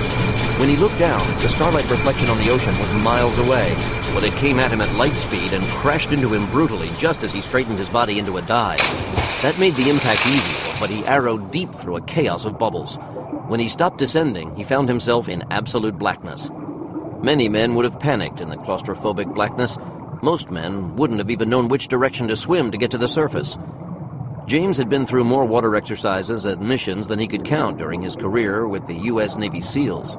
Early in the program of basic underwater demolition SEAL training, the wannabe SEALs were taught to regard the water as a safe haven, not a place of danger. Despite the pain in his lungs, James found his way to the surface with smooth strokes, his mind already churning over his list of other problems.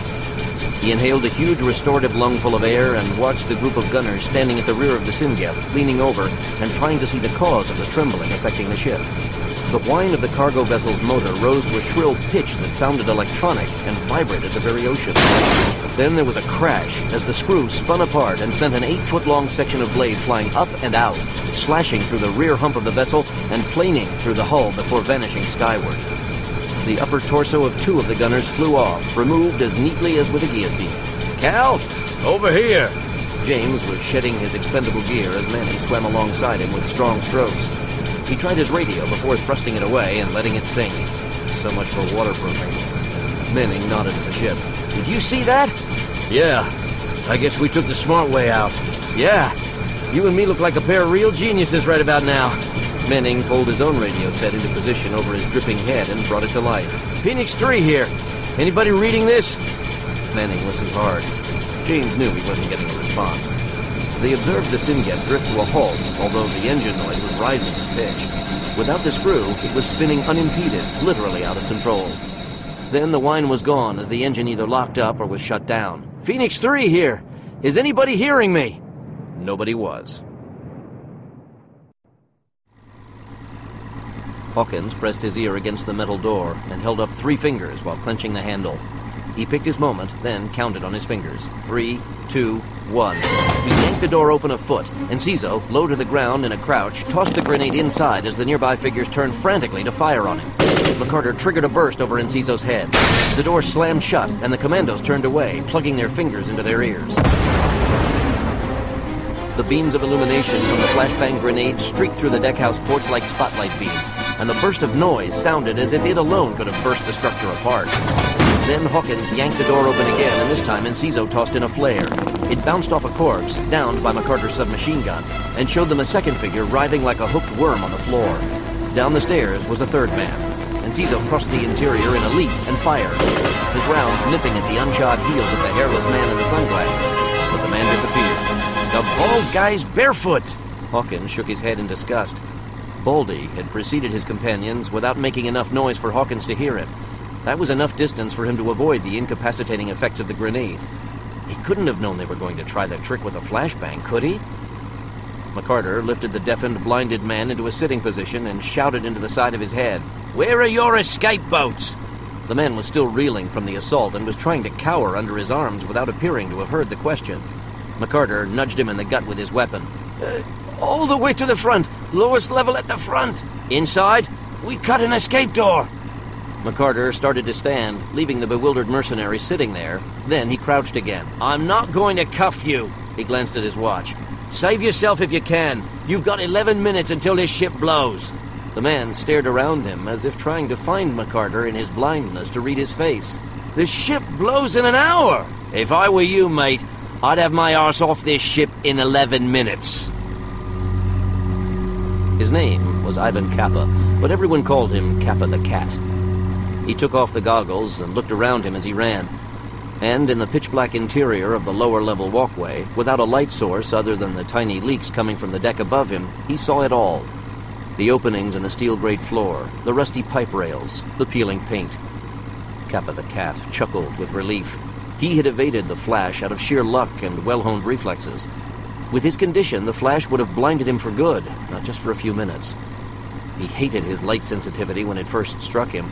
It had forced him out of Special Forces, which was the one and only place he had ever been a success.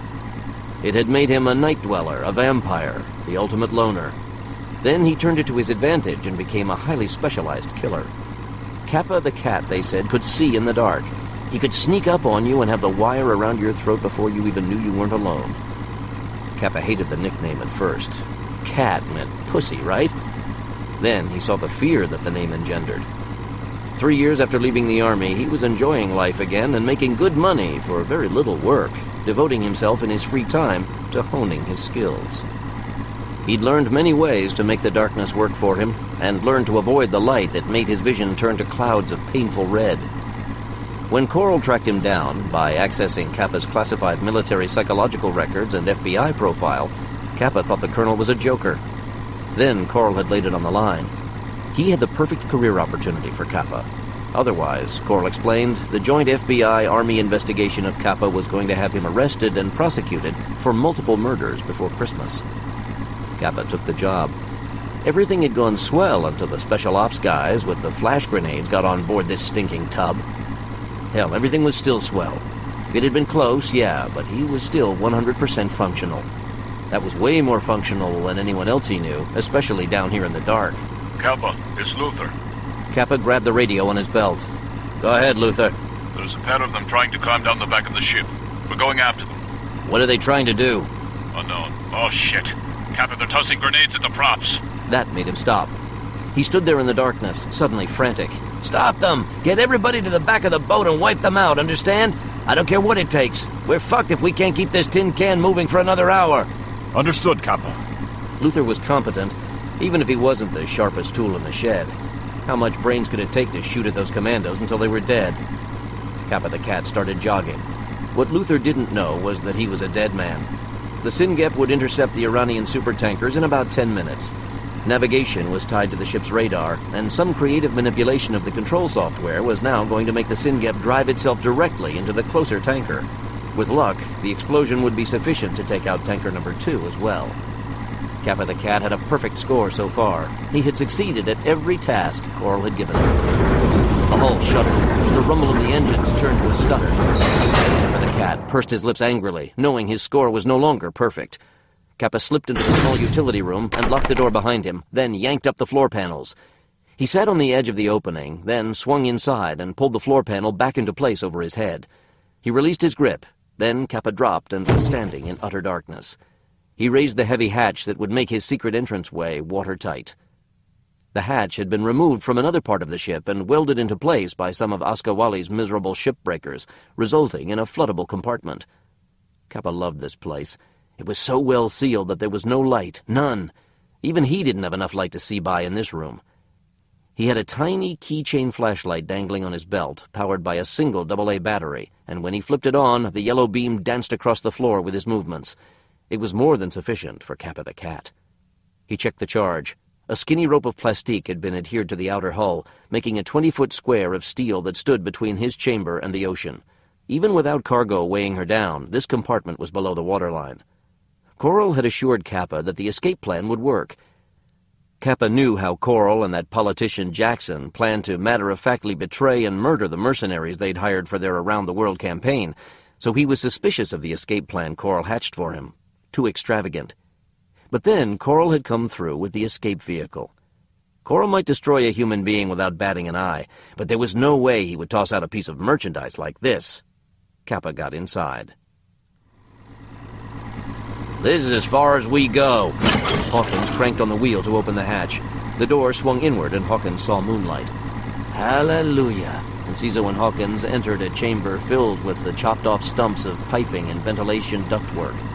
The former ventilation room was now packed with inflatable rafts packaged with their outboard motors.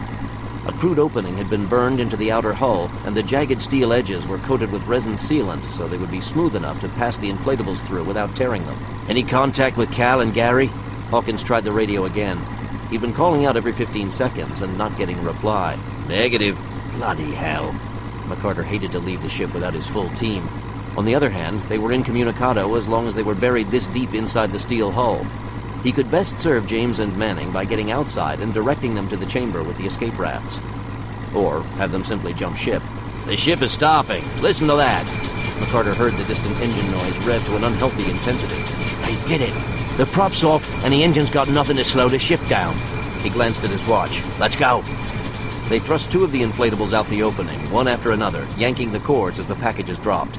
The rafts broke open, righted themselves as they hit the water, and were fully inflated in seconds. Enciso was poised to make the 20-foot leap, so he could collect the floating gas tanks as they were tossed down, when the floor lurched. His feet left the ground, and he bowled into Hawkins, who was already on his way to the ground. What the blazes?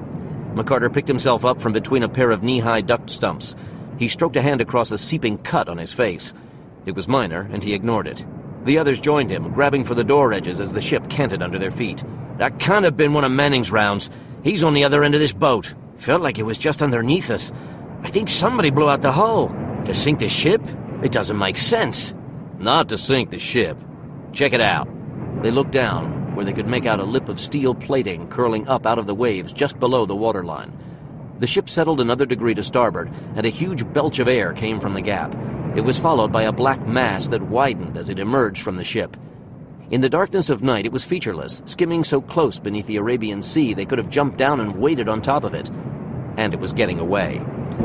Hawkins popped a flare, held it, then launched it the moment the black mass rose above the waves. The submarine submerged again, as if startled. He forced the image into his mind, every line, every detail of the craft. Let's get out of here. Their rafts were gone, sunk by the blast. There were many more. They ejected another pair, then Enciso made his leap into the sea and grabbed at the heavy fuel containers that they had pushed out the door. By the time Hawkins and McCarter made the two-story leap into the ocean, Enciso had the outboard motor running and had tied a tow line on the second raft. McCarter hoisted himself into the raft. Gary and Cal? I reached them. They're already in the drink. Enciso engaged the blades when Hawkins was just half in the raft, and McCarter had to yank him in by the collar when the acceleration threatened to pull him back into the water. They buzzed alongside the now silent vessel. Her engine was spent. They heard shouts from the deck of the Singep as they left her behind, followed by a brief crack of gunfire, but they were already out of range. There! Using his night vision glasses, Hawkins guided Enciso toward the swimming commandos. James and Manning looked as content as a pair of frat brothers taking a dip at Miami Beach during spring break. Care for a lift? Enciso cut the engine and drifted the inflatables to the swimmers. Might as well. I'm getting a leg cramp. McCarter stepped into the towed raft and started the motor, then hauled in his teammates. My watch says we're out of time. Yeah, we're out of here, mates. The lighter load in the two rafts allowed the outboards to produce better speed than if they had crowded into one, and McCarter and Enciso opened the throttles all the way. Manning gestured back to the west. Check it out! McCarter turned and saw the lights. Two sets of them, each on a vessel a few miles beyond the stalled Singep. The lights of each ship stretched over a vast length. They could only have been from something as huge as a supertanker. It was the twin oil tankers out of Iran, pushing their way through the Arabian Sea. Lucky bastards. On board the leased Iranian supertanker, the sleeping man stirred, then sat up. Captain Adnan Amir muttered angrily to himself. He hadn't slept through the ringing of his alarm clock in 20 years. The brilliance of the sunlight through his curtained port told him it had to be well past his 5 o'clock a.m. wake-up time. Then he saw that the alarm clock said it wasn't even 3 in the morning, and the sunlight was shifting unnaturally, becoming noticeably dimmer. With dawning dread, Captain Amir stepped to the porthole and yanked at the curtains. He was just in time to witness the final seconds of the brilliant fireball that had once been the cargo vessel Singap. Alang. It was an hour before dawn, and the 5 figures that slumped around the table in McCarter's hotel room were as hangdog weary as he had ever seen his team. Too little sleep over the past several days. None at all in the last 24 hours. Then the battle on the Singap. But the final straw had come when they were still miles from the coast, and their fuel ran out. From then on, it had been nothing but hours of rowing to reach the coast of the peninsula. Phoenix Force was sapped. Hawkins had sketched furiously in a field notebook throughout the night, and when they reached the hotel, he scanned his artwork and sent it to Stony Man Farm. The sketches were line drawings of the submersible they'd glimpsed just before the Singap exploded. It had been dark, the vehicle was black, and he had seen the thing for just seconds, which made him doubtful about the usefulness of his drawings. Minutes later, Kurtzman was transmitting schematics and photos that displayed one submarine after another on the notebook computer that was the centerpiece of their communication with Stony. Enciso grumbled as the images cycled. Who'd have thought there were this many submarine models on the open market? The field's really opened up in the past few years. Lucky for us, we can limit our search to the very smallest subs. Whatever you witnessed last night required a slim profile to get secreted inside the Singap's hull, and to get out again through the exit you saw. Stop there, Bear. Go back one. Hawkins had seen it too. He had deliberately remained quiet. He wanted the others confirming his choice before he could lead them in any particular direction. The image reversed to a photo of a dry-docked submersible standing on supports in front of a pair of smiling engineers. Got an overhead view of this one, Bear? Not a photo. Here's the schematic. The photo was replaced by a full-screen image of a detailed CAD drawing of the submarine with a slate-gray color scheme applied to give it a realistic look. The image rotated slowly until it stood end-up. Hawkins guided Kurtzman's adjustment of the image until it matched the profile of the boat they had seen hours ago on the Arabian Sea. Hawkins had guessed the boat at under 15 yards, stem to stern, and he placed it at maybe 60 tons, but he also estimated his own margin of error at up to 20%, which in his book turned his specifications into trash data. But then again, the specifications of the sub Enciso and McCarter were stuck on looked close enough. Look at this. Enciso pointed out a detail in the top of the sub. This must be a hatch, right? That's all I saw on top of the sub we saw. Yeah, no conning tower or anything like that. And this looks right, too. This rifling or whatever. His fingers traced the barely visible channels that ran from the nose of the sub along the side of the top. TJ? Hawkins nodded. That's it. I'd swear that's a profile we saw. Bear, what are we looking at? A picture of a ghost. That submersible is supposed to be dead and buried. 3 sets of eyes are telling you it isn't. Which makes it even more interesting. I think you'd better tell us about this submarine. Okay, Phoenix. What you're looking at is the schematics of an MIL project that never was. Here's the short version. In 2001, a Navy contractor came up with a scheme to get itself inserted into a project that it had already been denied. It was pretty soon after the first test run of a specialized commando sub that is designed to piggyback on Virginia-class submarines. SEALs were supposed to be using them within the next year. The company in question had already been beat out in the awards phase as the primary contractor. They were involved in supplying some of the components, but after the first test run and budget forecasts, this firm decided they could do better than the main contractor, and they had a lot of design costs to recoup, so they repitched their submarine to the Navy. The Navy doesn't back out of a project with a primary contractor unless the whole thing's falling apart. The idea wasn't to convince the Navy to abandon their primary contractor. The second company simply wanted more of their design components worked into the project, and the most effective way to demonstrate it was by actually piecing together the demo sub. It worked for them, too. The Navy ended up giving them a bigger share of the pie, and then the demo mini-sub was scrapped, according to the records. Looks like the records lied. Bear, why couldn't this just be a similar mini-sub? How different can one mini-sub be from another? We're looking into that now. It's the grooves along the surface that are the giveaway. The channels were designed for full-scale experimentation with channeling water around the hull to create a sound polarizing effect. These are already some of the quietest submersibles in existence, but the thought was to mask the boat's noise to an even greater extent through the channeling.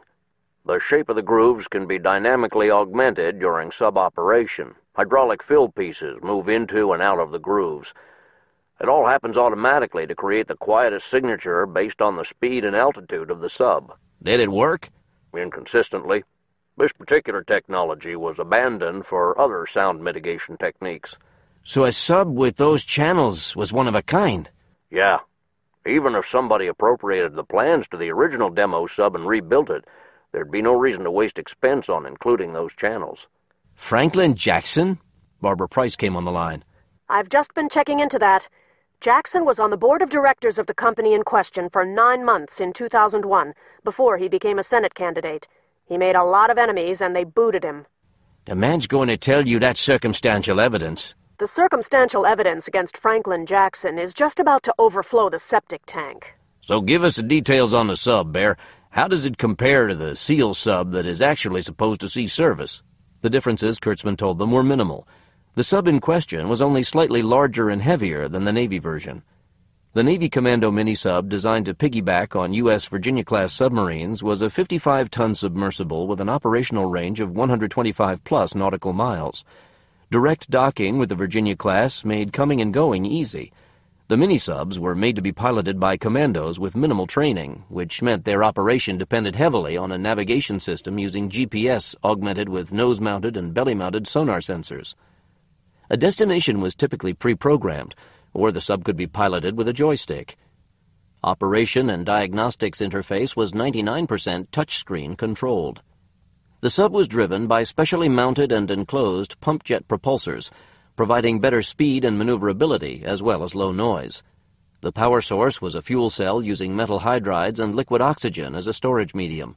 The fuel cells gave the mini-subs better range than standard batteries while providing the same low-noise characteristics of battery power.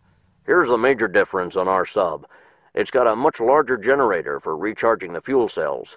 The Navy designs use tiny rechargers, sometimes none at all. They depend on the host boat to get them juiced up.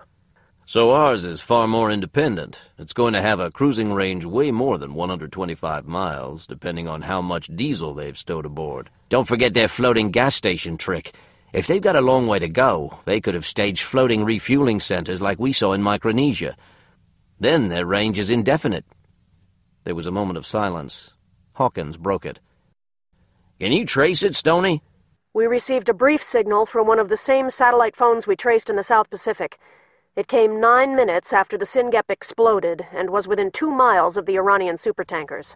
We gotta hope he uses that phone exclusively for communications with home base. Stony, however they came by that boat, it couldn't have been cheap. Somebody got paid well to hand it over. So, what do we do about it? We sleep. We need it. 10 minutes later, they were all sleeping. The mini-sub surfaced inside the remains of an Australian cargo ship. Kappa had arranged for the Old Hope to be parked with its hind end over a depression in the seafloor. It gave him enough clearance to bring the mini-sub under the cargo ship, whose wide, flat underside had been opened with acetylene torches. A 30 by 50-foot opening left him more than enough room to berth the sub. Kappa the Cat had formed a good working relationship with Aska Wally. Wally had driven a hard bargain for the use of his ship-breaking facility, especially for the custom work Kappa had requested. Between the trio of hulls designed to provide the hiding place for the Singep and the eviscerated Australian hulk, Wally had claimed that 20% of his business was being idled. Kappa had demonstrated on paper how Wally could continue to operate his business at 100% capacity. Wally had played dumb until Kappa had walked out the door. Kappa paid more than he wanted to in the end. Not that it was his money. Still, Wally had ripped him off. That was a punishable offense. Kappa was almost happy when Wally started screwing things up. It gave him an excuse to mete out retribution. First, the company man from the embassy in Bombay got involved. Kappa wasn't sure where the leak was, but Wally was responsible. Tonight was a worse offense. Wally had led some sort of special ops outfit right to the Singep, and the result had been a tremendous failure. The Singep missed its target. Never mind that the Iran tankers were a last-minute opportunity, it was still a failure. Upon leaving the Singep, Kappa parked the mini-sub at a depth of 40 feet. The exterior monitors showed the sea turning from black to white. Only after the flash of the blast had faded did he surface and search the sea around him. Then he saw the tankers, unscathed. Kappa was enraged. The rest of his to-do list would have to wait. There was a new item on the list, and Oscar Wally had number one priority. This was Kappa's kind of place. Dark. There wasn't a single security light on the shore. He didn't have to put on the goggles until he closed in on Wally's bizarre headquarters building. The ski goggles were ball models that could be fitted with prescription lenses. Kappa had located an optician with a business in specialized prescription eyewear such as dive masks, shooting glasses, motorcycle goggles, even gas masks. Kappa's requests had pushed the envelope. He wanted his goggles fitted with electrochromic glass with a thin coating on the surface that changes color and darkness when tiny electric voltages are applied. At first, the optician had insisted that photochromic lenses would fit the bill, but these lenses darkened automatically in bright light, and even the special grades didn't get extremely dark in bright sun. Kappa wanted control, and he wanted full protection.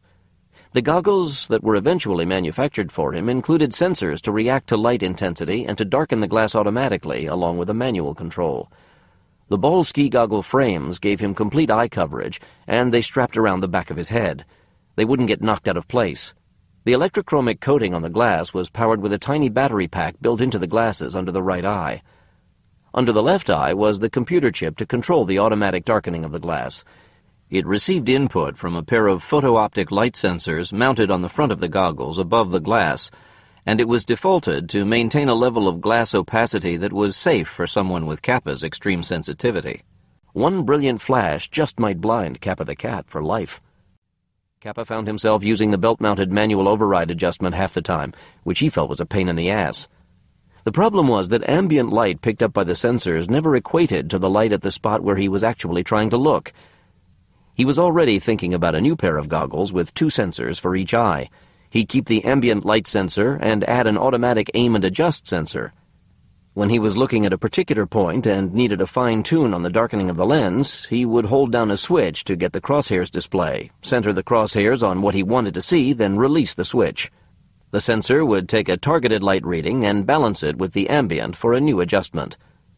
Now he adjusted the electrochromic lenses until they were so dark a normal person would see nothing.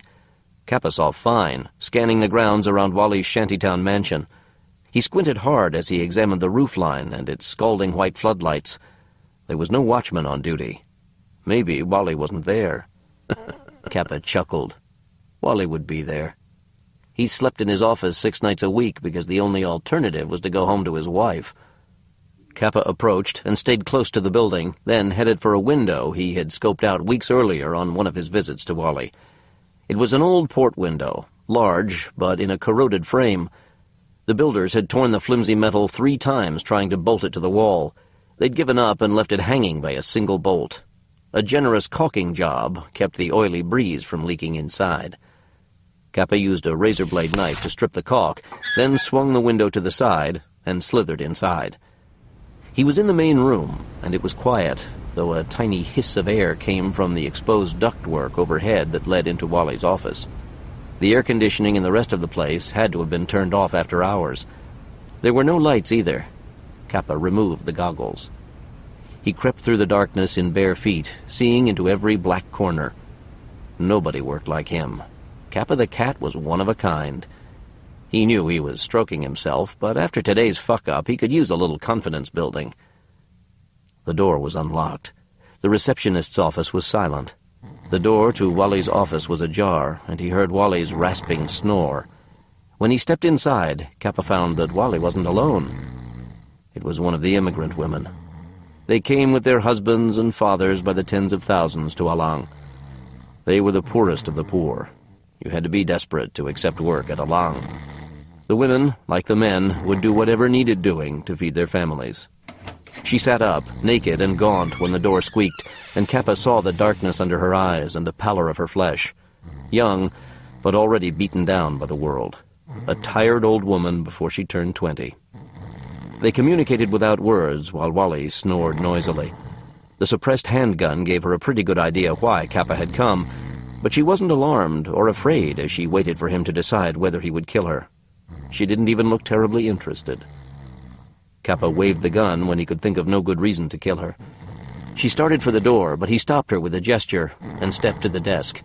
He jimmied the drawer lock in seconds, one-handed, and tossed her an inch of Indian currency. Now she smiled, a thin hardening of her mouth, and left, dragging her sari.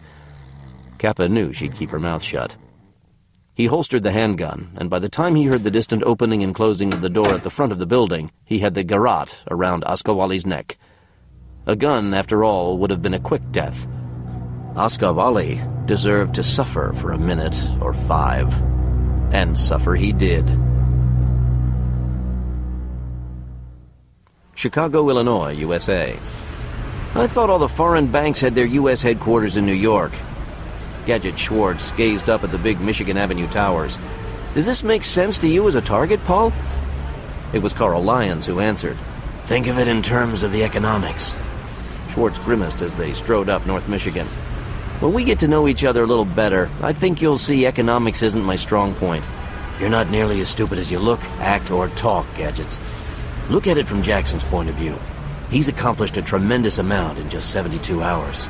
Lyons nodded at the newspaper boxes standing on the sidewalk against the building. The first box displayed the morning Chicago Sun-Times, with the headline, Foreign Firms Flee. The second box held the Chicago Tribune, which proclaimed, European Asian companies pull out of U.S.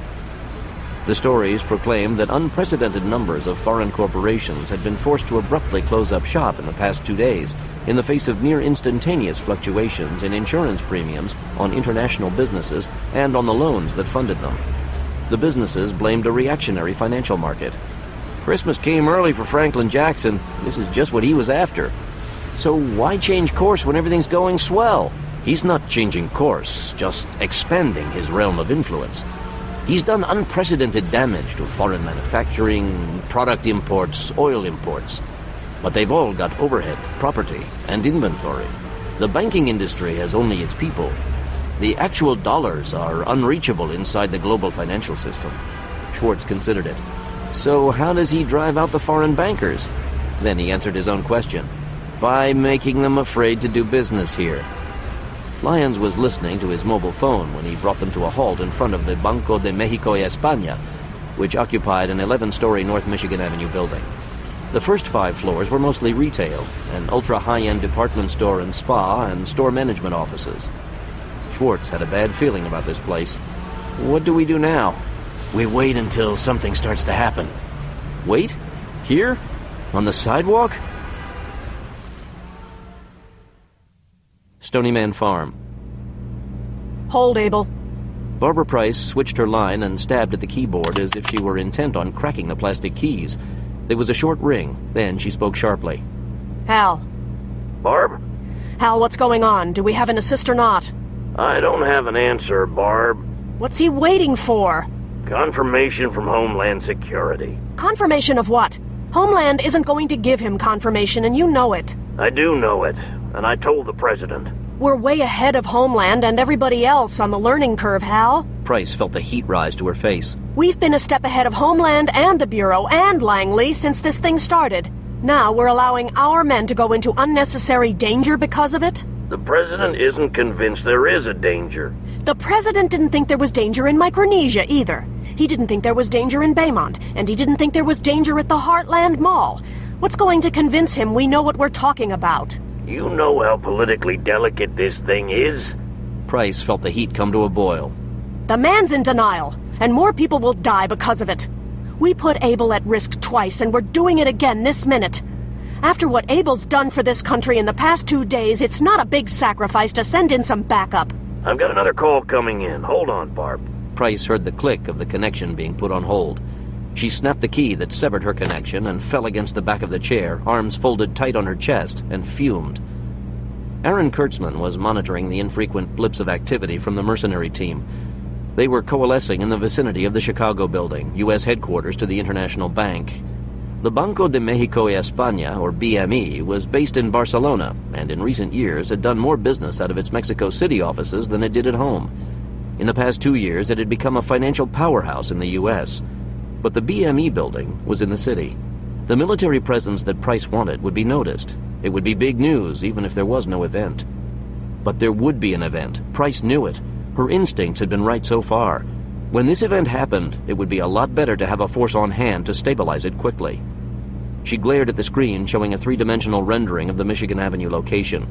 There were icons for the most recent phone traces and icons for the 3 members of Able Team. Nearby was a truck full of Stony Man Farm black suits, with 2 more of the commandos stationed atop nearby buildings. Lyons, Blancanales, and Schwartz were hanging around in front of the building, but she heard Kurtzman give them the okay to head inside. Their icons moved inside the building on the display. Their photo IDs got them through security, and they headed up to the 8th floor, which was as high as they could go without passing through the high-security system. How's your control of the security and automation inside BME? 80%, maybe. Kurtzman didn't move his intent gaze from his monitor across the room. I can get them past the biometrics. What worries me is the humans and the horns.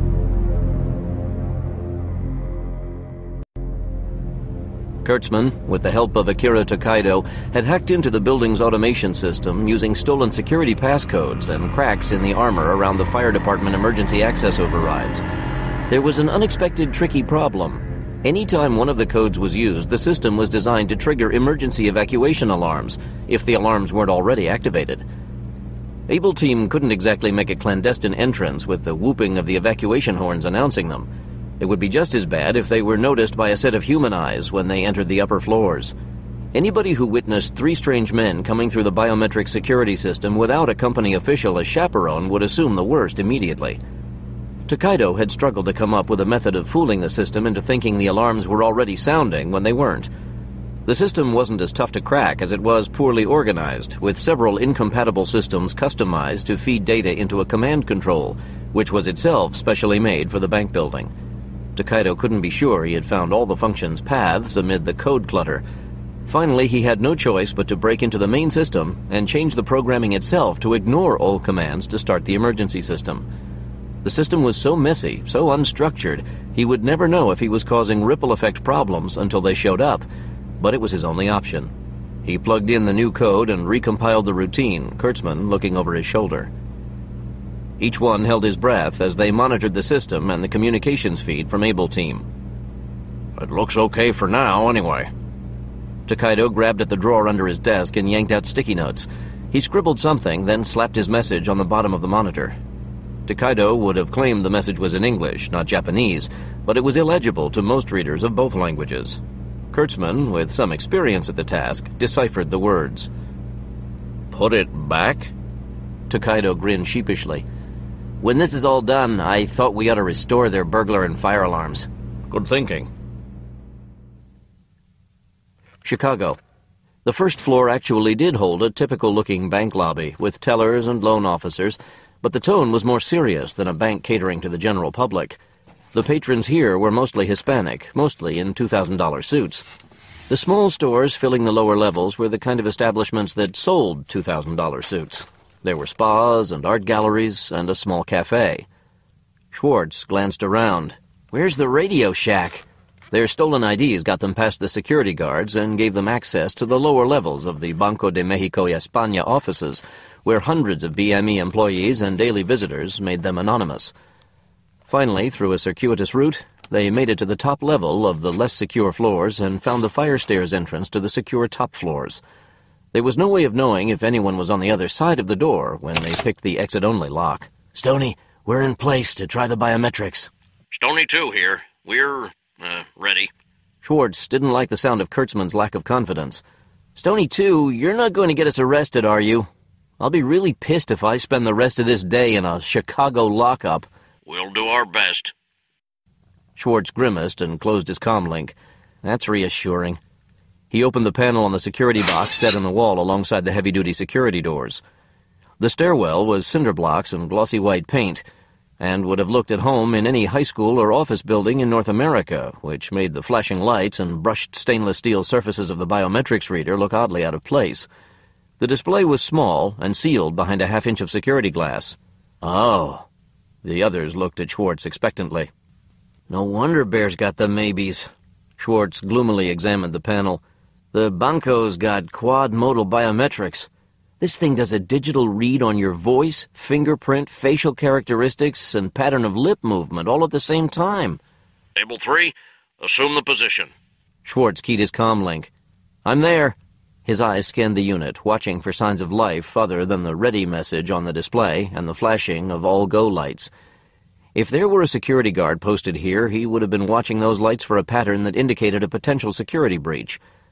Unless the biometrics user knew to watch for those patterns, he'd still be standing at the panel when the guard moved in to apprehend him. Schwartz wished he knew the pattern. Security guard or not, he'd like all the warning he could get if their cover was blown. Here we go, Able 3. Start her up. Schwartz put his thumb on the small yellow panel, which glowed as it read his thumbprint, and initiated the check. The display showed a new message. Please speak your name and affiliation. At the same time, there was a shifting of movement behind the eye-level dark glass panel, where the lens would focus on his face and lips for digital rendering and comparison. But surely there was more than one lens behind the glass, maneuvering independently. Bear, shut it down! Schwartz turned to Lyons and Blancanales, who were standing just behind him. Freeze and shut up! Shutting down, Able 3. Then Kurtzman went silent. There was a stillness that seemed to go on forever. Schwartz couldn't tear his eyes from the polite message and the ominous patterns of blinking lights. How patient was this thing? How long would it wait for a response before calling in building security? Could Kurtzman even stop an identification operation that had already started? The display message seemed to fade away. Then it came back with, ready. Stony 2 here. We shut it down. Did it collect any data? Not so far as we can tell. Listen, Bear, this thing's got peripheral vision. It started scanning the lot of us. What? You're sure? I saw it happening. There's at least 2 extra video pickups back there, and the way they were focusing was not on me. They've got an auxiliary system hidden behind the first. Stonyman Farm, Virginia. Kurtzman swore under his breath. Shit. Hold, Able. He pivoted the wheelchair like a bar stool and found himself facing his entire senior staff. They looked at him worriedly from their stations. Give me something. Why didn't we know? A separate data route, masquerading as ventilation system commands or something like that. Huntington Weathers and Carmen Delahunt looked up from their monitors. The system is untidy. Maybe that's no accident. There's all sorts of application activity that looks sloppy. We've got hundreds of lines of code that look like leftovers from old systems that were simply left there. Maybe we were fooled. Tokaido shook his head. There's tons of that stuff. It can't all be placed purposely to disguise other activity. Course not. Which makes the actual camouflaged subroutines even tougher to see. Kurtzman's neck was so tense that his head hardly moved when he nodded. This system expects to be hacked, and expects to defeat the hackers. If Gadgets had failed to notice the extra video, and if we hadn't had enough control to shut down the panel as fast as we did, the system would have scanned Carl and Rosario. Even if we made the system think Gadgets was somebody it knew, 1 or 2 independent remote systems would have sounded their own alarms. They've got to use redundant biometrics apps outside their own network. Kurtzman jumped on it. Right. The system designers might disguise a data feed from us hackers, but there are 2 things they could not hide, not from us. 1, extra biometrics analysis and comparison operations taking place on their internal software. 2, an extra independent piece of biometric software in this network. Price's voice came over the intercom. Bear? Hold on, Barb. That meeting starts in 7 minutes, Bear. I know. He faced his audience. How do we disable those redundant systems without setting off an alarm? In 7 minutes. Search for activity across the network at the moment Able started the read. Some sort of a message had to have gone out to prep the remote biometrics for an incoming data set. Figure out where it's going to. If the data set is formatted identically to the software we know about, we feed it the profiles we were planning to use for Carl and Paul. Kurtzman nodded and issued a quick list of duties, then reported to Price as his team worked. Why not simply have Carl and Paul step out of the way when the biometrics start? The system will know if there are more people going through the security door than it thought there were originally. We're short on time, Aaron. Her voice had an almost pleading quality, an intimacy she shared with only those she was closest to, and only rarely. Kurtzman felt the stiffness in his jaw become high tension. He silently vowed not to let her down. Chicago. They'd been standing there, looking at one another like the 3 morose stooges. But finally, Schwartz heard Kurtzman over his comlink. Okay, Able. We've got it figured. Kurtzman sounded full of confidence, and Schwartz knew it was an act. He could have made another crack about Kurtzman getting them arrested, but somehow things had changed. Affirmative. Schwartz's reply was made without a trace of hesitation as he positioned himself at the security panel. Ready when you are, Stony 2. Proceed, Able 3. Schwartz reached for the unit, paused to wipe his damp thumb on his shirt, then pressed it flat on the small yellow panel. He watched the dark glass and satisfied himself that there were indeed extra video pickups lurking behind it, focusing beyond him on his teammates. When prompted, he spoke the name of the employee he was impersonating. The name was Spanish. Schwartz couldn't possibly achieve an authentic accent, and he knew that shouldn't matter, but he found himself clenching his teeth as the system passed judgment. Behind the scenes, Stonyman Farm was intercepting the data rendered by the system and sending a different set of data to be evaluated by the biometrics database. Somehow, Stony had also figured out how to nullify similar profiles being sent by the auxiliary systems. How had they done that in just the last couple of minutes? Accepted. Like a politician, what the system said wasn't nearly as important as how it performed. Just because it claimed Schwartz passed muster didn't mean it really believed it. Not until, with a hum and a click, the door unlocked itself. Schwartz stepped down a narrow passage between a series of sensors and pushed the door. He was inside. Stony had pulled it off. Schwartz started breathing again as Lyons and Blancanales went through the process, and they stood together in the inner sanctum of Banco de Mexico y España. I feel like a jewel thief. Schwartz grinned. Funny thing is, the cash is in a safe on the first floor. Up here they're protecting people and paperwork, not necessarily in that order. Lyons reported when they had climbed to the top floor in the emergency stairway. Stony, we're in an alcove behind a fire door. There's a small window, and we can see into the 11th floor. This is as safe a place as any to pass the time. Barbara Price answered. Understood, Abel. The conference is supposed to start in 2 minutes, if I'm right about this one. Lyons heard doubt in Price's voice. It spoke volumes. Price was as professional as they came, and she usually held her emotions in check when her teams were in the field. Lyons had worked with Price for a long time under some of the most stressful situations imaginable, and the chord of submerged stress was like a ringing bell. She was more personally invested in this action, and she was rankled by the continued lack of support from above. The fact that Abel was here alone, with just the black suit standing by to lend an assist, meant the man had once again dismissed the Stonyman analysis of a target, even after their 2 bullseyes in Baymont and Cincinnati. To Price, it was a slap in the face. They'd been monitoring the movement of the phone call traces into Chicago. Less than an hour ago, Price had been the one to identify this target. She had learned that BME conducted a monthly video conference meeting for senior staff. It included executives of the bank in Barcelona, Chicago, and Mexico City. It was the likeliest mark given Franklin Jackson's agenda, but their intelligence went just so far when trying to determine a target based only on the location of Colonel Coral's attack teams. This was the downtown area of one of the biggest U.S. metropolitan cities. There were hundreds of companies here that did business internationally and that might meet Jackson's criteria as sinners against U.S. isolationism. Any movement from our friends with the phones? No trace of them in 51 minutes, so they could be anywhere by now. Able 3 here.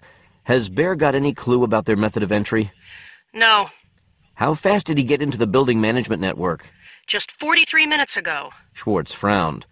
So, between the last trace and the time Bear got access, Coral's team had to have got inside themselves? Schwartz nodded. Yeah, without us knowing it. Barcelona, Spain. Jorge Cabian looked at his watch, then looked at the television. The time on the TV is wrong. He aimed the comment at a senior director seated at his right. The man had become a senior director by knowing when to take responsibility for a problem, even if the problem had nothing to do with his sphere of operations, and even when the problem was non-existent. He was director of finance and had nothing to do with the maintenance of the video conferencing equipment. He also knew that the system updated its time code from the corporate network, which updated itself several times a day from a European Union time server. It seemed unlikely that the time server was wrong and Cabian's watch was right. Nevertheless, the senior director knew how to reply. I'll have it fixed, Jorge. Cabian was still irritated. He knew the man was giving him lip service. He knew it was his watch that was almost half a minute slow. On the 4 video displays, he saw the boardrooms in the Chicago and Mexico City offices filling quickly. But at 1 minute until 10 o'clock a.m., North American Central Time, there were still 2 empty seats in Mexico. One was filled just as the time code on the screen reached 10 o'clock a.m., and Cabillan decided to cut the man some slack since he was bringing in millions of U.S. dollars worth of new business. The last seat was filled when the time code read 10 o'clock and 46 seconds, and Cabillan gave a meaningful glare at his secretary, who interpreted exactly what was meant by it and made a quick note on her stenopad. Let's get started without further delay. Cabillan tried to ignore the movement of the tiny camera perched atop the large screens. He spoke in Spanish. All meetings were conducted in Spanish. Only those who were fluent in true Spanish, not the gutter tongues of Latin America, rose to trusted positions under Jorge Cabillan. Also, I would like to dispense with the monthly reports as quickly as possible. Delmar, please start. The director of Mexico City operations wasn't accustomed to launching immediately into his monthly summary, but he was a cool customer. You had to be to get anywhere up the corporate ladder that was propped up by Chairman and Director Cabillan. This has been an excellent month for the Mexico office. The scattered microphones identified him as the speaker, and the self-adjusting camera homed in on his voice automatically and quickly. In Barcelona, the image on one of the pair of displays from Mexico City shifted into a close-up on the director. The system's pre-programmed video director even froze and faded the previous shot during the brief camera movement, then dissolved into the shot of the new speaker. It was as professional as any television camera work, except it happened too fast. Cabillan got jittery watching it. He tended to focus on the first display, which showed a stationary shot of the entire Mexico meeting room.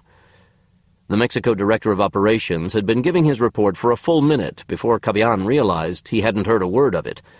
He tried to force his attention on the man, but his fears distracted him. There had been a warning from the U.S., unofficial but definitely from some federal agency, practically begging him to cancel the meeting and to clear out his people. Cabillan was a man who refused to be intimidated. More accurately, he refused to be manipulated.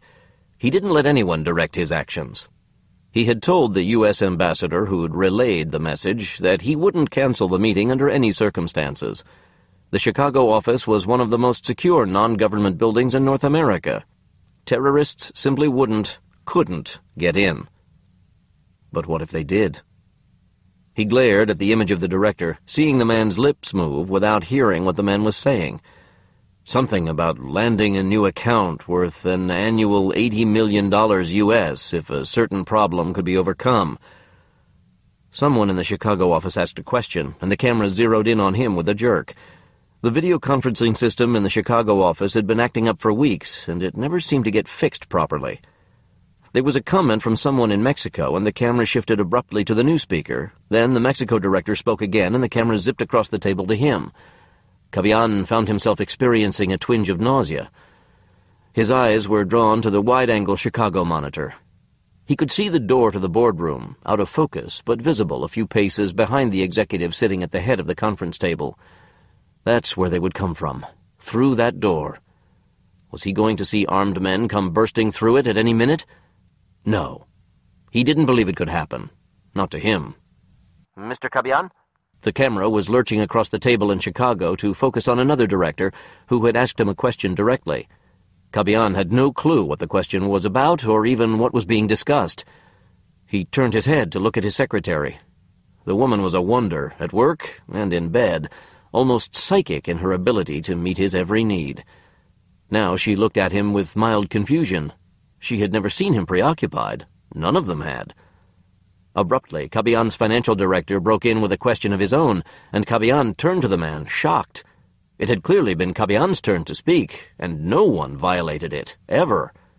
Then Cabillan realized the man had just saved him from embarrassment in front of his entire staff. He'd have to think about how he could thank the man later without admitting he had needed the assist. There was a sharp sound from the audio system, and Cabillan started, only to see that it was from the Mexico display and was simply a man coughing. Despite his best efforts to stifle it, the camera focused on him, then shifted to another speaker, flicked back on the coughing man, back to the speaker. Cabillan felt himself growing seasick, and his fear was escalating. He should never have allowed the meeting. What if the ambassador's fears were legitimate? But could he do it without losing face? What would his people think if he stood up and cancelled the rest of this meeting? How could he explain it without looking like a fool? Then he heard the first blast. The audio system registered the shot with extreme clarity. The autonomous camera on the Chicago display jerked wildly to the right and focused for a half-second on the source of the noise, an arm and the extended muzzle of a suppressed rifle at the farthest extent of the camera's range of rotation. There was a gurgling cry, and the camera swung wildly to the middle, focusing with a quick expert image dissolve on the new business director as he choked, stumbling to his feet. As Kabian watched in horror, the man in the boardroom 4,000 miles away grabbed at the bloody puncture in his throat and made hideous liquid sounds. Shouts of surprise sent the automatic camera into spasms of movement, and the screen blinked from one terrified face to another, then shot back to the wounded man as he crashed onto the table, tearing at his own bloodied throat in a desperate attempt to clear the ruined air passages. 2 men were grabbing him, struggling to keep him from tearing his own flesh, but Kabian realized in a remote part of his brain that if they didn't allow the man to clear his throat of blockage, he was going to suffocate in seconds. On the wide-angle display, Kabian saw the others in the Chicago conference room become still, facing something that was hidden from the cameras. But Kabian knew what it was. There was a burst of gunfire, and Kabian clenched his entire body, but the shot had to have gone into the ceiling. The only reaction was that those helping the wounded director straightened and walked away. The only sound in the Chicago office now was the thrashing of the dying director. As his movements became weaker, he looked up, terror and agony written on his face, and he stared across the ocean at Jorge Kabian, as if he knew Kabian's pride and posture had led him to this agony. When he died, his eyes were still open, still staring into the tiny video camera, which lingered on the corpse because there was no other sound to attract its attention. The Mexico City displays showed a riot of activity, with people shouting and scrambling in different directions, and Kabian realized there was chaos here in Barcelona, too. Silence! The order boomed out of Kabian like a roll of thunder. It was the cultivated voice of a commander, and it brought instant peace to the meeting rooms in Barcelona and Mexico City. It was powerful enough even to get the attention of those who were facing a gunman in the offices in the U.S. What do you want? After a moment of silence, he tried again in English. The off-screen voice of an American man answered him. What I want is your attention. The camera swung wildly in the direction of the speaker, but couldn't rotate far enough. It ended up focusing on the nearest terrified BME director and the muzzles of 2 guns. Kabian couldn't keep the anger out of his voice. You have it. Chicago. Abel, we've got signals. Inside the building and on your floor. 1 in the meeting room, number 2 on the east side of the building, number 3 in the northeast corner. We're moving. Lyons led the way out of their waiting place at the top of the emergency stairs, leaving behind the gym bags that had held their hardware. They jogged among the wide, richly appointed offices and heard the first burst of gunfire. Office workers were scrambling out of the glass-enclosed circular lobby that served as the reception area for the top-level executives. A ripple of cries came from a gathering crowd at the sight of the armed commandos, but Lyons didn't take time to explain that they were the good guys. "Get out!" The group fled, but a small mob of suits and uniforms gathered at the double oak doors. Lyons knew from the building schematics that this was the entrance to the boardroom. A gorilla of a security guard took a menacing step toward them, gripping a hefty Glock in 2 hands, not quite ready to bring the muzzle up from the floor. "We're Justice Department!" The huge guard frowned, then decided the commandos would have simply gunned him down instead of feeding him a lie. "What's going on in there?" We heard gunshots, then nothing. We can't open the door. 2-inch thick steel plate and a 1/2-inch oak overlay inside and out. It's designed to be safe during a terrorist attack. The brute explained things as if discussing baseball statistics, but his sneer showed he understood the irony. 2 stainless deadbolts and near airtight ceiling with positive air pressure. We'll need plastique to get in. A newcomer strode into the hallway with a mobile phone. "It's Mexico. They're watching the whole thing over the video feed. They killed somebody in there." Why? What do they want? "Talk it over downstairs. You people get this place evacuated." He turned to the first guard. "You watch the door until everybody is off the floor, then go with them." The brute backed away as the suits and the other security staff left the reception area and began shouting at the stragglers who had not yet had the sense to vacate the floor. The huge guard positioned himself in the wide-arched entranceway to the executive lobby. They're not coming out this way, are they? "I don't think so, but don't bet your life on it." The brute nodded thoughtfully, then his head snapped up as they heard the muffled storm of gunfire from beyond the vault-like conference room doors. Barcelona, Spain. Jorge Cabillan couldn't help sounding acrimonious as he spoke to the unseen leader of the murderers in the U.S. You must want more than just to get my attention. There was a rattle of paper. Just as you have used Americans as pawns, now we use you as a pawn, foreigner. My God, Cabillan thought. He's reading a prepared statement.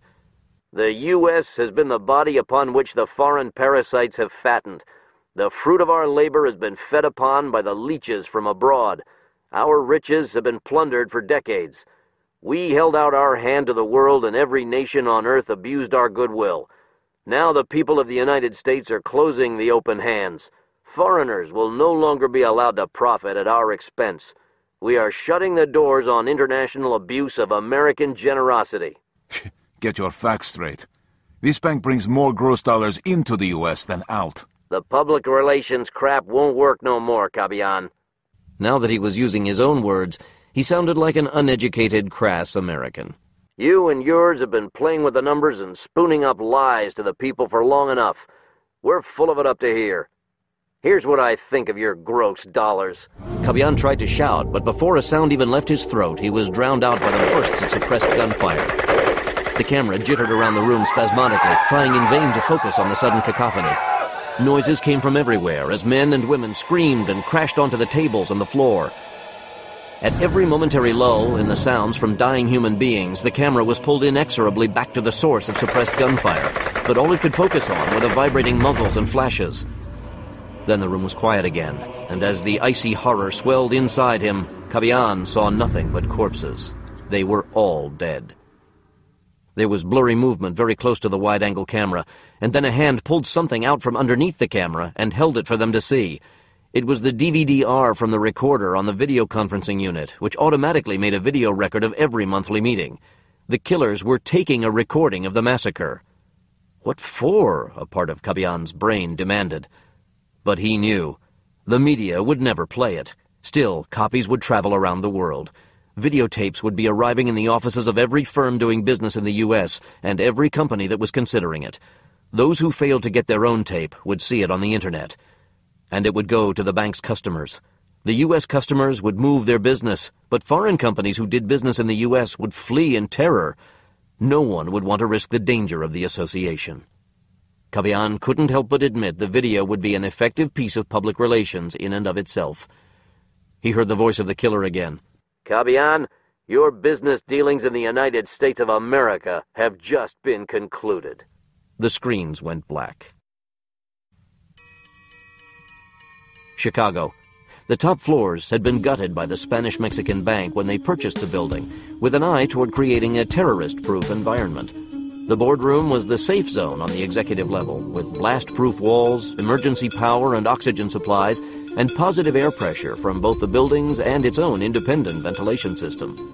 Occupants would be safe inside for hours from most bombs and fires, and they could ride out an atmospheric chemical or biological attack for more than 4 hours without being exposed to the agents.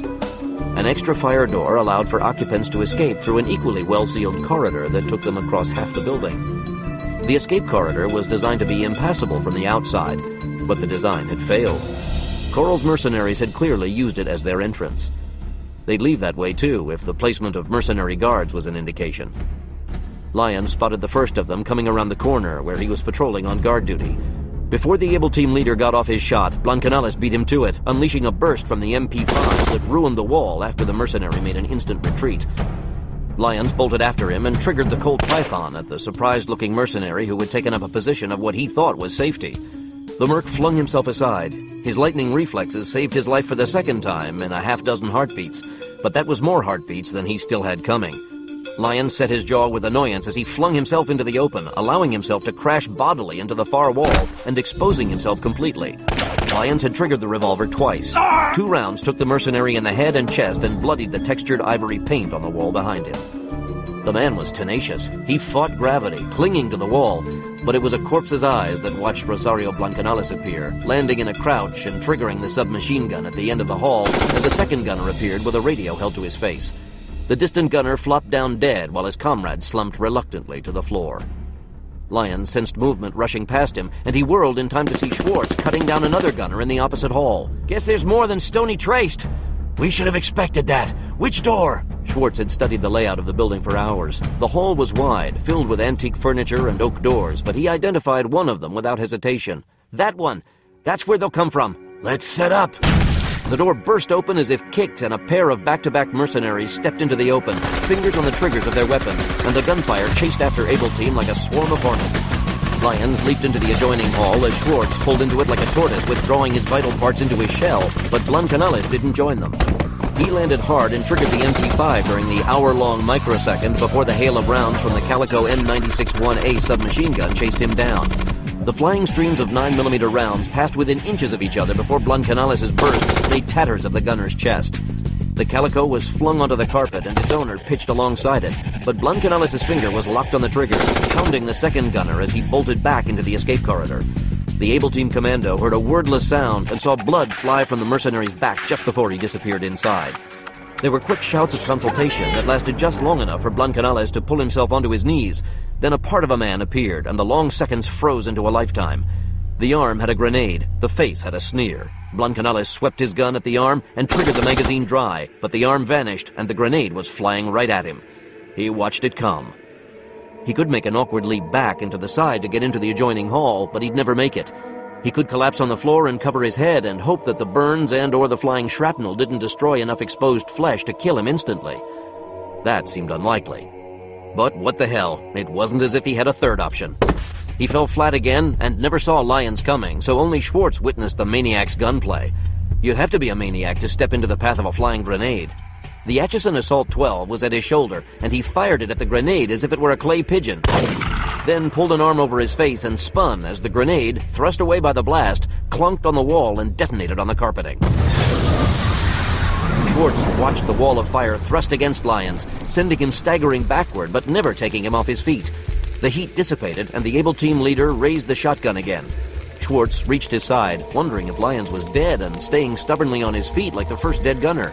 But for a dead guy, Lyons was moving fast, and when the figure in the door appeared with another grenade, Lyons fired before Schwartz. The Atchison thundered, and the arm transformed into a mangled red limb. The grenade plopped to the carpet, and shouts in the escape corridor were cut off by a fresh burst of fire. Schwartz went on the offensive, half convinced that both his partners were too wounded to carry on. He moved to the entrance of the escape corridor, which extended from the rear of the BME corporate conference room. He opened fire at the figures at the end of the corridor. There were 3 of them still standing. There was nowhere for them to hide from the extended submachine gun fire, and Schwartz watched his rounds cut across the chests of a pair of them, and they crashed into the figure behind them. He knew from their behavior that he'd hit body armor. The last man pushed his way clear of the others, glaring at Schwartz through a clear face shield. His weapon was huge, like a clown's pistol. Schwartz was convinced that everybody but him was insane. The guys he was working with had to be crazy to behave the way they did, and now this maniac was wielding a freaking grenade launcher inside a freaking blast-proof tunnel. Schwartz kicked the door shut as the launcher fired. The door swung easily, but it felt so heavy it had to be armored. If it held, the entire blast of the incendiary round would be contained inside that corridor, and the 3 remaining mercenaries would be incinerated. Then he heard the impact.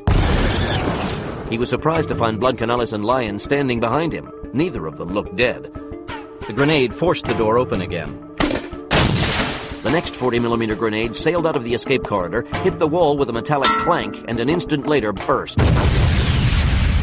The hall filled with fire. Seconds later, it was followed up with a fragmentation grenade.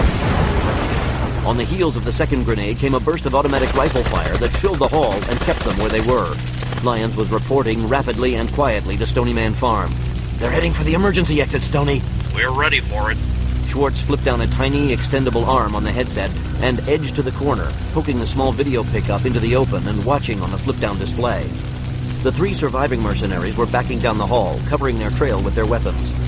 The figure with the grenade launcher came to a halt, spotting the video pickup, and he grimaced sardonically. Schwartz used the digital zoom to get up close and personal. Coral. What? He's here? Himself. Able 3 here. We have Colonel Coral live and in person. Stony 1 here. Let's take him. Ready when you say, Abel. There was a problem.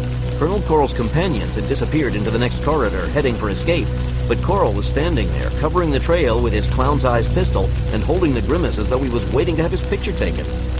Schwartz tried not to blink. He didn't want to miss the signal if the colonel decided to send another grenade at them, but there was no sign of an attack in the colonel's face. And there was no sign of hesitation either. He was waiting, and he had a reason for it, as if deliberately trying to foil Stony's scheme. But he couldn't know the scheme, could he? Abruptly, Coral was gone, slipping after his compatriots. He'd be moving fast, and Schwartz decided to give him 3 seconds, 2, 1... Able 3? Now, Bear! Coral brought himself to a sudden halt as the building filled with a fresh onslaught of whooping alarms, then cursed himself as the doors ahead of his last 2 enforcers slid suddenly into place and a series of red lights flashed on the panel. The young brown-haired man, a recent dishonorable discharge from the Marines, gaped at the panel, then whirled on Coral. Now they're gassing us. No, they're not. What do you mean? What's that alarm supposed to tell you? The has-been Marine was losing his cool. Coral spent 5 seconds examining the display. They've hacked into the building. They told the system there's a chem-bio attack. And just why the fuck would they do that? We're locked in. The gunfire the second Merc had taken in the chest had broken at least 1 rib. The ex-Marine's rage seeped out of him like water trickling out of a sponge, and he leaped to the sealed door, attacking it fervently as Coral and the wounded Merc retraced their steps and entered one of the offices. Coral touched a button on his phone and waited out the complicated connection procedure. It could take as long as 3 seconds, but it was worth it to have secure communications. Coral here. We're making a rooftop exit. Understood. Transport is on its way. Coral yanked at the window, which opened less than 2 inches. The rubber safety stops had yellow decals marked with black text, "Pull up in an emergency." Coral pulled up and the rubber piece fell to the floor. Then Coral did nothing for 5 seconds. Under the circumstances, it was an extremely long time to pause to think things over. "Colonel?" The wounded mercenary was holding his chest and panting like a dying dog. There was a shout from the hallway, and the ex-Marine stormed in. Hey! Were you just gonna leave me here? Coral grimaced. "I thought you were right behind us. I was just about to go fetch your fool ass." The ex-Marine's wild eyes fell on the window. Can we get out that way? "Secondary escape route. A chopper will land on a roof in 45 seconds. Get the window. I'll help Dent."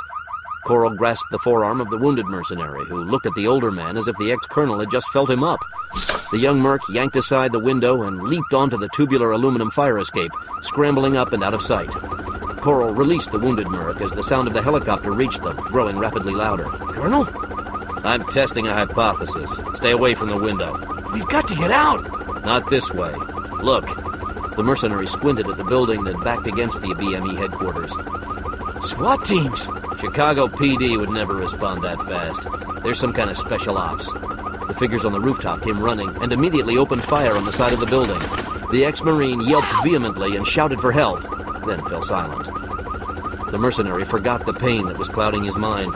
"They knew we were going to try to get out this way?" Coral held up the phone. "Not as secure as we thought. I thought it was impossible to listen in." "Maybe they simply traced the source. Maybe that's what they've been doing all along." "So how the hell do we get out?" Coral smiled savagely. "It's already taken care of." Schwartz didn't waste time with the video, and it was a good thing he didn't. There was a quick shadow of movement that was gone. If he had been an eye blink later, he would have missed it. Stony here. We've got a new signal. Able 3 here. Where's it headed, Stony? Nowhere, Able 3. It's right where it was last time. They must think the roof access is their only avenue of escape. No, they don't.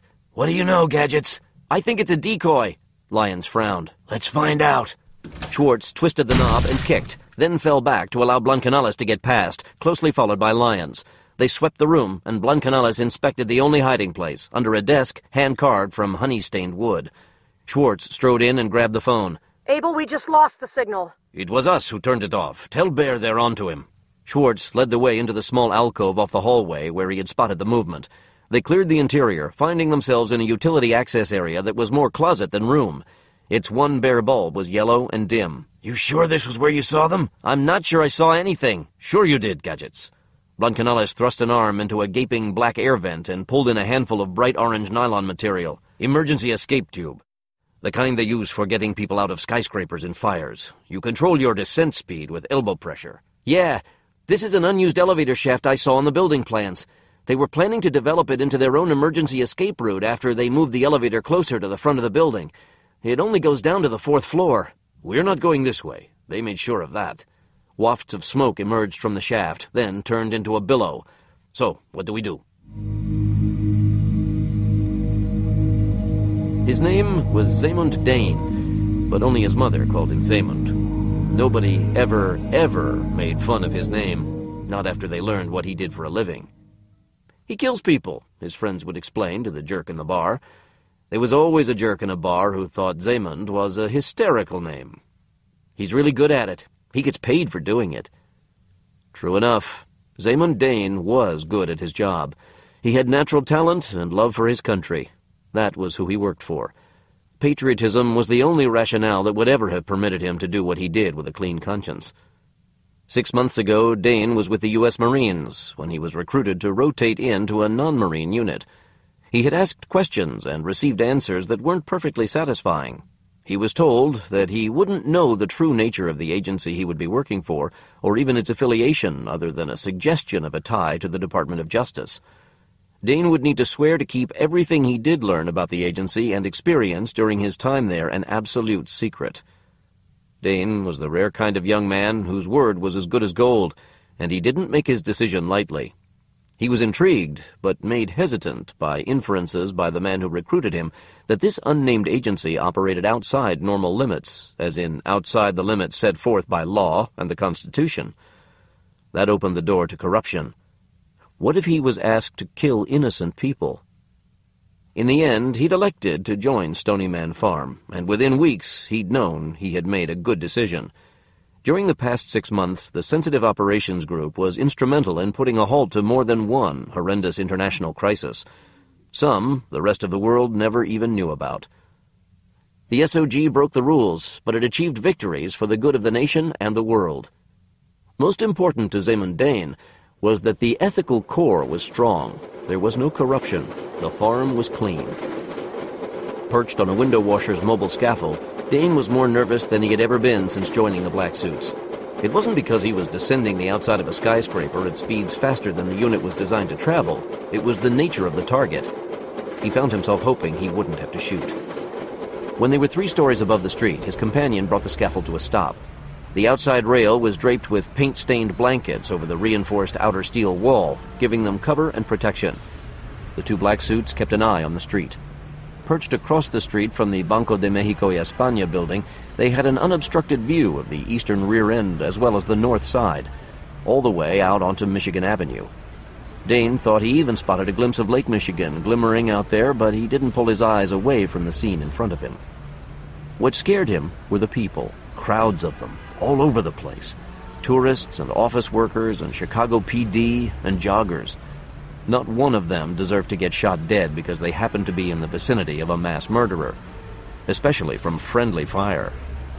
Dane felt guilty about thinking it. He hoped the bad guys went the other direction. Black Suit Commander here. Black Suit 4, I'm patching you through to Stony Base. Dane looked questioningly at the other Black Suit, who was just as perplexed. Stony Base always relayed commands through the Black Suit Commander, except in field situations that created an immediate need for detailed communications. Stony 1 here, Black Suit 4. Mission Controller Barbara Price's image appeared in Dane's mind immediately. She had a few years on him, but she was beautiful, and more intimidating than any CO in his 8 years in the military. Black Suit 4 here. Give me your position relative to the BME building. He told her as best he could. They weren't exactly coordinates. Get back up to the 4th floor. Start now. We're moving, Stony 1. His companion operated the controls. The mission controller quickly described what to look for as they reached the level of the 4th floor. I'm looking right at it, Stony 1.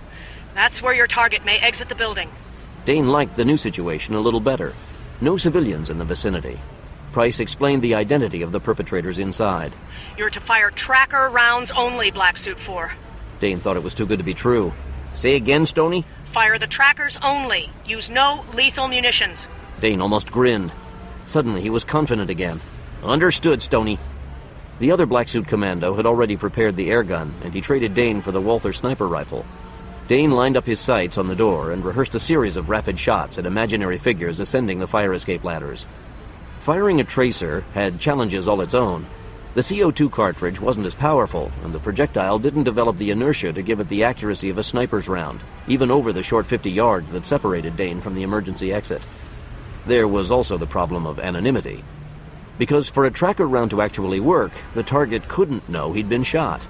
Be aware. Here comes Abel at 12 o'clock.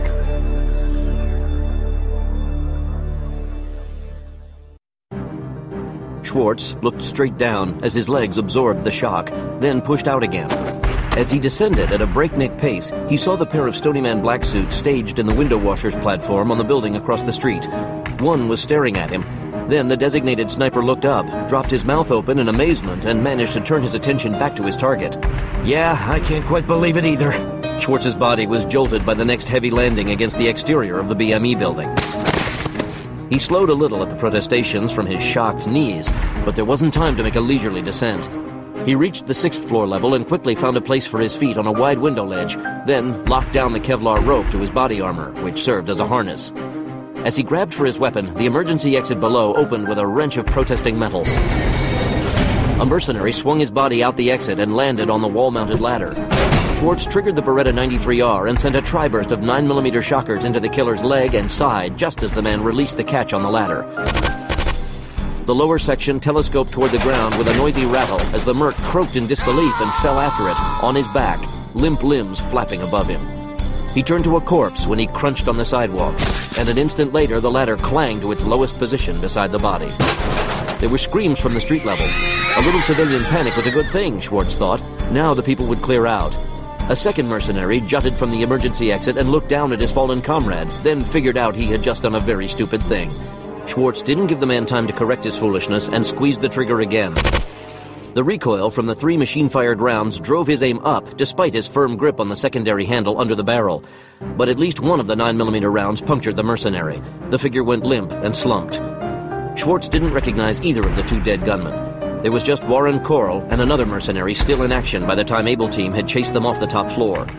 That meant reinforcements had been waiting inside somewhere. Schwartz radioed the news to Stony for relay to Lyons and Blancanales. The lifeless torso was jerked inside and replaced by a fast-moving gunner who seemed to know just where Schwartz was. The Able Team warrior found himself staring down the business end of a Calico submachine gun. He triggered a tri-burst fast and saw the rounds hammer at the brick building face inches from the gunner. A flash of blood appeared on the gunner's exposed wrists just before he fired his own brief burst. Schwartz fired again, but found his target pulling inside. He reloaded the 93R, which devoured the Parabellum rounds fast when used in tri-burst mode. He risked a quick glance at the ground level. A few stupid civilians were still hanging around at the building corners, too fascinated to pull themselves away, and Schwartz simply wasn't going to risk using something less controllable than a handgun. He slapped in the fresh magazine, once again giving himself a 20-round inventory to work with, and spotted the killer with the Calico pop out of the fire escape exit, twisting and triggering the submachine gun at the Able Team commando perched 2 stories above him. Schwartz was close enough to make it an awkward shot, and the mercenary didn't have the skills to pull it off fast enough to save his skin. The 93R machine fired its 3 rounds in such rapid succession that the suppressed report blended into a single stuttering cough, and a bloody crater opened up in the gunner's chest. He deflated. The Calico floated away, clattering on the sidewalk below. A hand grabbed the shirt of the dying man and yanked him inside. Then the armored torso of Warren Coral jutted from the window on his back, so that he was facing directly up at Schwartz as he unleashed a barrage of rounds from an M4 carbine. Schwartz triggered the handgun at the curved faceplate, wrestling with the weapon as each tri-burst forced its aim away. There was a cracking impact and a flash of red, and Schwartz saw the colonel's head get knocked back. The face shield was suddenly a milky mask, and there was a bloody wound showing on his neck where the faceplate ended. The impact had to have been like a blow with a club, but Coral managed to hold on to the M4 and wriggle back into the building just as shouts and more shooting erupted from the inside. Schwartz heard the distinctive sound of Lyons' Atchison. That's him. I know. Dane recognized his target even with the face shield in place. He peered through the scope of the weapon, distancing himself from the fact of the gun battle, planning his shot. He could see into the fire escape, and he could get a good shot if and when Colonel Coral retreated. He saw the flash of a gunshot inside the building, then Coral stopped firing up at the Able Team commando. Coral was momentarily dazed. He'd been hit. Coral had slid inside and gotten to his feet, and for a moment Dane had an open shot at his back. Now! He fired the air gun at the moment the other black suit unleashed a barrage of M16 cover fire. The 5.56mm rounds from the M16 created a racket on the windowsill and the outside wall. Coral spun in place and ripped off the distorted face shield, returning fire. Dane and his partner slouched behind the modular steel panels that served as the outside rail of the platform.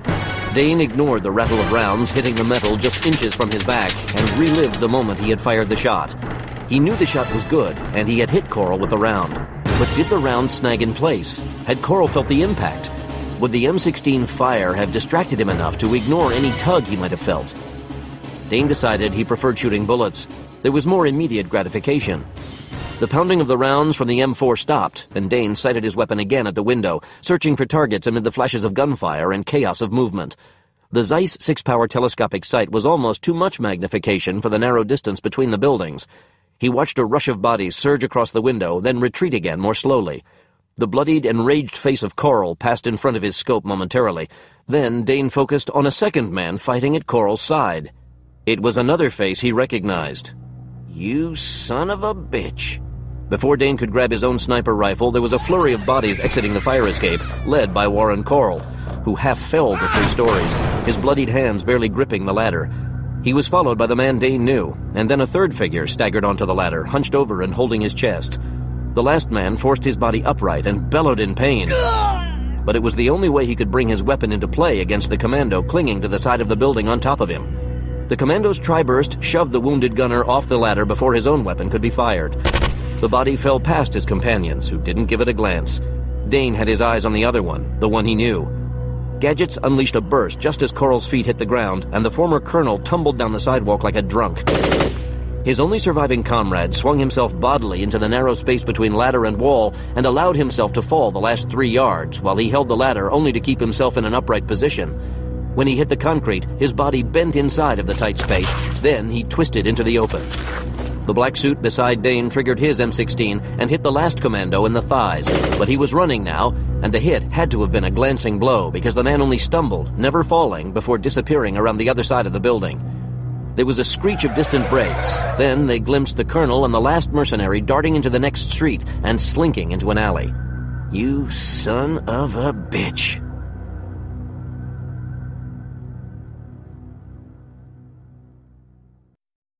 Along.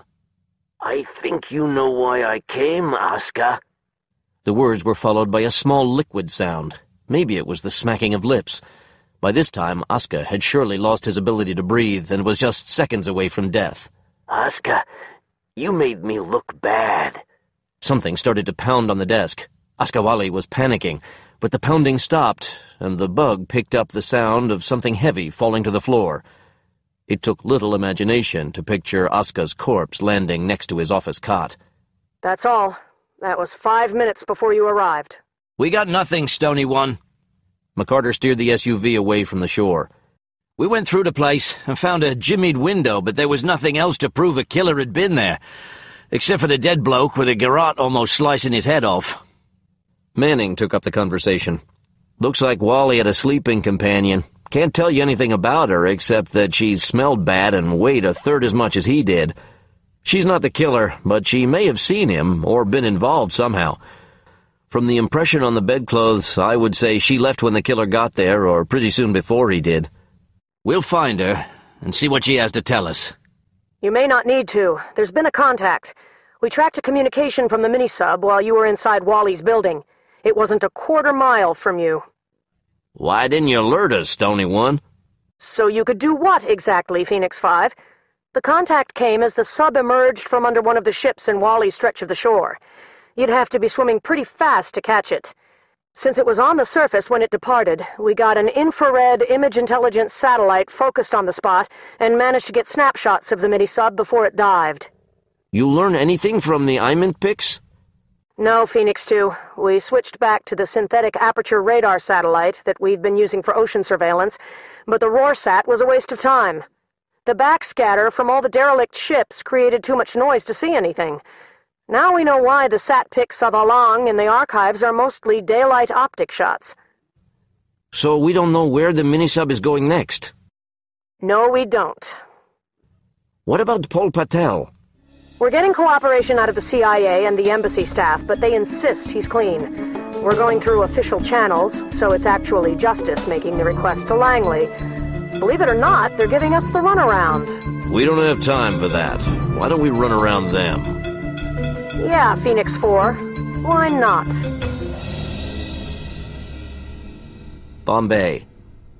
The list of the great cities in the world must include Bombay.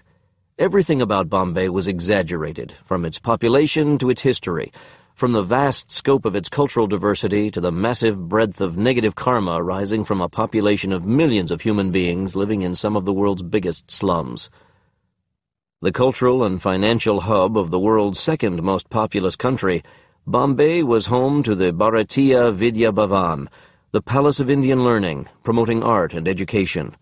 It was home to the Prince of Wales Museum of Western India. The incredibly prolific Indian motion picture industry was based in Bombay. Its learning centers include the University of Bombay, the Indian Institute of Technology, the Hafkind Institute for Bacteriological Research, and the Tata Institute of Fundamental Research.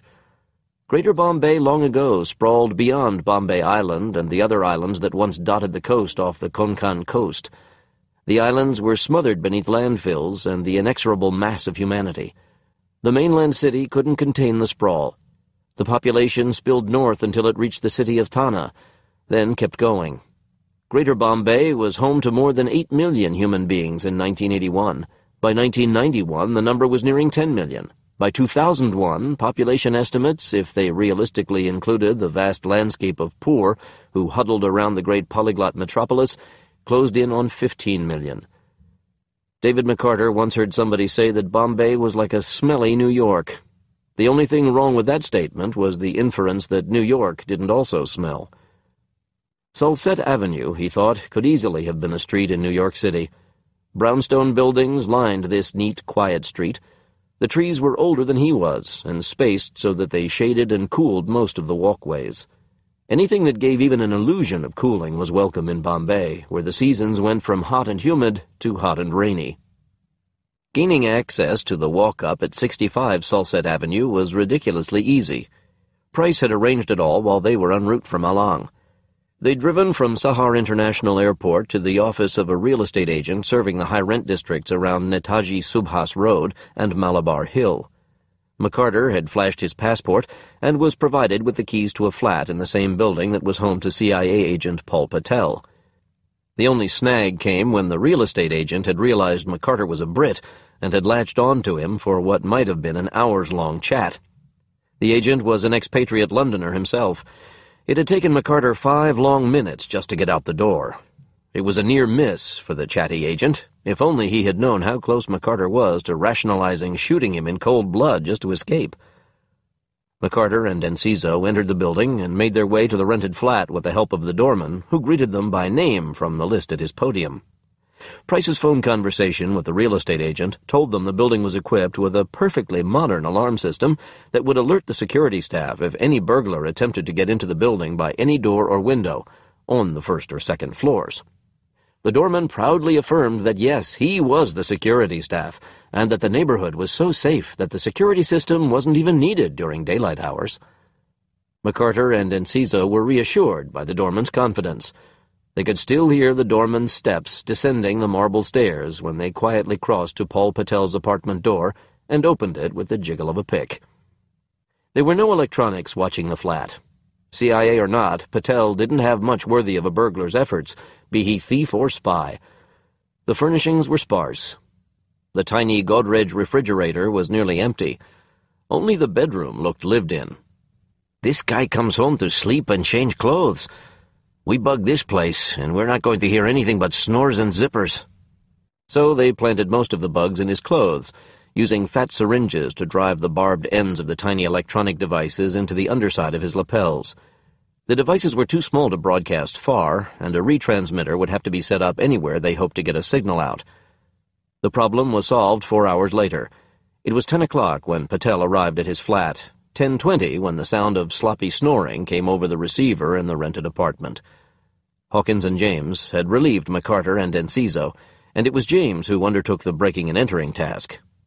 He jimmied the door, entered Patel's apartment, and found his mobile phone charging in a stand on a small table inside the front door. He opened the phone with a tiny stainless steel screwdriver and placed the electronics package inside. The package circumvented the encryption on the phone by simply sending the information to a second mobile transceiver number, which was then relayed automatically on a standard phone line to Stony Man Farm. The sophisticated Bombay mobile phone system was essentially being forced to work with them instead of using its encryption against them. James replaced the shell of the phone and dialed a local Bombay telephone number. When he heard the OK signal, he hung up and put the phone back in its charge base. Hawkins listened hard while James was gone and never even heard a break in the rhythm of Patel's breathing. McCarter and the others were taking up residence at a nearby hotel to minimize the risk of being spotted by Patel in his building. How'd the plant go, Cal? No problem. I could have watched TV on his couch and he wouldn't have known I was there. I'm guessing he had a quart of scotch for dinner. The retransmitter is in place. Stony? Communications ran a diagnostic on your test call. They got a clear signal. We should be able to monitor every call he makes. Stony 1, is our friend Paul known to have a drinking habit? Negative. There's nothing in the official records anyway. But he would know about Wally's murder by now, and I'll bet he eased the stress with a drink or 5. It made sense to Hawkins.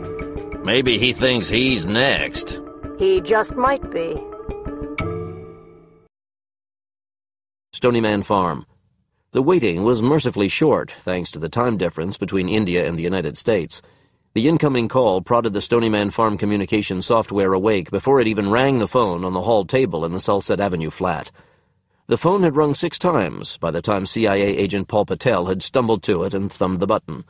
Before Patel even said hello, the Stonyman Farm Electronics was zeroing in on the East Coast U.S. source of the call.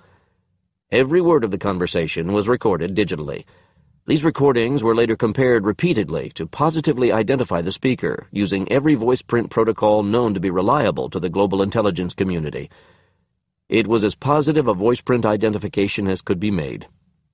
Then Kurtzman and Tokaido analyzed the audio again, this time for the microscopically small glitches and changes in recording noise and background sound that might point to a recording assembled out of existing audio archives. No evidence of fraud was found. Finally, a digital analysis dissected the voice print of the speaker in search of the unavoidable lack of natural inflection that would prove the conversation was generated using a voice print replicating system.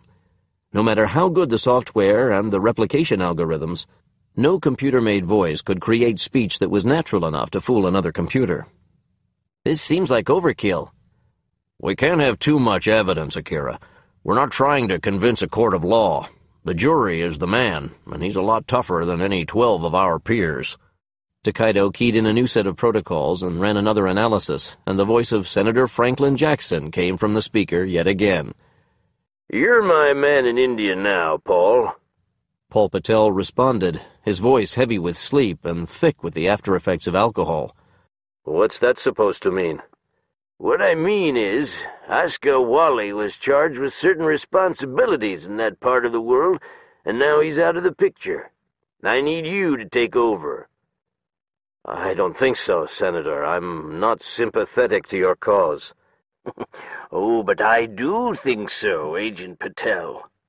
What about the goons that offed Wally? Let them do your work. He's got more important tasks to complete. You'll be strictly an errand boy. Forget it. I will not forget it, Agent Patel, and I can always have my goon pay a visit to Bombay. I didn't bargain for this. What did you think would happen when you cut yourself in for a share of Wally's cash? Did you think you'd drop some hints and get a big payoff and never suffer any comebacks? It doesn't work that way. Not when you work with me. Silence. Just tell me what you want me to do, Senator. Here's the problem, Agent Patel. All around me, people are fucking up. Oscar Wally fucked up, and then my Asia-based goon fucked up by not seeing it. One of those mistakes was nearly fatal to me and my undertaking. My people are being hounded on 2 continents. I've got a serious intelligence leak somewhere, and the dogs are closing in on my ass. So you want to drag me down with you? I simply want you to lead the dogs up the wrong trail.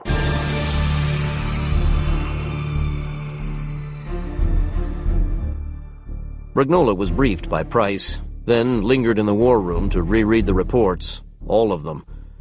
When he was face-to-face with the president the next time, he was going to have his ducks in a very straight row. The body count was rising. Senator Jackson and his operations commander, Colonel Coral, showed with every orchestrated action that they didn't care who they killed. They wiped out civilians and their own men without compunction. It was a kind of ruthlessness that Brignola had witnessed before, but usually it came from the minds of religious zealots. Was Jackson that kind of a fanatic? Brignola realized he wasn't alone. He looked up. It was Kurtzman, just inside the door, looking tired. The chain of events of the past few days had been relentless, and every man and woman on the farm payroll was sleep-deprived. Kurtzman leaned back into his wheelchair, peering at the ceiling of the war room as if in contemplation. There have always been men obsessed with insane plans for mass murder. He popped an antacid tablet into his mouth. I don't know why I'm unsettled to learn there's a maniac like this in the top ranks of the U.S. government. I'm not surprised at all. We've seen them before. It's the risk you take when you allow the people to select one of their own to take on positions of power. Anybody with a message that resonates with the citizens can garner the vote. That's a pessimistic attitude. Kurtzman sat up straight. I didn't mean to say I think democracy is a failure, Hal, but there are flaws in the system. The people are collectively intelligent enough to keep dangerous people from attaining positions of power most of the time. Jackson has shown his true colors, and his political career won't survive another election even if we fail to stop him now. Yeah, Aaron, but this guy is so thoroughly flawed. He's a mass murderer. If he can be elected to the Senate, does that mean he could have been elected to the presidency with a few extra years of self-restraint?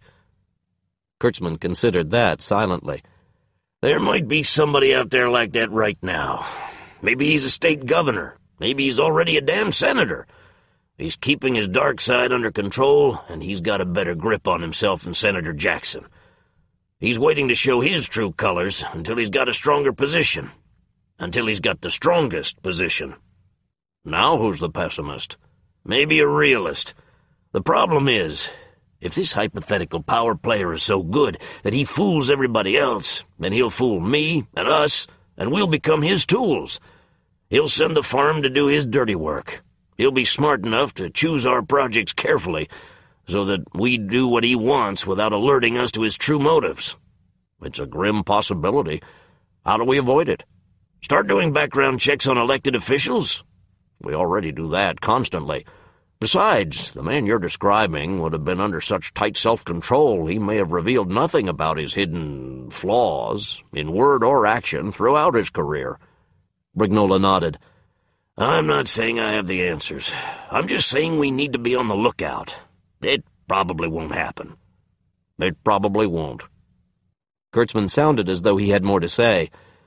Brignola felt burdened with negativity, and he didn't want to discuss it further. He got to his feet, trying to avoid thinking about the presidential election. I'm due in Washington. Keep me informed. About? Just keep me informed.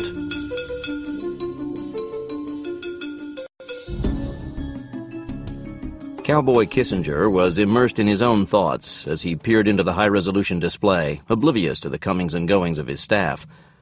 On the screen, what looked like a microscopic photograph of an insect's appendage was actually the etched surface of a bullet of unusually small caliber. Kissinger liked what he saw. The projectile was more of a dart than a bullet, but could be fired like a bullet. Using proton beam chiseling to engrave a specific texture on its micromillimeter-thick platinum plating, Kissinger hoped it would reach rotation speeds many times that achieved by conventional and even specialty munitions. The theory was that the right texture combined with the right spin speed would create gyroscopic and air movement characteristics to make a bullet that self-corrected for the pull of gravity and the interference of the atmosphere.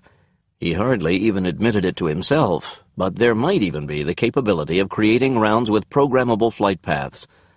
Imagine a weapon that would fire with pinpoint accuracy around a corner or over a hill, and inexpensive enough that you could equip every soldier. It was just a pet theory that he played with off and on, and his interest was spurred by the mini-sub that Phoenix Force had observed in India, with its textured hull designed to reduce noise. His computer modeling showed him he was on the right track in terms of the shape and texture of the projectile. Advances in proton beam chiseling and microscopic manufacturing applications had made the rifling of prototypes feasible. Everything was there, except the gun to fire it. That he was still working on. How could he possibly propel this oversized sewing needle hard enough while spinning it fast enough? No way a compressed air charge would accomplish it. He looked at his watch as Kurtzman rolled inside the armory. He had no time for pleasantries. We need to find that sub. What happened to your global phone tracking capability? They got wise in Chicago. The mini-sub called home from Alang, and we have to assume he got the word to switch to another communications channel. I assume you're trying to trace it. We've appropriated a big chunk of signal intelligence satellite resources just for that purpose, and we're combing every other possible communications channel. Even with the SIGINTs, it's a needle in a bunch of haystacks. It's likely that even if we stumble over their communications, we won't know it. They're not going to give us the convenient point of reference they did the first time. Yeah. What about air reconnaissance, Navy search vessels? Not with our hands tied. We'd call out every ship in that part of the world if we could, and it would take that kind of coverage to find a spy sub. But the powers that be don't think it would be a good idea. Kurtzman shook his head. I don't have time to tell you the whole sad story, cowboy. Can you help? Kissinger tapped his chin with his finger, then tapped at the keyboard to clear the screen, and brought up a map of the Arabian Sea. He indicated the screen at the point well off the west coast of the Indian subcontinent where Phoenix Force had disabled the Singep and saved the twin Iranian petroleum supertankers from destruction. How much of a head start? Kurtzman looked at his watch. 16 minutes. Kissinger looked up quickly. What? Our last trace was in the water off Alang. The mini-sub returned to perform a little cold-blooded murder. Phoenix is on the scene as we speak, but they were too late to catch the mini-sub. The last call out was 16 minutes ago. Kissinger's face fought to hold back the grin. Kurtzman sat up straighter. You know a way. I know a way, but it'll piss off the U.S. Navy. Like I care. You'll need to call in some serious favors to make it happen. Enough disclaimers. Tell me. Kissinger told him. Arabian Sea. Whoever you people are, you sure know how to piss off the U.S. Navy. Yeah, well, the Navy can stand in line. Just who was the scrawny man who was now flying the MH-53E and relegating the Navy pilot to the role of co-pilot? On his own freaking helicopter. It wasn't right. The skinny guy was being good-natured about it, the Navy pilot decided. So what gives? You guys Secret Service or something? We're Men in Black. It's a federal agency. You're shitting me. It was almost a question. The Navy pilot stared until the guy gave him a friendly smile. Yeah, I am. Grimaldi didn't give the Navy pilot a chance to probe further. And if you learn any more than that, you'll have to be neutralized as an intelligence risk. Oh. Jack Grimaldi couldn't tell if the Navy man believed him or not. This pilot, Grimaldi decided, wasn't the brightest porch light on the block, but whatever worked to keep the man's mouth shut. Grimaldi deemed it wise to reinforce the point. Not me, you understand. It's the guy in back. He's the hard-ass. Not the hombre from Abilene. Him. Whoa. Who would have thought? Grimaldi watched his position closely and finally opened the intercom to the rear of the huge Sea Dragon.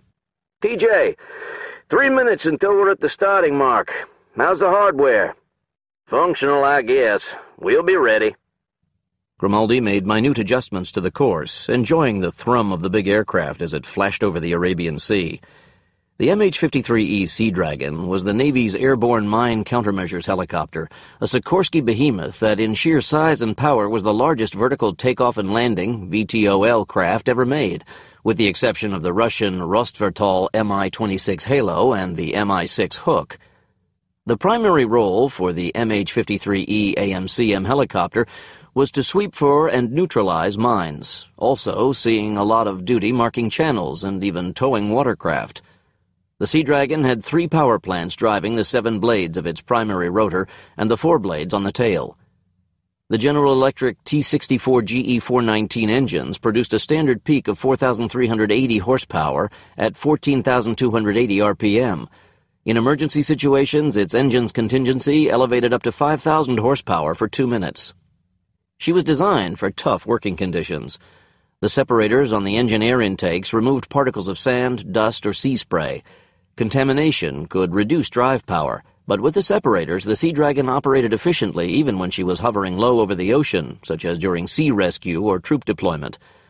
The power plant trio allowed the helicopter to transport vehicles, or 50-plus passengers, or more than 20 litters when in a medevac role. Any cargo weighing up to 33,000 pounds. It could tow up to 25,000 pounds. Grimaldi loved the big beast for her massive muscle, but not the high level of automation. Any 13-year-old kid could have operated the Sea Dragon under normal circumstances, from what Grimaldi understood about the computer skills of today's teenagers. Right now, the cruise control was keeping her on a straight line, heading north by northeast, within the sight of the coast of the peninsula that hung like an extra toe off the side of the Indian subcontinent. They approached the target coordinates. Ready, TJ? In 3, 2, 1. In the vast rear compartment of the Sea Dragon, instead of 55 troops or 20 emergency medical evacuation litters, there was just Thomas Jackson Hawkins and a workstation inside a hardened cabinet. The riveted steel computer desk looked as though it could survive being rolled down a mountain. Hawkins monitored the display, feeling almost as unnecessary a human component as Grimaldi in the cockpit. You making sense of this, Bear? Negative, TJ, but the computer is. Here come the first results. Hawkins watched in fascination as the images opened up on his screen in small windows.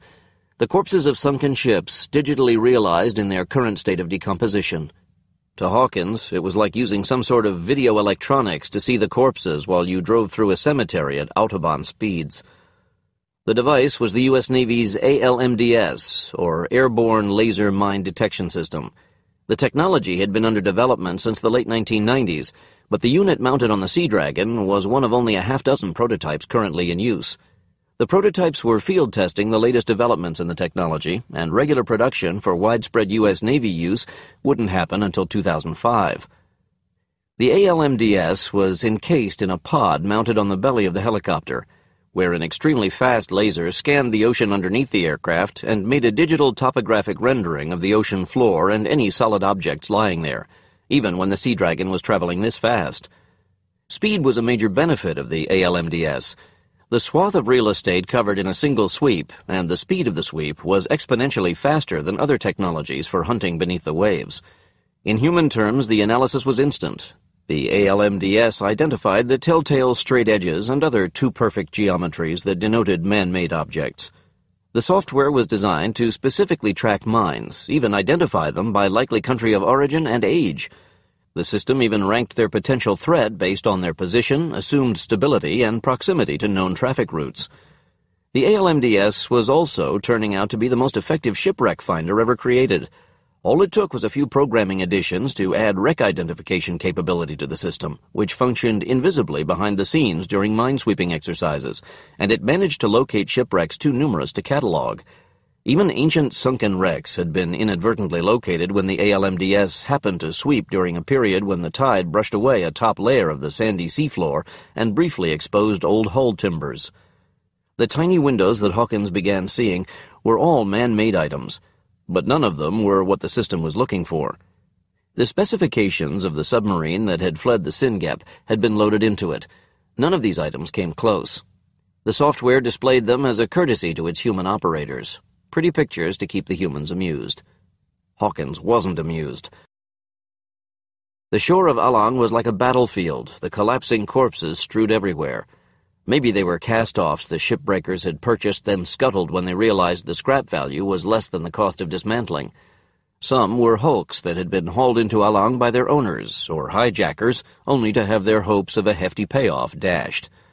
Many of the computer-imaged hulks were real wrecks, not scuttles. A coldly color-rendered tragedy. Many of them were graves, after all, Hawkins observed. If it hadn't been for Cowboy's sudden interest in submersible craft, they wouldn't have even come this far. Kissinger was intrigued by his research into the identification of the prototype sub. That led him into a more or less aimless search through the classified data on the disposition of other recent technology prototypes. He had come across the information about the newest test generation of ALMDS currently in the field. Nothing new to Kissinger. The units had been actively under development since 1999. He remembered thinking that the availability of the units for Navy use created a unique opportunity for corruption. Any Navy commander with an ALMDS unit could conceivably have the unit search for valuable wrecks. He made a mental note.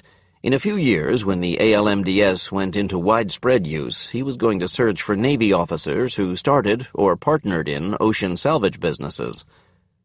Then he was distracted by the concept of the texturing used on the surface of the mini-sub. Sure, it hadn't worked, but he'd received some electronic files recently from a Berkeley professor conducting ballistic studies on munitions with specialized rifling and unusual caliber. He hadn't given the ALMDS another thought until Kurtzman showed up asking for a way to find the renegade sub. The sub-pilot had made a serious mistake in returning to Alang.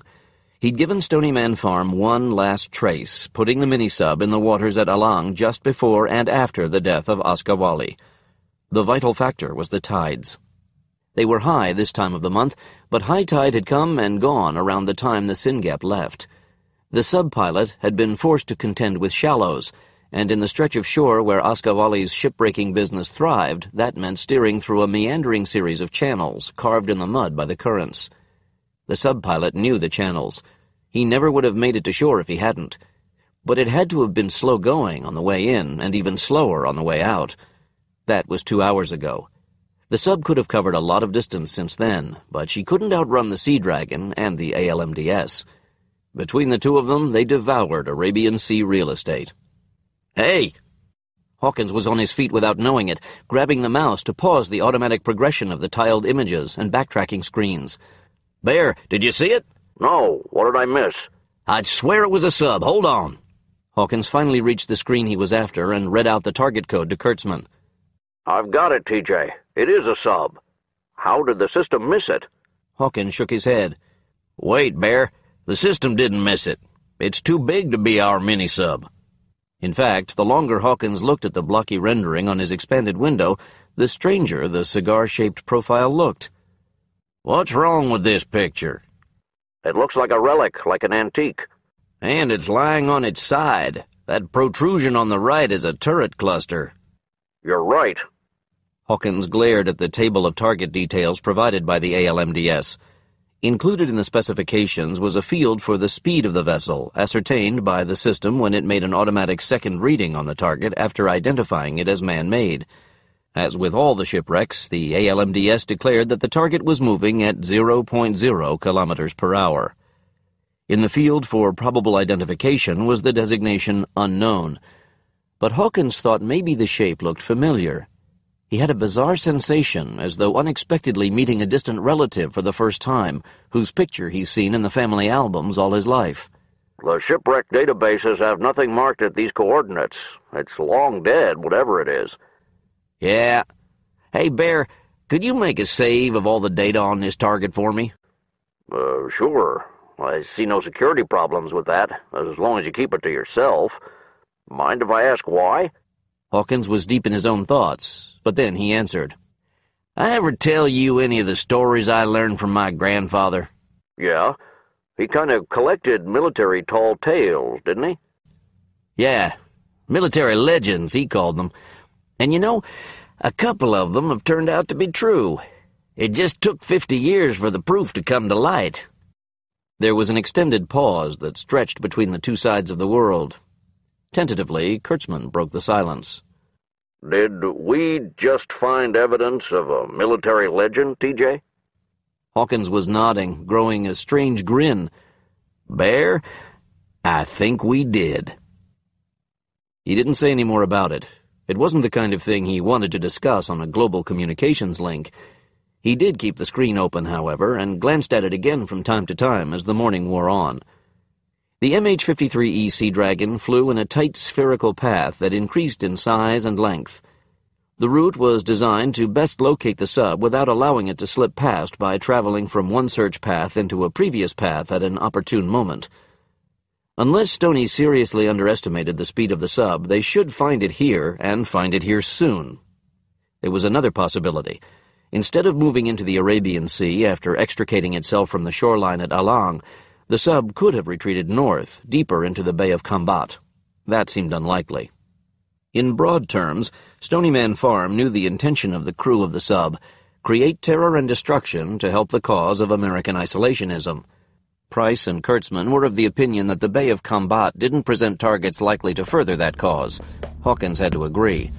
So the sub had to be out here somewhere in the vast Arabian Sea. But where? There was a stack of plastic-wrapped hoagies in the refrigerator, and they were calling Hawkins's name.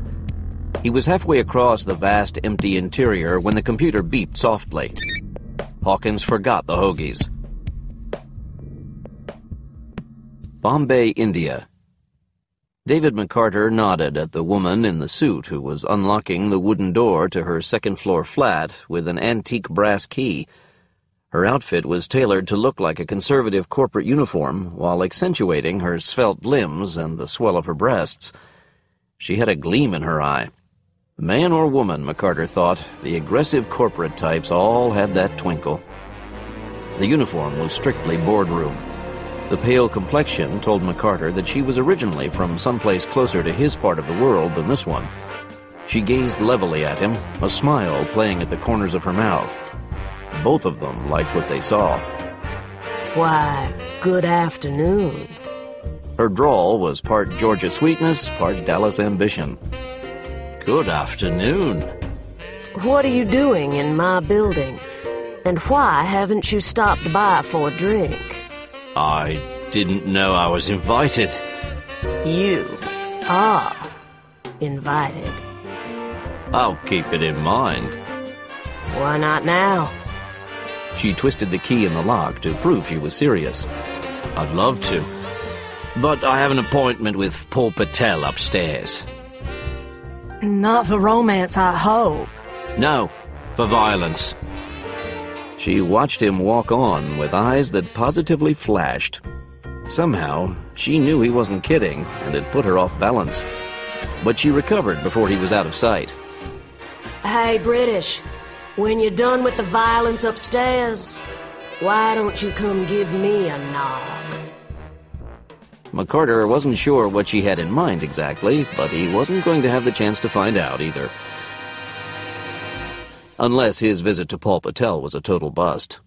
He couldn't afford for it to be a bust. Manning was on watch in the nearby apartment. He spotted McCarter on the stairs through the peephole and opened the door with a question mark on his face. Good afternoon.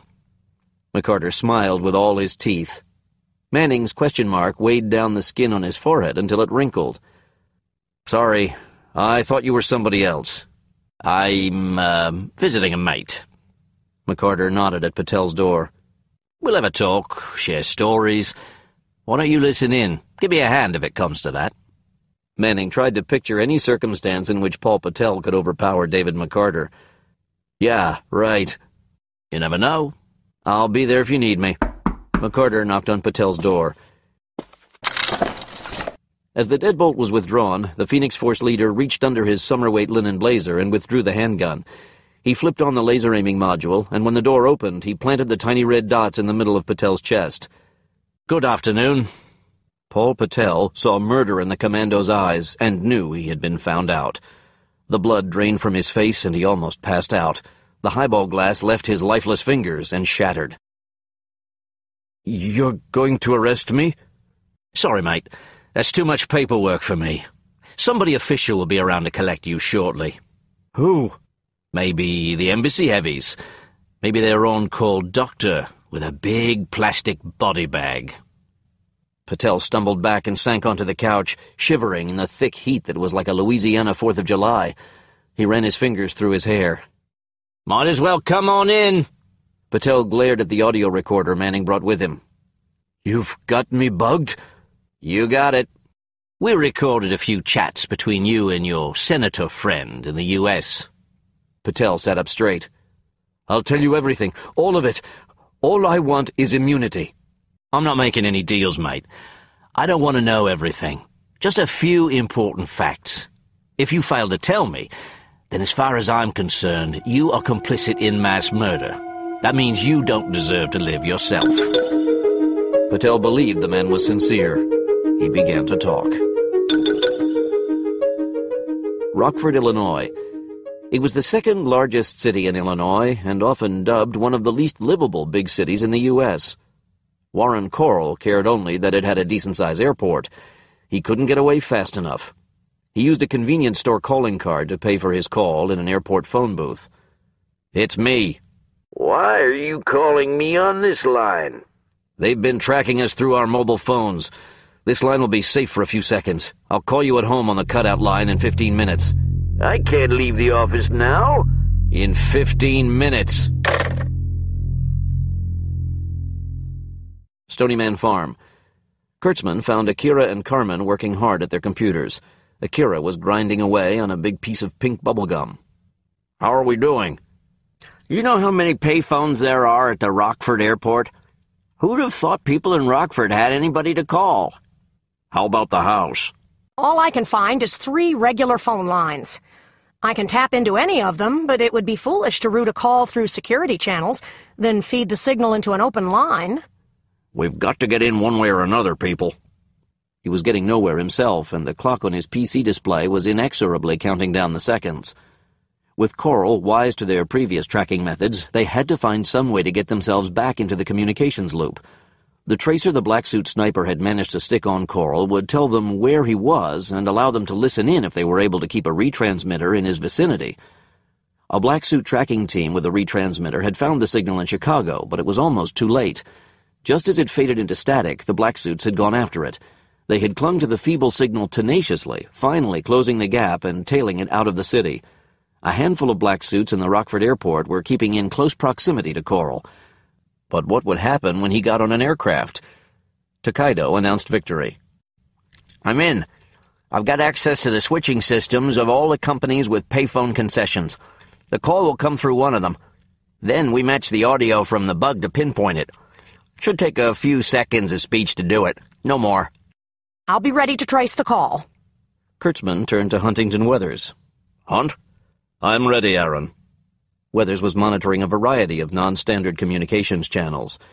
A voice call, they all knew, could be disguised inside any sort of a digital link, from cable TV to the automatic monitoring system used to read the water meter. Jackson and his operation had shown its versatility in this field. The bug was feeding them the ambient sound of an airport interior, and the minutes now dragged. To Kurtzman's chagrin, Coral ended up waiting a full 20 minutes before placing his call to the senator at his home in Arlington. His concern for security was reflected in his first words. How do we know this line is secure? Don't worry about it. It's secure. My people went to great lengths to make sure of it. That's what you said about the satellite phones we were using before. Colonel, I know enough about the encryption to be sure it wasn't hacked. You're a naive asshole, Senator. I figured it out. They didn't break the encryption, and they didn't have to. All they had to do was identify what the encrypted communications looked like and then track down satellite communications that used them. I don't think they could do that. Well, they did. That encryption that you said was really special and unique, well, you know what? It was so special that it led the goddamn special ops right to us every time we used it. What really burns me is that you chewed my ass about having a leak. You don't know that's how they traced you. I do know. I watched it happen. Have you any idea what has happened to my standing army since we started working for you, Senator? Do you know how many men walked away from the Spick Bank fiasco? 2, including me. Jesus. They're going to ID those bodies real fast, and then somebody is going to start linking those names to Colonel Warren Coral, U.S. Army, retired, if they haven't done it already. I'm giving you a fair warning, Senator. If I get nailed, the first name out of my mouth is Franklin Jackson. Even if everybody hates you, as a federal elected official, you're a big enough fish to buy me a reduced sentence. If you think they're closing in on you, then it's time to bow out, Colonel. If I thought that, I'd be long gone. I'll finish the job. I got a bunch of men out there who've been working hard to put this job together, and I'm not going to let them down if I don't have to. We'll do what's required of us. By morning, we'll be on vacation. What about the other man who escaped the bank with you? He's beat up. I put him in bed at his mama's house, and she'll care for him. He'll have to be taken care of, just like the others. Consider it done. Huntington Weathers showed the others the digital information he was trying to get a handle on. I think it's a text tag attached to binary code, but I can't even determine the character set. Akira Tokaido grinned. Sneaky. You know about it? I know about it. Mind if I sit here for a minute? Withers got up graciously. Be my guest. Takeito's fingers pecked the keys. It's not encrypted. It's just a proprietary character set used by a Japanese communications satellite operator. Our senator friend is running one of their new satellite dishes. They're very cool. You get broadband from a dish that's like 18 inches.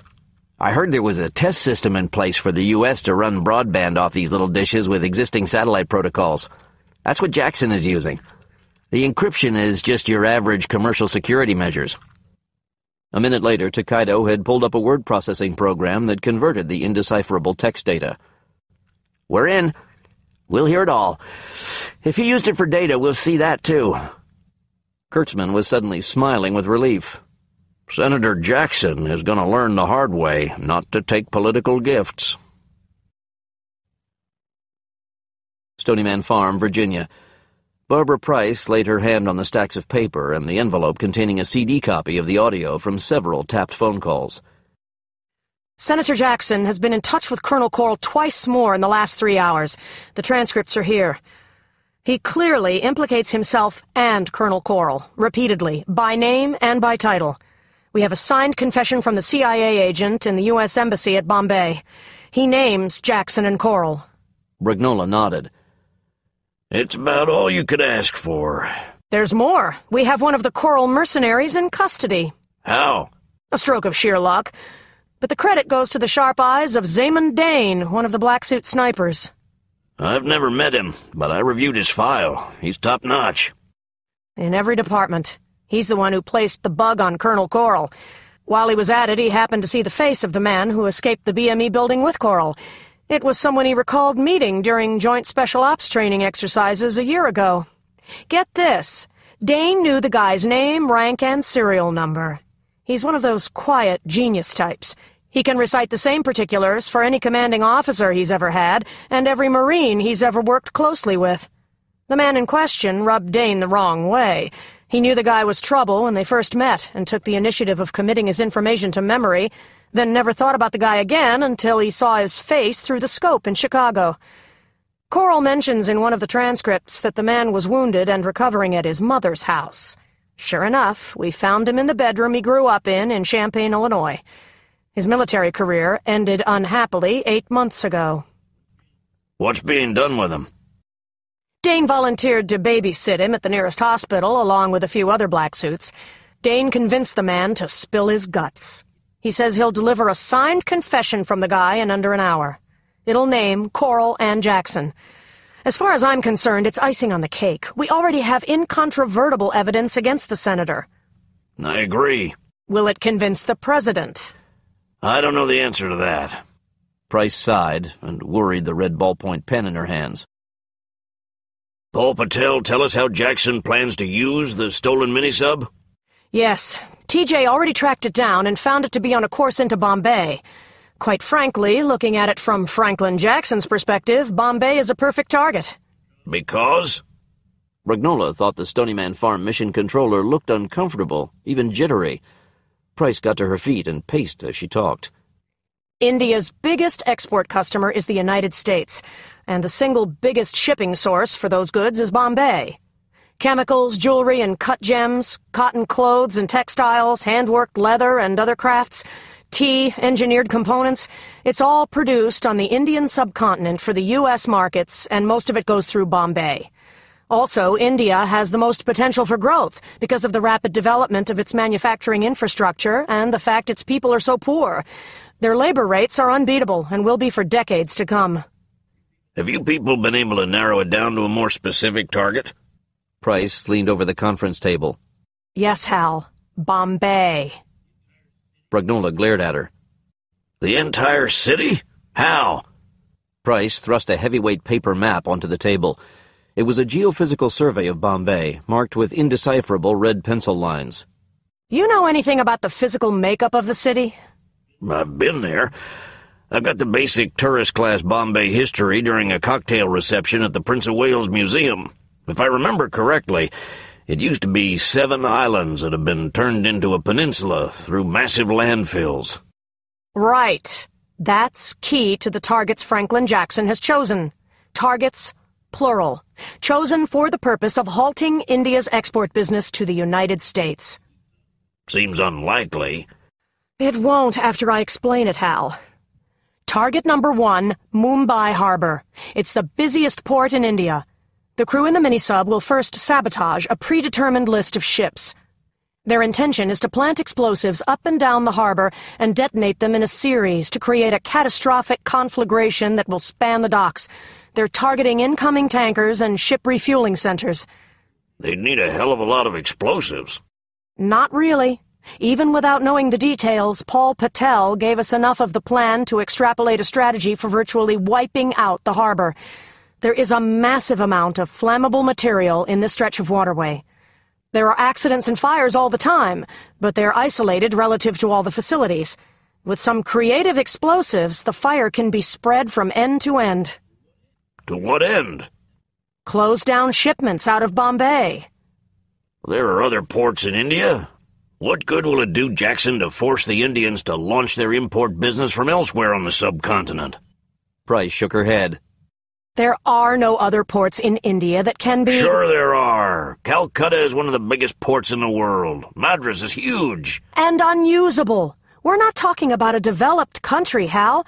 If the U.S. lost Houston, it would be a tragedy, but we'd be able to accommodate the shipping needs out of New Orleans. But only because we've got a transportation system in place to handle the movement of the cargo hundreds of miles out of the way. India doesn't. Their rail system is overburdened and poorly maintained, and there are no roads that can carry even a quarter of the Mumbai cargoes 300 miles to Madras, let alone to Calcutta. That's more than 800 miles away. So you project economic devastation for Bombay? The impact would be felt by those who are lowest on the economic scale, the ones who actually make the clothes and harvest the cotton and assemble the goods. They'll lose their jobs, and they're the ones who can least afford to. The result will be mass starvation. Even if half the people flee the city, it will leave 5 million starving human beings in the vicinity. The relief agencies have never had to deal with a crisis as huge. How long to rebuild the Mumbai shipping facility or a replacement elsewhere in the vicinity? With international aid and the help of the Army Corps of Engineers, they could have a new shipping facility operating at 50% within 12 months, assuming they dredged back Bay and made it the new shipping center.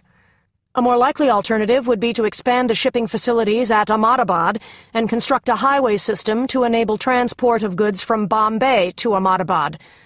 Our estimates show they could restore shipping capability to 75% of its current levels after just 9 months. Which makes the target seem less and less attractive to Franklin Jackson. He's not interested in slowing down the pace of foreign commerce in the U.S. He wants it eradicated. All his efforts have been geared toward putting a stop to it. You haven't heard the rest of his plan. Albrignola looked up from the Bombay map he had been studying. There were questions ringing in his head, every one of which called into doubt this scheme of shutting down Bombay shipping. It was too wild, too big, too politically incorrect. Something harsh cut through his doubts, and it was the strange coldness in the voice of Barbara Price. She had a rare metal. She had strength, resolve, courage, and intelligence he couldn't guess at. When she showed him her soft side, it was a rare thing. Right now, she was trying to keep it inside, but he knew he was witnessing subsurface emotion. Was it fear? What? Jackson's plan calls for the mini-sub crew to steal a series of chemical containers from a docked ship before the fires are ignited. The containers will simply be dumped into the water. Then divers will mount flotation devices to bring the containers to neutral buoyancy. The sub hooks on and tows the containers away. Tows them where? Here. She ran her finger along the map around the tip of the peninsula, following an inlet from the Arabian Sea that opened north of Mad Beach and extended northwest. Then a channel of the inlet jutted off at a right angle, taking it deep inland. Dahisar Creek? One of its names. It was formed by landfill and ends here, at the base of one of the former islands, very near the Kanheri Caves. The caves are just off the tip of the creek and a few miles from Tulsi Lake and Vihar Lake. We've already checked out this body of water. What information we can get tells us it is deep enough to allow the sub to get through. Some places, just barely. The containers in tow will be smaller than the subs, so they'll make it through. They stage the containers anywhere along this section of the creek. A few hours later, the units rise to the surface, and RDX explosives detonate with force sufficient to vaporize the chemical contents of the containers. The effluent cloud spreads inland on the breeze traveling off the Arabian Sea. The deposit is widespread, but the real targets are the lakes and reservoirs. She tapped her finger on the blue shapes on the map, one after another. Bombay's water supply. 75% of Bombay's water passes through reservoirs on Worley Hill, Malabar Hill, Raoli, Pali Hill, several others. Depending on the prevailing winds during the 40 minutes after the blast, all the reservoirs could be poisoned. The Bundup water treatment plant would definitely be contaminated. It's the largest water treatment facility in Asia. Bombay uses more than 600 million gallons of water a day, and 500 million of those gallons go through Bundup.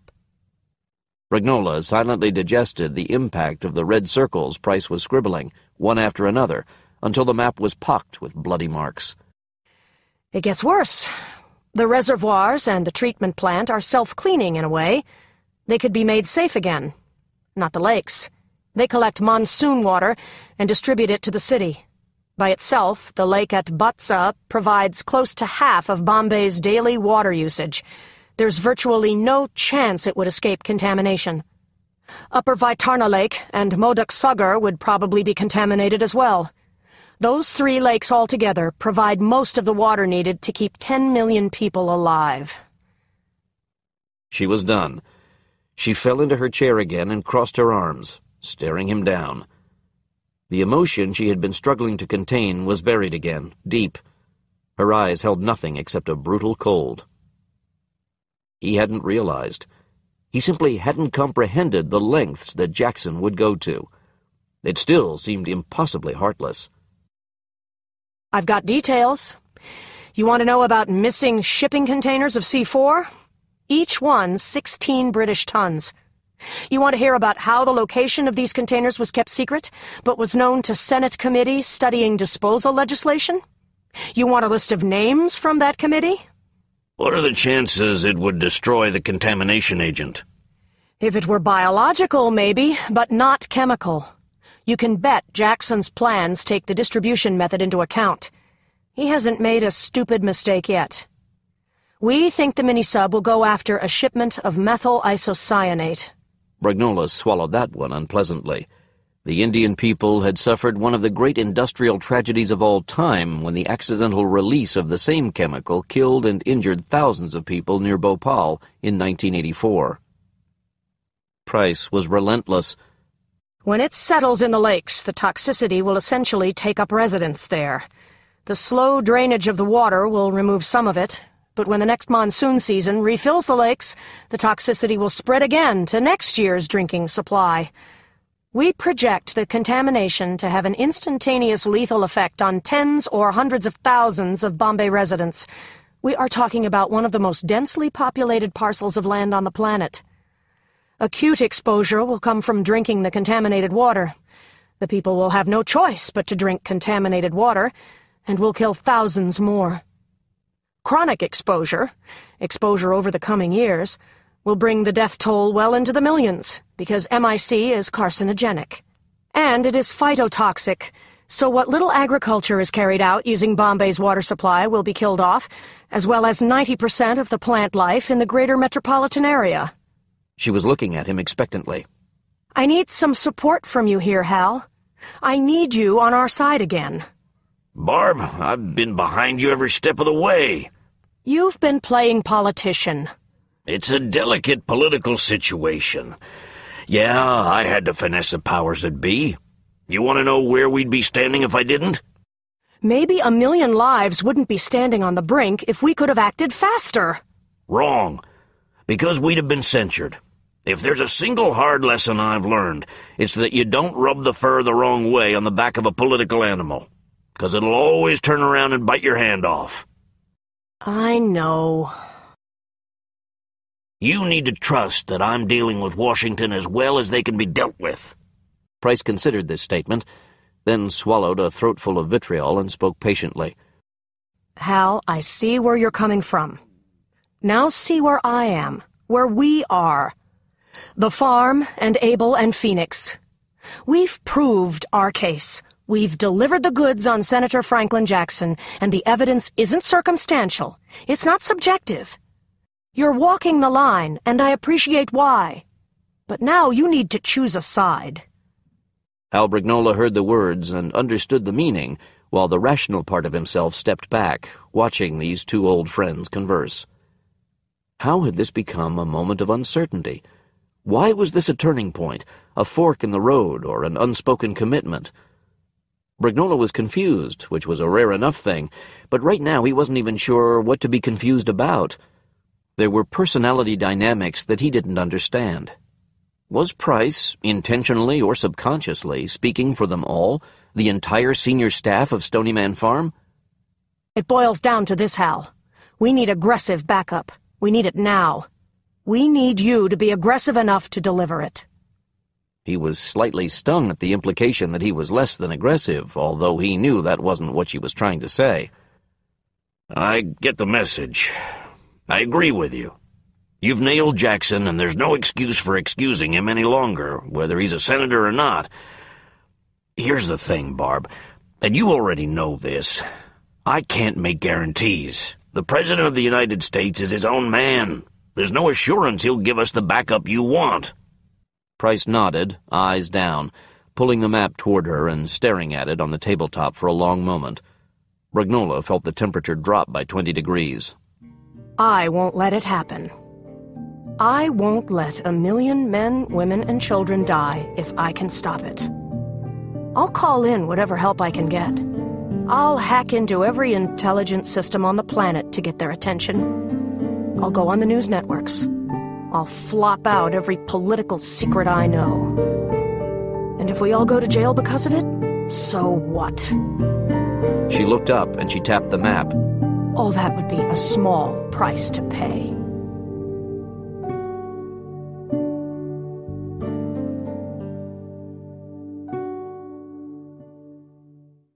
Hal Brignola sat at the table in the Stony Man Farm war room, by himself, but not exactly alone. The map was there, and somehow that scrap of paper from a computer plotter was potent with the lives it represented. Of course, Brignola was a man who valued human life, but even a value that strong could become submerged beneath the murky, nonsensical waves of political maneuvering. Politics. Mentally, he spit the word. The administration used the farm because the farm was a fearsome weapon, but for the same reason it feared the farm. This time, the farm was being used too close to home, against one of its own, a politician. It was time, Hal Brignola decided, for the man to stop being overcautious and to start being effective. He needed to make his case plainly. He would pull out the veiled threats if he had to. A president who failed to act aggressively to save so many lives would be reviled by the world. That was the kind of persuasion a president understood. Brignola thumbed the number on his mobile phone and left the farmhouse, waving to the waiting crew to fire up his helicopter for departure. He shouted into the phone under the downwash of the rotors. No! 2 hours is no good. I'll be at the White House in 40 minutes.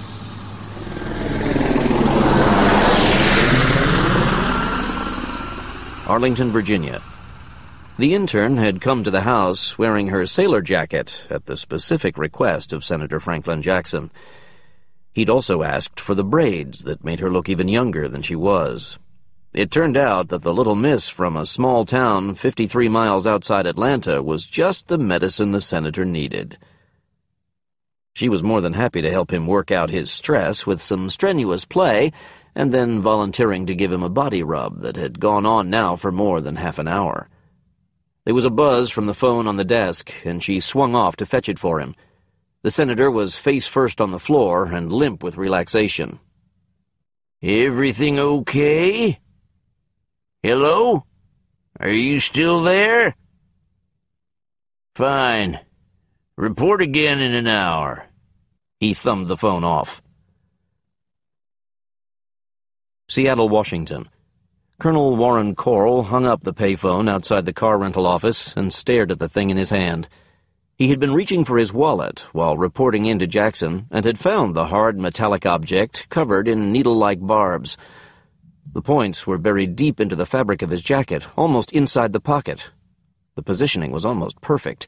It was the least likely place for him to have found the thing. It was a bug.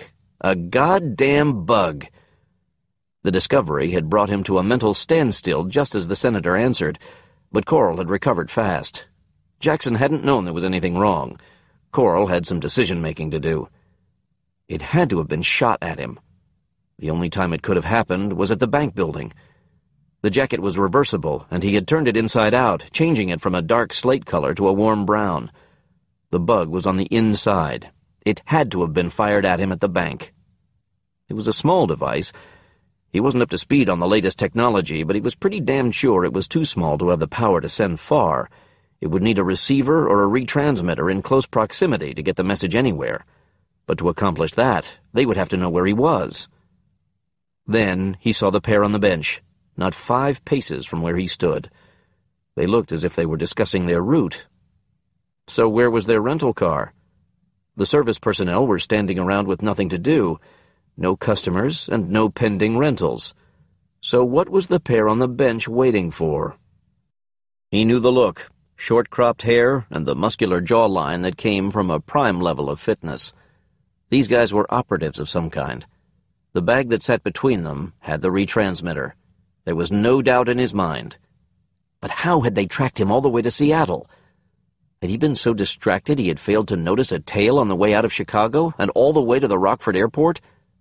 Of course, if they observed him taking the Seattle flight, it would have been easy enough to arrange for another tail to pick him up when he landed. Coral thought furiously. Had he or the senator said anything to signal their target?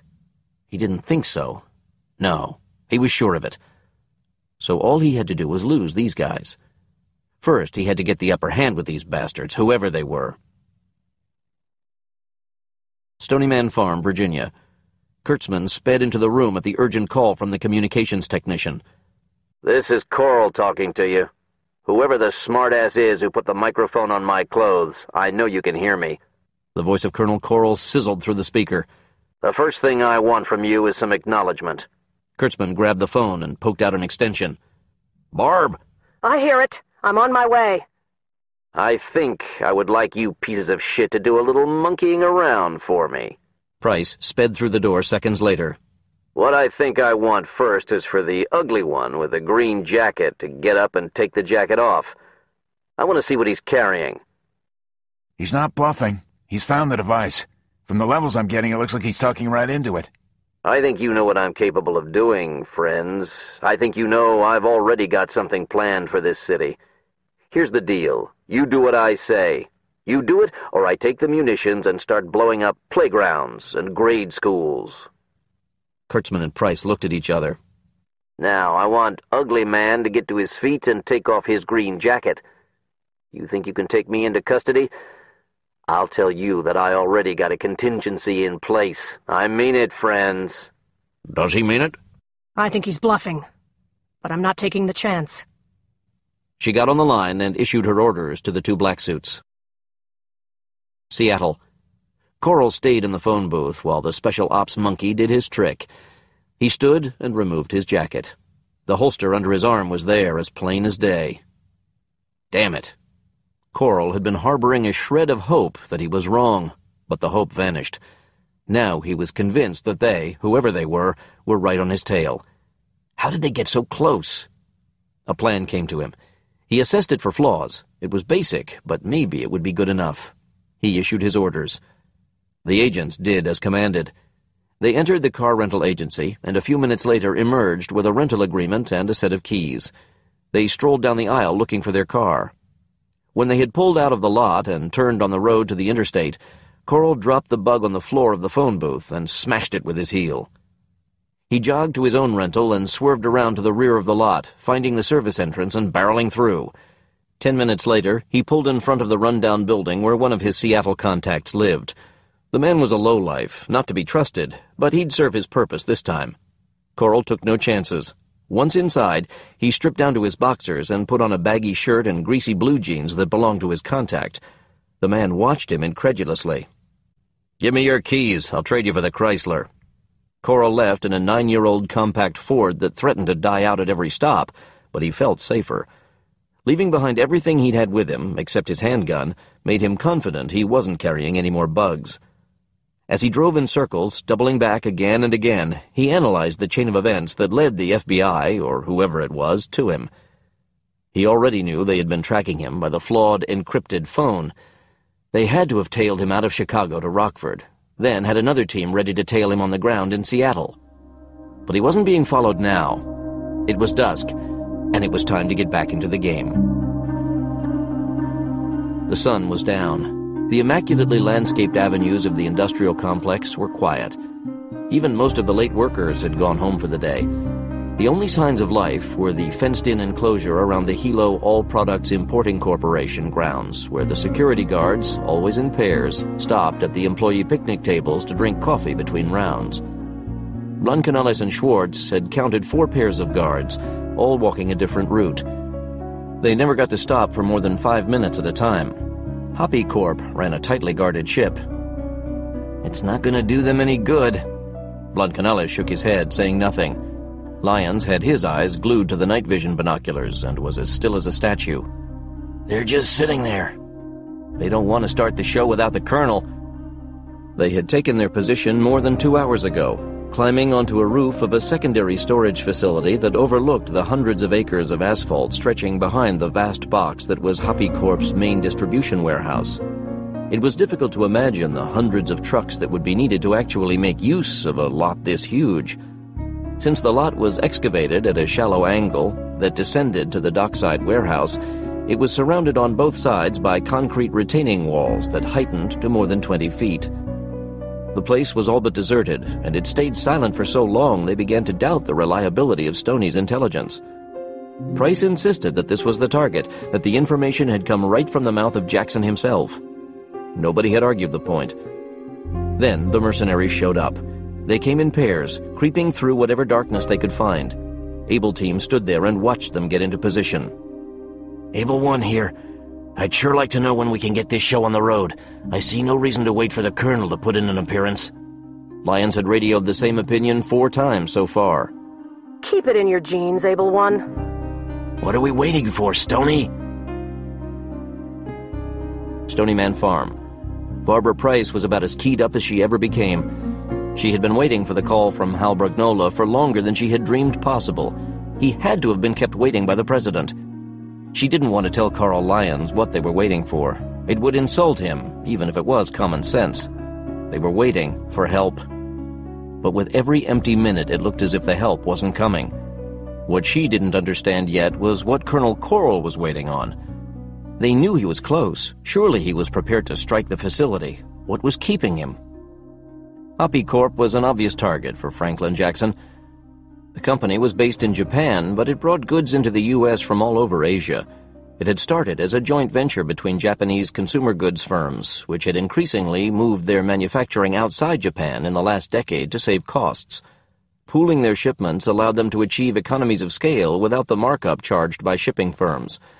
Now the joint venture was shipping and distributing billions of dollars worth of Asian products to U.S. retailers. 11% of the products now sold by the stores that Franklin Jackson once owned was shipped in here. The retail dollar value was in the billions. No single business concern had benefited from Jackson's humiliating mistakes more than Hoppy Corp. She heard Kurtzman over the intercom. Barb, there's a ship coming into the Hoppy facility. Since when? There's nothing scheduled. It's an old Chinese freighter called People's Pride. The manifest says it's carrying commodity stock for Hoppy distribution. They have a standing contract to buy leftover shipping space at rock-bottom prices on Seattle-bound ships. By leftover, in this case, they mean 5,000 tons of goods. Uh-oh. Uh-oh what? Hold on. Price could hear Kurtzman and Tokaido consulting quietly. Then Kurtzman spoke over the intercom to her again. The manifest uses a Japanese colloquialism for fireworks. She's bringing in illegal fireworks under the guise of legal consumer products. It composes the entire shipment? Looks like it. 5,000 tons is a lot of illegal fireworks.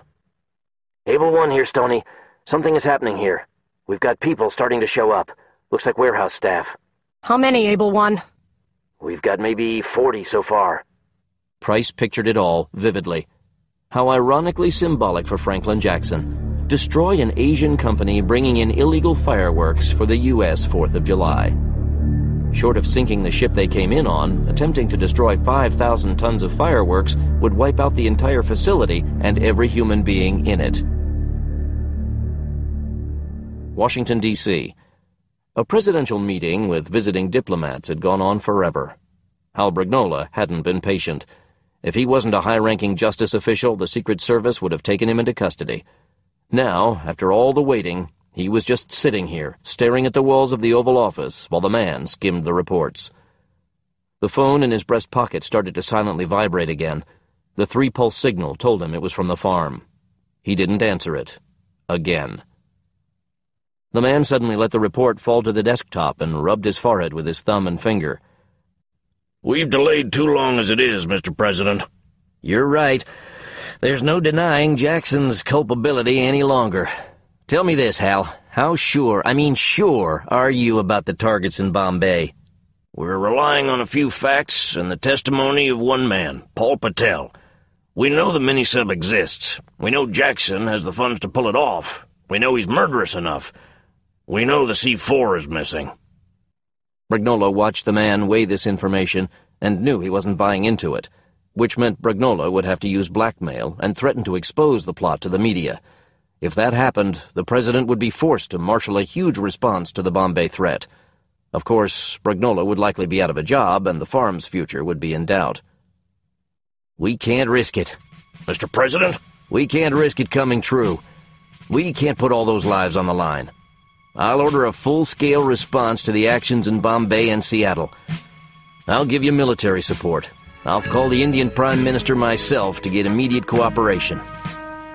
It took Hal Brignola a long moment to register the fact that the President of the United States, despite the possible political repercussions, was about to do the right thing.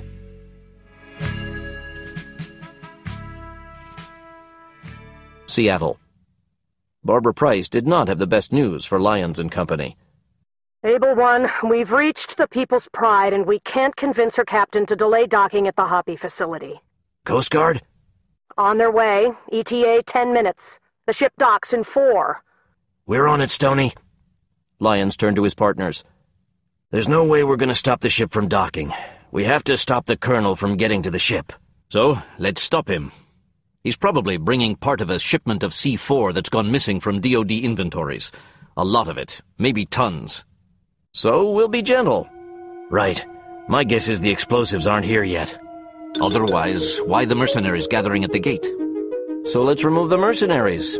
With them, we don't have to be gentle. Bombay. McCarter was driving the small boat back and forth down the length of the Mumbai docks, looking for trouble. Hawkins was in the passenger seat. Stony, there's got to be 100 ships tied up in Mumbai. Most of them are cargo vessels of one kind or another. We don't even know what to look for.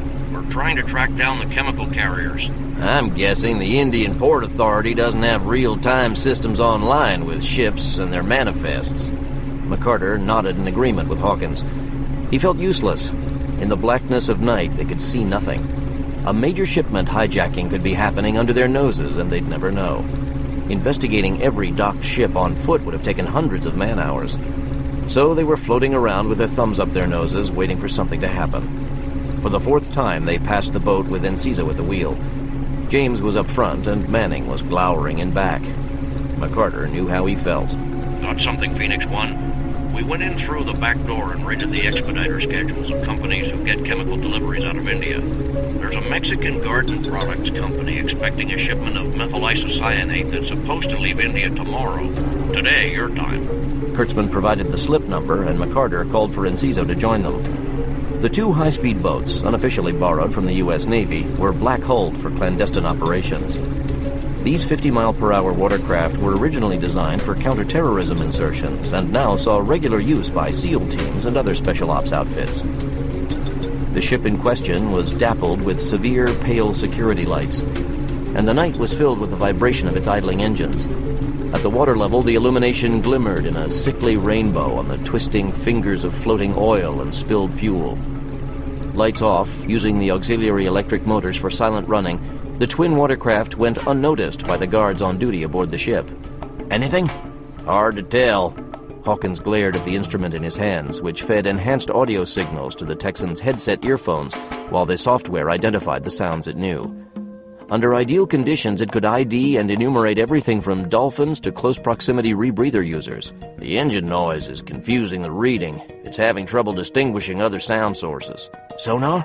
Not good for close readings. If the mini-sub is here, it's too close to the seafloor and the wharf supports. Calvin James stood, pointing off the rear end of the boat. Hey. Yeah? That wasn't there a minute ago. A foot-long scrap of wood planking floated on the surface. A fist-sized burst of bubbles surfaced under an oily sheen and popped lazily. Let's check it out. Cal, Gary? We're on it. In seconds, he and Manning had removed their dark shirts. Underneath, their chests and necks were painted as dark as their faces. Even James used oily cosmetics to camouflage the sheen of his brown skin. They shrugged into their underwater breathing apparatus harnesses, the big CO2 scrubbers and the oxygen tanks. Enciso watched as Manning snapped an underwater flashlight to his belt. Think twice before using that. They had been briefed by Stony 1 about the man whom Paul Patel had said was commanding the Indian arm of the Jackson Coral Campaign of Terror. He was Kappa the Cat, real name Ivan Kappa. He had been a ranger with an exemplary record, except for suspected use of barbiturates and amphetamines to combat insomnia. He finally overdosed. The cocktail of chemicals found in his bloodstream included prescription-strength sleeping pills and phenothiazine-class antipsychotics, with a street reputation for boosting sleeping pill performance. They were also blamed for causing the breakdown of the macula, the light-sensitive part of the retina, in a small number of users. While recovering from his overdose, Kappa had been diagnosed with exudative or wet macular degeneration. The growth of new blood vessels beneath the retina was killing retinal cells. The therapy employed on Kappa combined the injection of a drug called Visudyne, which was activated in the retina with a laser directed into the eyes. The therapy stabilized his vision, and he was lucky to get away with just a few minor blind spots. Kappa was found to have retained 90% of his vision. His real problem was light sensitivity, which kept him behind dark glasses during the day. It was enough to keep him out of the Rangers, even without the drug conviction. FBI files showed his light sensitivity was probably getting worse, as he was never seen without a pair of custom-made ski goggles that covered his eyes completely and could be darkened to accommodate light levels. All the Phoenix Force commandos remembered their glimpse of the nearly bald figure in the ski goggles who had assassinated his own men aboard the Singap, then escaped down the stairs into the bowels of the ship just before the minisub fled. There was little doubt Kappa the Cat would be commanding the minisub. He might even be alone. There was no evidence that any other mercenaries had survived the Singap. James and Manning turned on the night vision lenses mounted under their masks and slipped into the water noiselessly. The Mk-25 was the standard-issue closed-circuit oxygen underwater breathing apparatus for U.S. Navy combat swimmers. The Mk-25 Mod 0 type offered the least in terms of thermal protection, but also the best user mobility. In India's tepid seawater, cold wasn't a worry. Their biggest concern was the danger inherent in the closed-circuit oxygen rebreathers, but Calvin James was an old pro. James had gone meticulously through the Mk-25 Mod 0 pre-dive checklist. He had inspected the oxygen bottle pressure and the soda-lime canister packing several times. It might be overkill for a shallow dive that was expected to last just a few minutes, but James never shortchanged the preparation phase of a dive. Using the rebreather, exhaled breath from the diver was directed through the material in the soda-lime canister, which absorbed the carbon dioxide before the air passed again into the breathing channel. The lack of bubbles and light made the sea close in around them. It was a claustrophobe's nightmare. Even the glimmer of movement made visible by the low-light glasses didn't help much. When they were at a depth of 10 feet, the surface above them became just a shimmer of multicolored oily streaks and vague shapes of the high-speed boats. At 20 feet, there was only a ceiling of blackness. James glanced at his dive buddy, who was a ghostly phantom, even though he was within arm's reach. Manning wasn't at home in the water the way James was, but he gave the okay sign. Shimmering in the imperfect low-light display, the hull of the docked shipping vessel loomed out of the darkness, covered in slime and strands of sea growth like a giant's decaying corpse. Something tapped James on the leg. The thing bounced against his oxygen bottle, then wobbled up in front of his face, and the two of them watched it head for the surface. It was another chunk of a wooden packing pallet, freshly broken. They descended straight down until a shape swam out of the darkness. It looked like a backyard propane tank that had scuba gear lashed to it, 3 on each side. Hovering 10 feet above it, they could just make out the big letters that covered the canister with a danger message in many different languages. Around the tank was the broken remains of the wooden crate that had cushioned it during transport. James pointed, and they moved along the tank until they spied its linkage to the next tank and the next. The tanks were sitting on the pallet bottom of their shipping containers, which were sinking into the muck of the ocean floor. Then they saw a diver working without a light source. James and Manning would have called the seafloor completely dark, but there was enough ambient illumination for Kappa the cat to do his work. This was one of the few opportunities he had for working without protective eyewear. He had on a standard scuba mask and was breathing through his own rebreather unit. James and Manning were bringing their weapons into play, but Kappa made a startled move and peered into a device strapped to his forearm. He swung his head wildly in their direction, but James knew even a man like Kappa couldn't have seen him and Manning. They were at least 8 yards away. But it didn't matter if he could see them or not. Kappa grabbed at his belt for the handle attached to a line as James and Manning triggered their underwater flare guns. James turned off the night vision display, and for a fraction of a second he was immersed in total blackness. Then the twin flares filled the bottom of the ocean with light. In a heartbeat, James took in the entire scene laid out in front of them. He could see the train of canisters linked to a tow chain sprouting like an umbilical cord from the belly of the mini-sub. Kappa's line passed through a conduit into an open hatch on top of the sub. Some sort of winch inside the hatch hauled Kappa in at a reckless speed. The diver had his arm over his goggles, and he didn't see or didn't care when the winch pulled him into the side of the sub violently.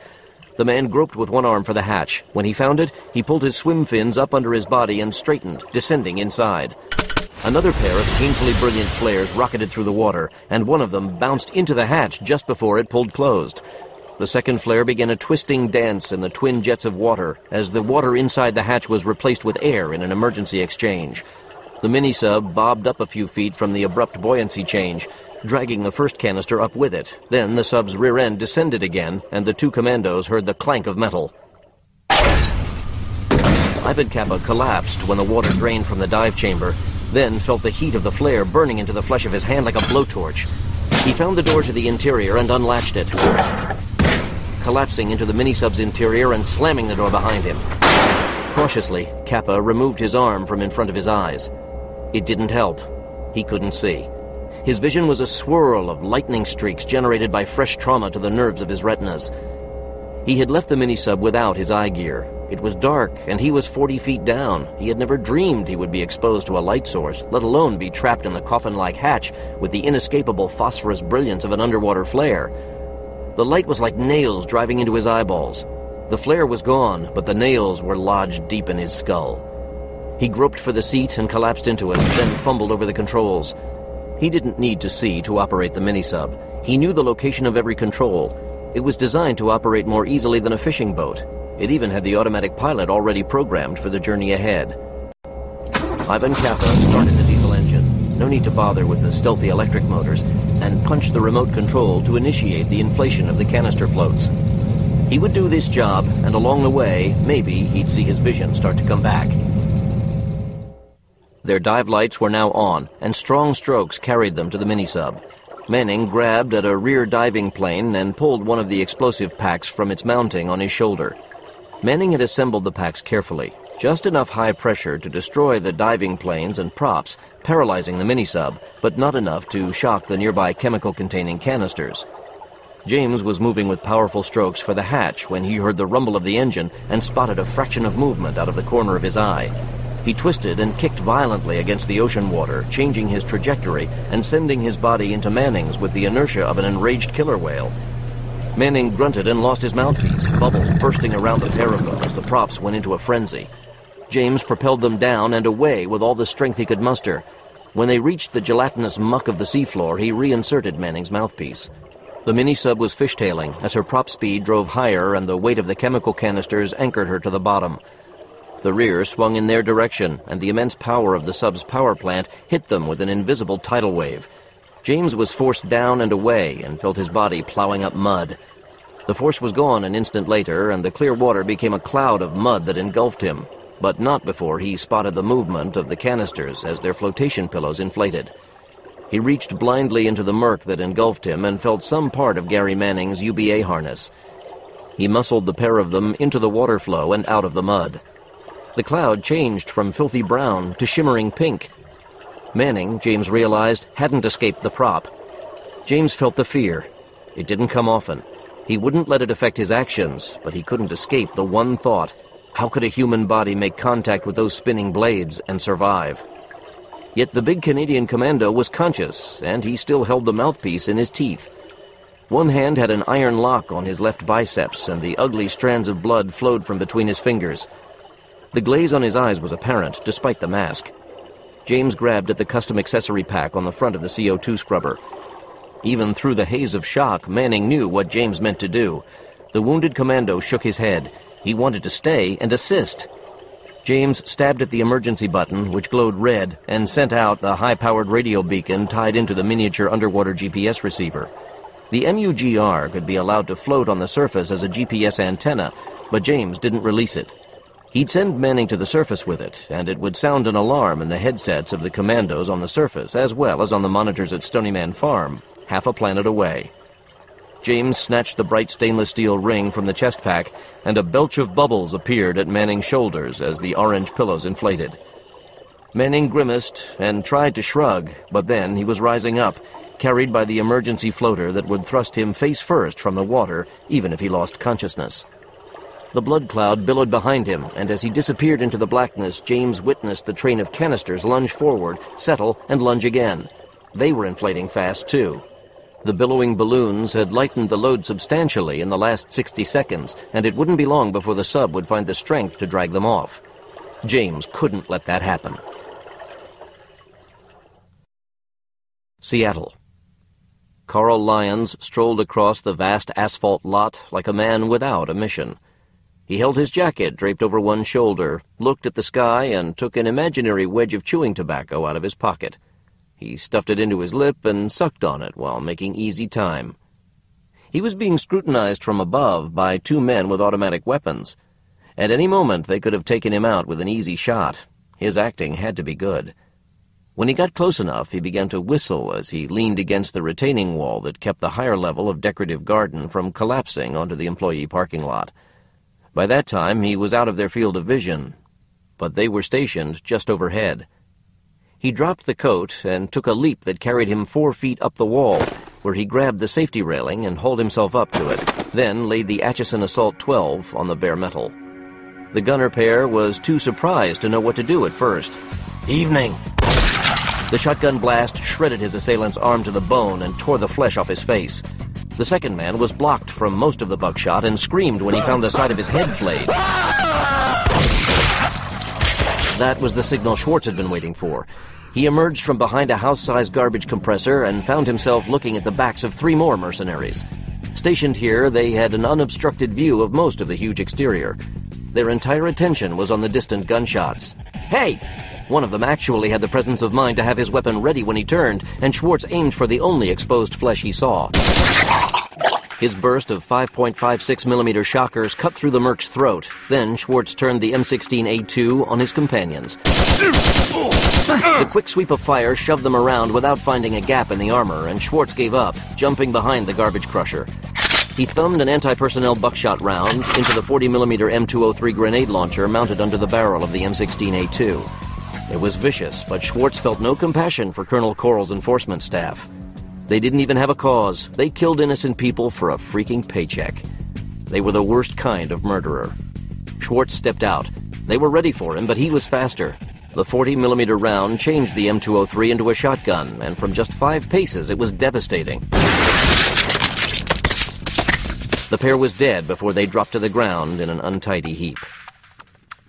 At the sound of the buckshot grenade, one of Blancanales' targets ran into the open. There he is! The shout came from a towering, meaty mercenary with a distended jawline. He made his short carbine look like a toy gun. He yanked the weapon to gut level and triggered a blast up at the overlook. Damn it! Blancanales took that to mean Schwartz had evaded his gunfire, and that was all the trouble the human chin was going to give his friend Gadgets. He rose to his knees atop a storage building and sneered at the surprised reaction from the killer below. Blancanales squeezed off a burst, but the mercenary wasn't as stupid as he looked, and he proved it by taking flight. The Able Team Commando led him in his sights and fired another burst that caught the mercenary in the side of the head. The man tumbled hard, and Blancanales swore he felt a tremor. He flattened and crawled on his elbows to the side of the building that looked out onto the guard shack. There was a uniformed guard inside, slumped against the wall. Where were the other two gunners? Able 1 here. They're right below you, Paul. Can you flush them for me, Iron Man? We'll see. There was gunfire from the darkness of the decorative tops of trees on the far side of the lot. It was hundreds of yards away, not a likely shot from the big Colt revolver, but the mercenaries below weren't taking any chances. They tramped noisily around the side of the building. They didn't realize they had escaped into danger. Blancanales jumped to his feet and unleashed a vicious onslaught. But his prey almost stumbled into a drop-off. They flung themselves off the edge. The Able Team Commando didn't know if he had hit either of them. Then he saw the truck. His gunfire brought it to a halt with a chirp of brakes. It sat in the open, idling on the dark street. The faceless driver and camouflage commando regarded one another across 100 yards of emptiness, trying to read each other in the dark.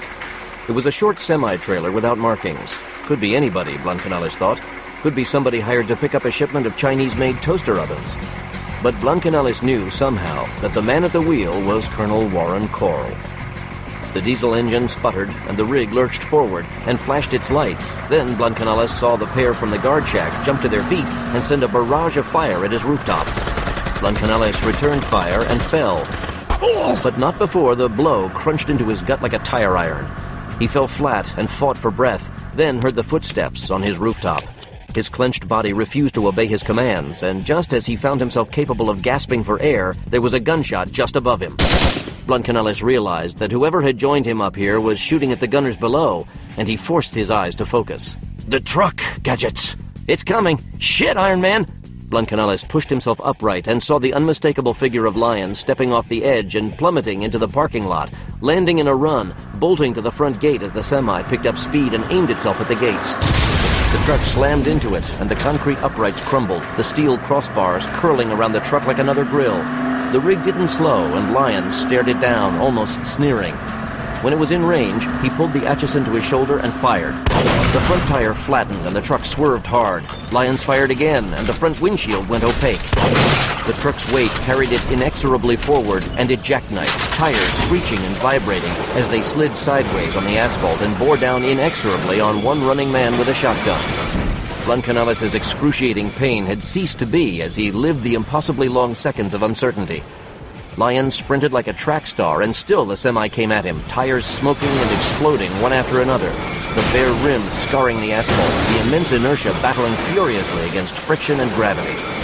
The Able Team leader reached the end of the line. He was at the wall. He became airborne, spread eagle, and then caught the wall with his outstretched arms. Blancanales saw his legs pushing his upper half up and over the safety ring. The rig's front end screeched to a stop, and the rear end of the trailer whipped into the wall right where Lyons was, as if it aimed for him, the rear corner folding noisily.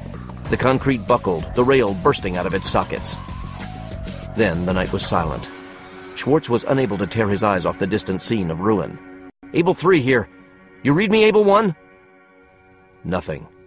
Blancanales forced himself to breathe, and with every fill of his lungs a grinding sensation made him aware of loose parts. Able 3 here. Love to hear from you, Able 1. Silence. Hey, Carl! Speak up, you moody, miserable son of a bitch! Everybody here is dead, Blancanales thought. Everybody except me and Gadgets. But the night proved him wrong. The shattered windshield of the big rig left its frame with a series of vicious kicks from the inside. Then a bloodied figure appeared behind the wheel. The diesel engine sputtered and struggled to life. The gears engaged with the grinding of metal, and it inched forward, dragging itself painfully out of its jackknifed pose and wobbling on flattened tires. The bloody figure of Warren Coral was at the wheel. The night echoed with the long whistle of the arriving cargo ship as it slowed for docking just beyond the vast warehouse. He's gonna circle and head back in. Hey, Colonel! Hey! Coral's eyes were vividly white for a moment against his gleaming, bloodied face. Then he dived for cover behind the dashboard in time to avoid the burst of rounds that Schwartz fired, aiming high to cover the extra distance and playing for a lucky strike. Coral was steering from the floor, and the rig turned, limping to the warehouse. Blancanales felt wounded, sick, and sad. A holocaust was about to occur, and he didn't see how it could be stopped. Then, the obvious answer came to him. Schwartz triggered a long burst from a fresh magazine, trying in vain to score a hit through the window of the rig. But Blancanales took his own weapon and forced himself up onto his feet, then somehow made himself take the long step onto the neighboring rooftop. "Stay back, gadgets!" "Hey, Paul!" Blancanales didn't have the strength or the time to explain. Bombay, India. "Here he is!" Rafael Enciso lunged over the side of the boat like the hydraulic arm on a piece of heavy machinery, coming up with the big, limp body of Gary Manning. Enciso felt as if he were landing a marlin after a long competition, huge, heavy, and completely without fight. Manning dangled in his arms, as soggy as a dish rag, and the Cuban draped him carefully on the floor. Enciso found himself covered in blood and traced it with his eyes to the wound. It looked like something very sharp had cut the man's arm half off. He clamped hard on the wound as the others gathered around him. Without wasted motion, the wound was cleaned, closed, and sealed inside an emergency pressure bandage. Enciso couldn't tear his eyes away from his friend. Gary Manning was staring at the sky through slitted eyes, his flesh as sickly white as the fish that rotted belly up in the wharf muck. Calvin James tore away the air hose. The inflatable leaked air bubbles momentarily, then sealed itself. James forced his fingers into the protective steel mesh and wrenched it off, then slashed at the inflatable with his dive knife. The plastic was extra thick, but it gave way to the sharp point of the blade. There were 4 long, self-sealing partitions, and he fought savagely to penetrate each one of them. But at last, they lost their air, and the inflatable was useless. 1 down, 5 to go. Then 6 more on each of 4 more canisters in the train. He had started on the first canister, the one linked directly to the belly of the minisub. If he neutralized its buoyancy, would it anchor the minisub to the bottom? The other cars in the train were clearing the bottom as James released the gas from the final balloon on the right side of his canister. The canister flopped onto its side, and James clawed over the top, tearing at another balloon cage as he felt the flotilla inexorably rise. The remaining balloons on his canister were filling themselves to capacity, and the stretched material surrendered more easily to his dive knife. Finally, the last flotation device released its air. It seemed he'd been working for hours, but the watch on his tack board said it was just 4 minutes since they had chased Kappa into the minisub, just 3 minutes since he had watched Manning ascend in a river of blood. The canister moved forward, and James clung to it, feeling their speed increase. James allowed himself to be carried to the end of the first canister, tied up on the linkage, then gave himself some slack and inched along the second cylinder. Then he saw the boulder protruding from the seafloor, as big as a ranch house in the suburbs, complete with a pointed roof. The mini-sub and its train of deadly cylinders would have cleared it, except that now the low-slung cylinder James had sabotaged dangled too low. By the time James saw the rock, he had less than 2 seconds to brace himself for the impact. Seattle. Blancanales saw lightning flashes when he made the leap to the next rooftop. Something sharp was cutting things up inside his chest. There could be a bone fragment in there worming its way along. He just needed half a minute more. The diesel rig was complaining as it strained to accelerate despite the sloppy masses of rubber on its rims. As it was, Blancanales couldn't believe Coral was coaxing so much speed out of the vehicle. There was no time left. If the worst happened, it had to happen now. The worst-case scenario was a distinct possibility. Blancanales put the high-explosive 40mm round into the breech of the M203 grenade launcher mounted under his assault rifle, then brought it up high. Hitting the spot on the ground just in front of the accelerated rig seemed an impossible shot on that vast sea of asphalt. There was no time to think it through, no time to line up a careful shot. There was no time left for anything. He triggered the weapon. The moment he fired, he knew that the worst-case scenario had happened. His aim was off. The round wouldn't hit in front of the rig. It would hit the rig itself. He should get into cover, but there was no cover. He couldn't move anymore. His body was screaming. It was broken. He wasn't going anywhere. Then something very close swooped out of the darkness, plowed into Blancanales, and bodily propelled him away from his last brief image of his HE round detonating atop the trailer. There was a flash of an explosion, but by then he was falling off the other side of the building. He landed hard on his back, briefly seeing the stars in the night sky. Plunchanalis didn't see those stars vanish a moment later in the brilliance of white fire. He had gone away, descending deep into his own personal darkness. Bombay. The canister of concentrated poison bounced off the boulder with a deafening clang that vibrated Calvin James down to his skeleton, filling his head with instant throbbing pain. He found himself flopping on the end of his tether like a vicious fish fighting on the hook. He grabbed the rope, pulling himself close to the container to avoid the tearing fingers of the increasing current. Somehow the canister hadn't ruptured from the impact. Even a tiny trickle of methyl isocyanate would have killed him. But the impact had banged a realization into him. When he and Manning sent the flare into the hatch with Kappa the cat, it had done what they'd intended it to do. The light had overloaded Kappa's ultra-sensitive macula. He was blind. But the fool was still trying to carry out his mission. He had engaged the automatic guidance system, but it hadn't taken the dangling cargo into account. James knew he couldn't let Kappa the cat go on, or eventually he was going to smash one of the canisters open. The mini-sub wasn't designed for towing, but it was going fast enough that James would very soon be torn off, or battered to a pulp. He had to stop the sub, and he had to do it now, whatever it took. James clawed his way around the dangling canister, finding a precarious handhold on the welded rim where he had ripped away one of the steel mesh inflatables, and dragged himself along it until he reached the belly of the mini-sub. In the chaotic flashes of his dive light, he found the steel linkage that joined the canister to the sub. He placed the explosive. It was just what Gary Manning had instructed him not to do. The intent was to disable the mini-sub without compromising the chemical canister integrity. Manning had explained carefully as they prepared for the dive. That seemed like days ago. Sorry, Gary, James thought. He had no other choice. No way could he reach the rear diving plane, which was where Manning intended to plant the charges. If James had tried it, he'd simply get sucked in and chopped to pieces in the whirling props, and that would be that. He activated the detonator. The red light came on, then he positioned his feet against the hull and cut the line, forcing himself down and away from the mini-sub, and using every energy reserve to stroke against the powerful pull of the rotating propellers. For a moment, he was caught in a maelstrom of current. Then he found himself drifting beneath the towed train of canisters. He was breathing hard. Could he be running out of air? The tackboard, with its compass, depth gauge, and watch, still insisted that an amazingly short time had passed since he'd sent his wounded friend back to the surface. His hand poised over the MUGR release. The unit had a tracer, but he wouldn't activate it. He wouldn't summon his teammates to their death. James was certain that the water all around him was about to become virulent poison. But he waited anyway. No sense in killing himself with the explosion. Finally, he was tired of it all. It was time to end the threat. He grabbed the transmitter and pressed the button.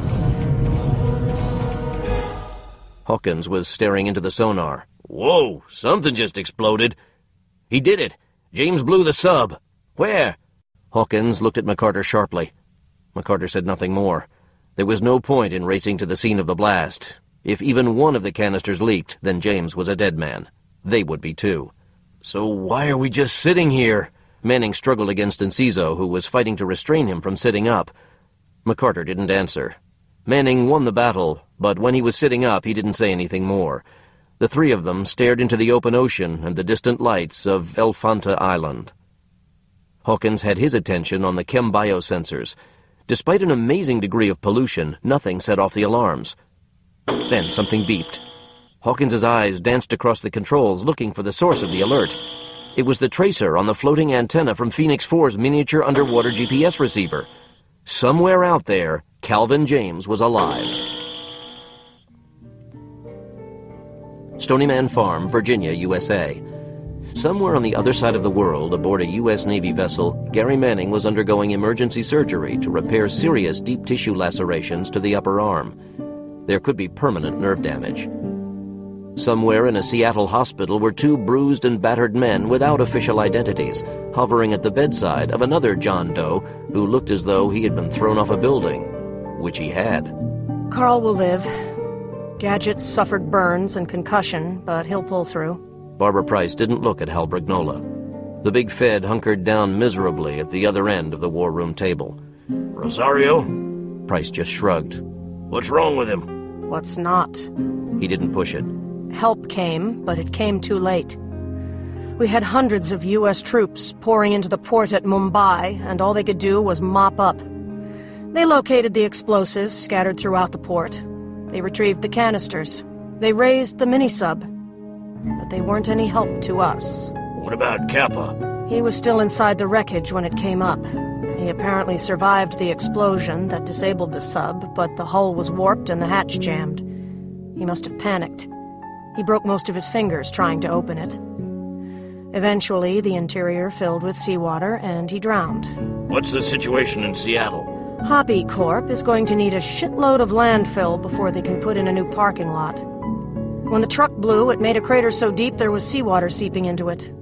But they got off lucky. They experienced just one human casualty, a front gate guard. All the rest of the dead were Coral's men. What about Coral himself? Incinerated. There's not a speck of him left. You know, I did my best, Barb. He thought he sounded pathetic. Price looked up. I know you did, Hal. I know you played the game as best you could. But the other players didn't come through when they should have. The other players didn't have the guts to take a risk to help us. Not until they were forced into play, and by then it didn't matter. We were sacrificed on their political game board. Barb... Her chair scraped, and she was on her feet. And you know what, Hal? I'm sick and tired of my players being sacrificed. Seattle, Washington. Two of them had gauze turbans. They sat on either side of the comatose figure in a mass of post-op bandages. They had been there for hours, mostly watching the news networks as they reported over and over on the bizarre events of the past 18 hours. Senator Franklin Jackson was dead of a self-inflicted gunshot wound, just minutes after the first media broadcast of an audio tape implicating him as the mastermind behind a string of terror attacks around the world. The television didn't have any real meaning for the gauze-wrapped pair. All they really cared about was seeing some sign of life from the lifeless, electronically monitored lump on the mattress. Neither of them had spoken in more than an hour when Carl Lyons broke the silence. You know, I heard you call me a moody, miserable son of a bitch. Schwartz glared across the bed. I did not. On the radio. After the truck hit the wall. You were hallucinating. I know what I heard. I didn't say it. They were silent for another minute. If Paul ever wakes up, he'll settle this. There was a groan from the figure under the blankets. They heard something that sounded like words, spoken through a throat filled with gravel. Leave me out of it.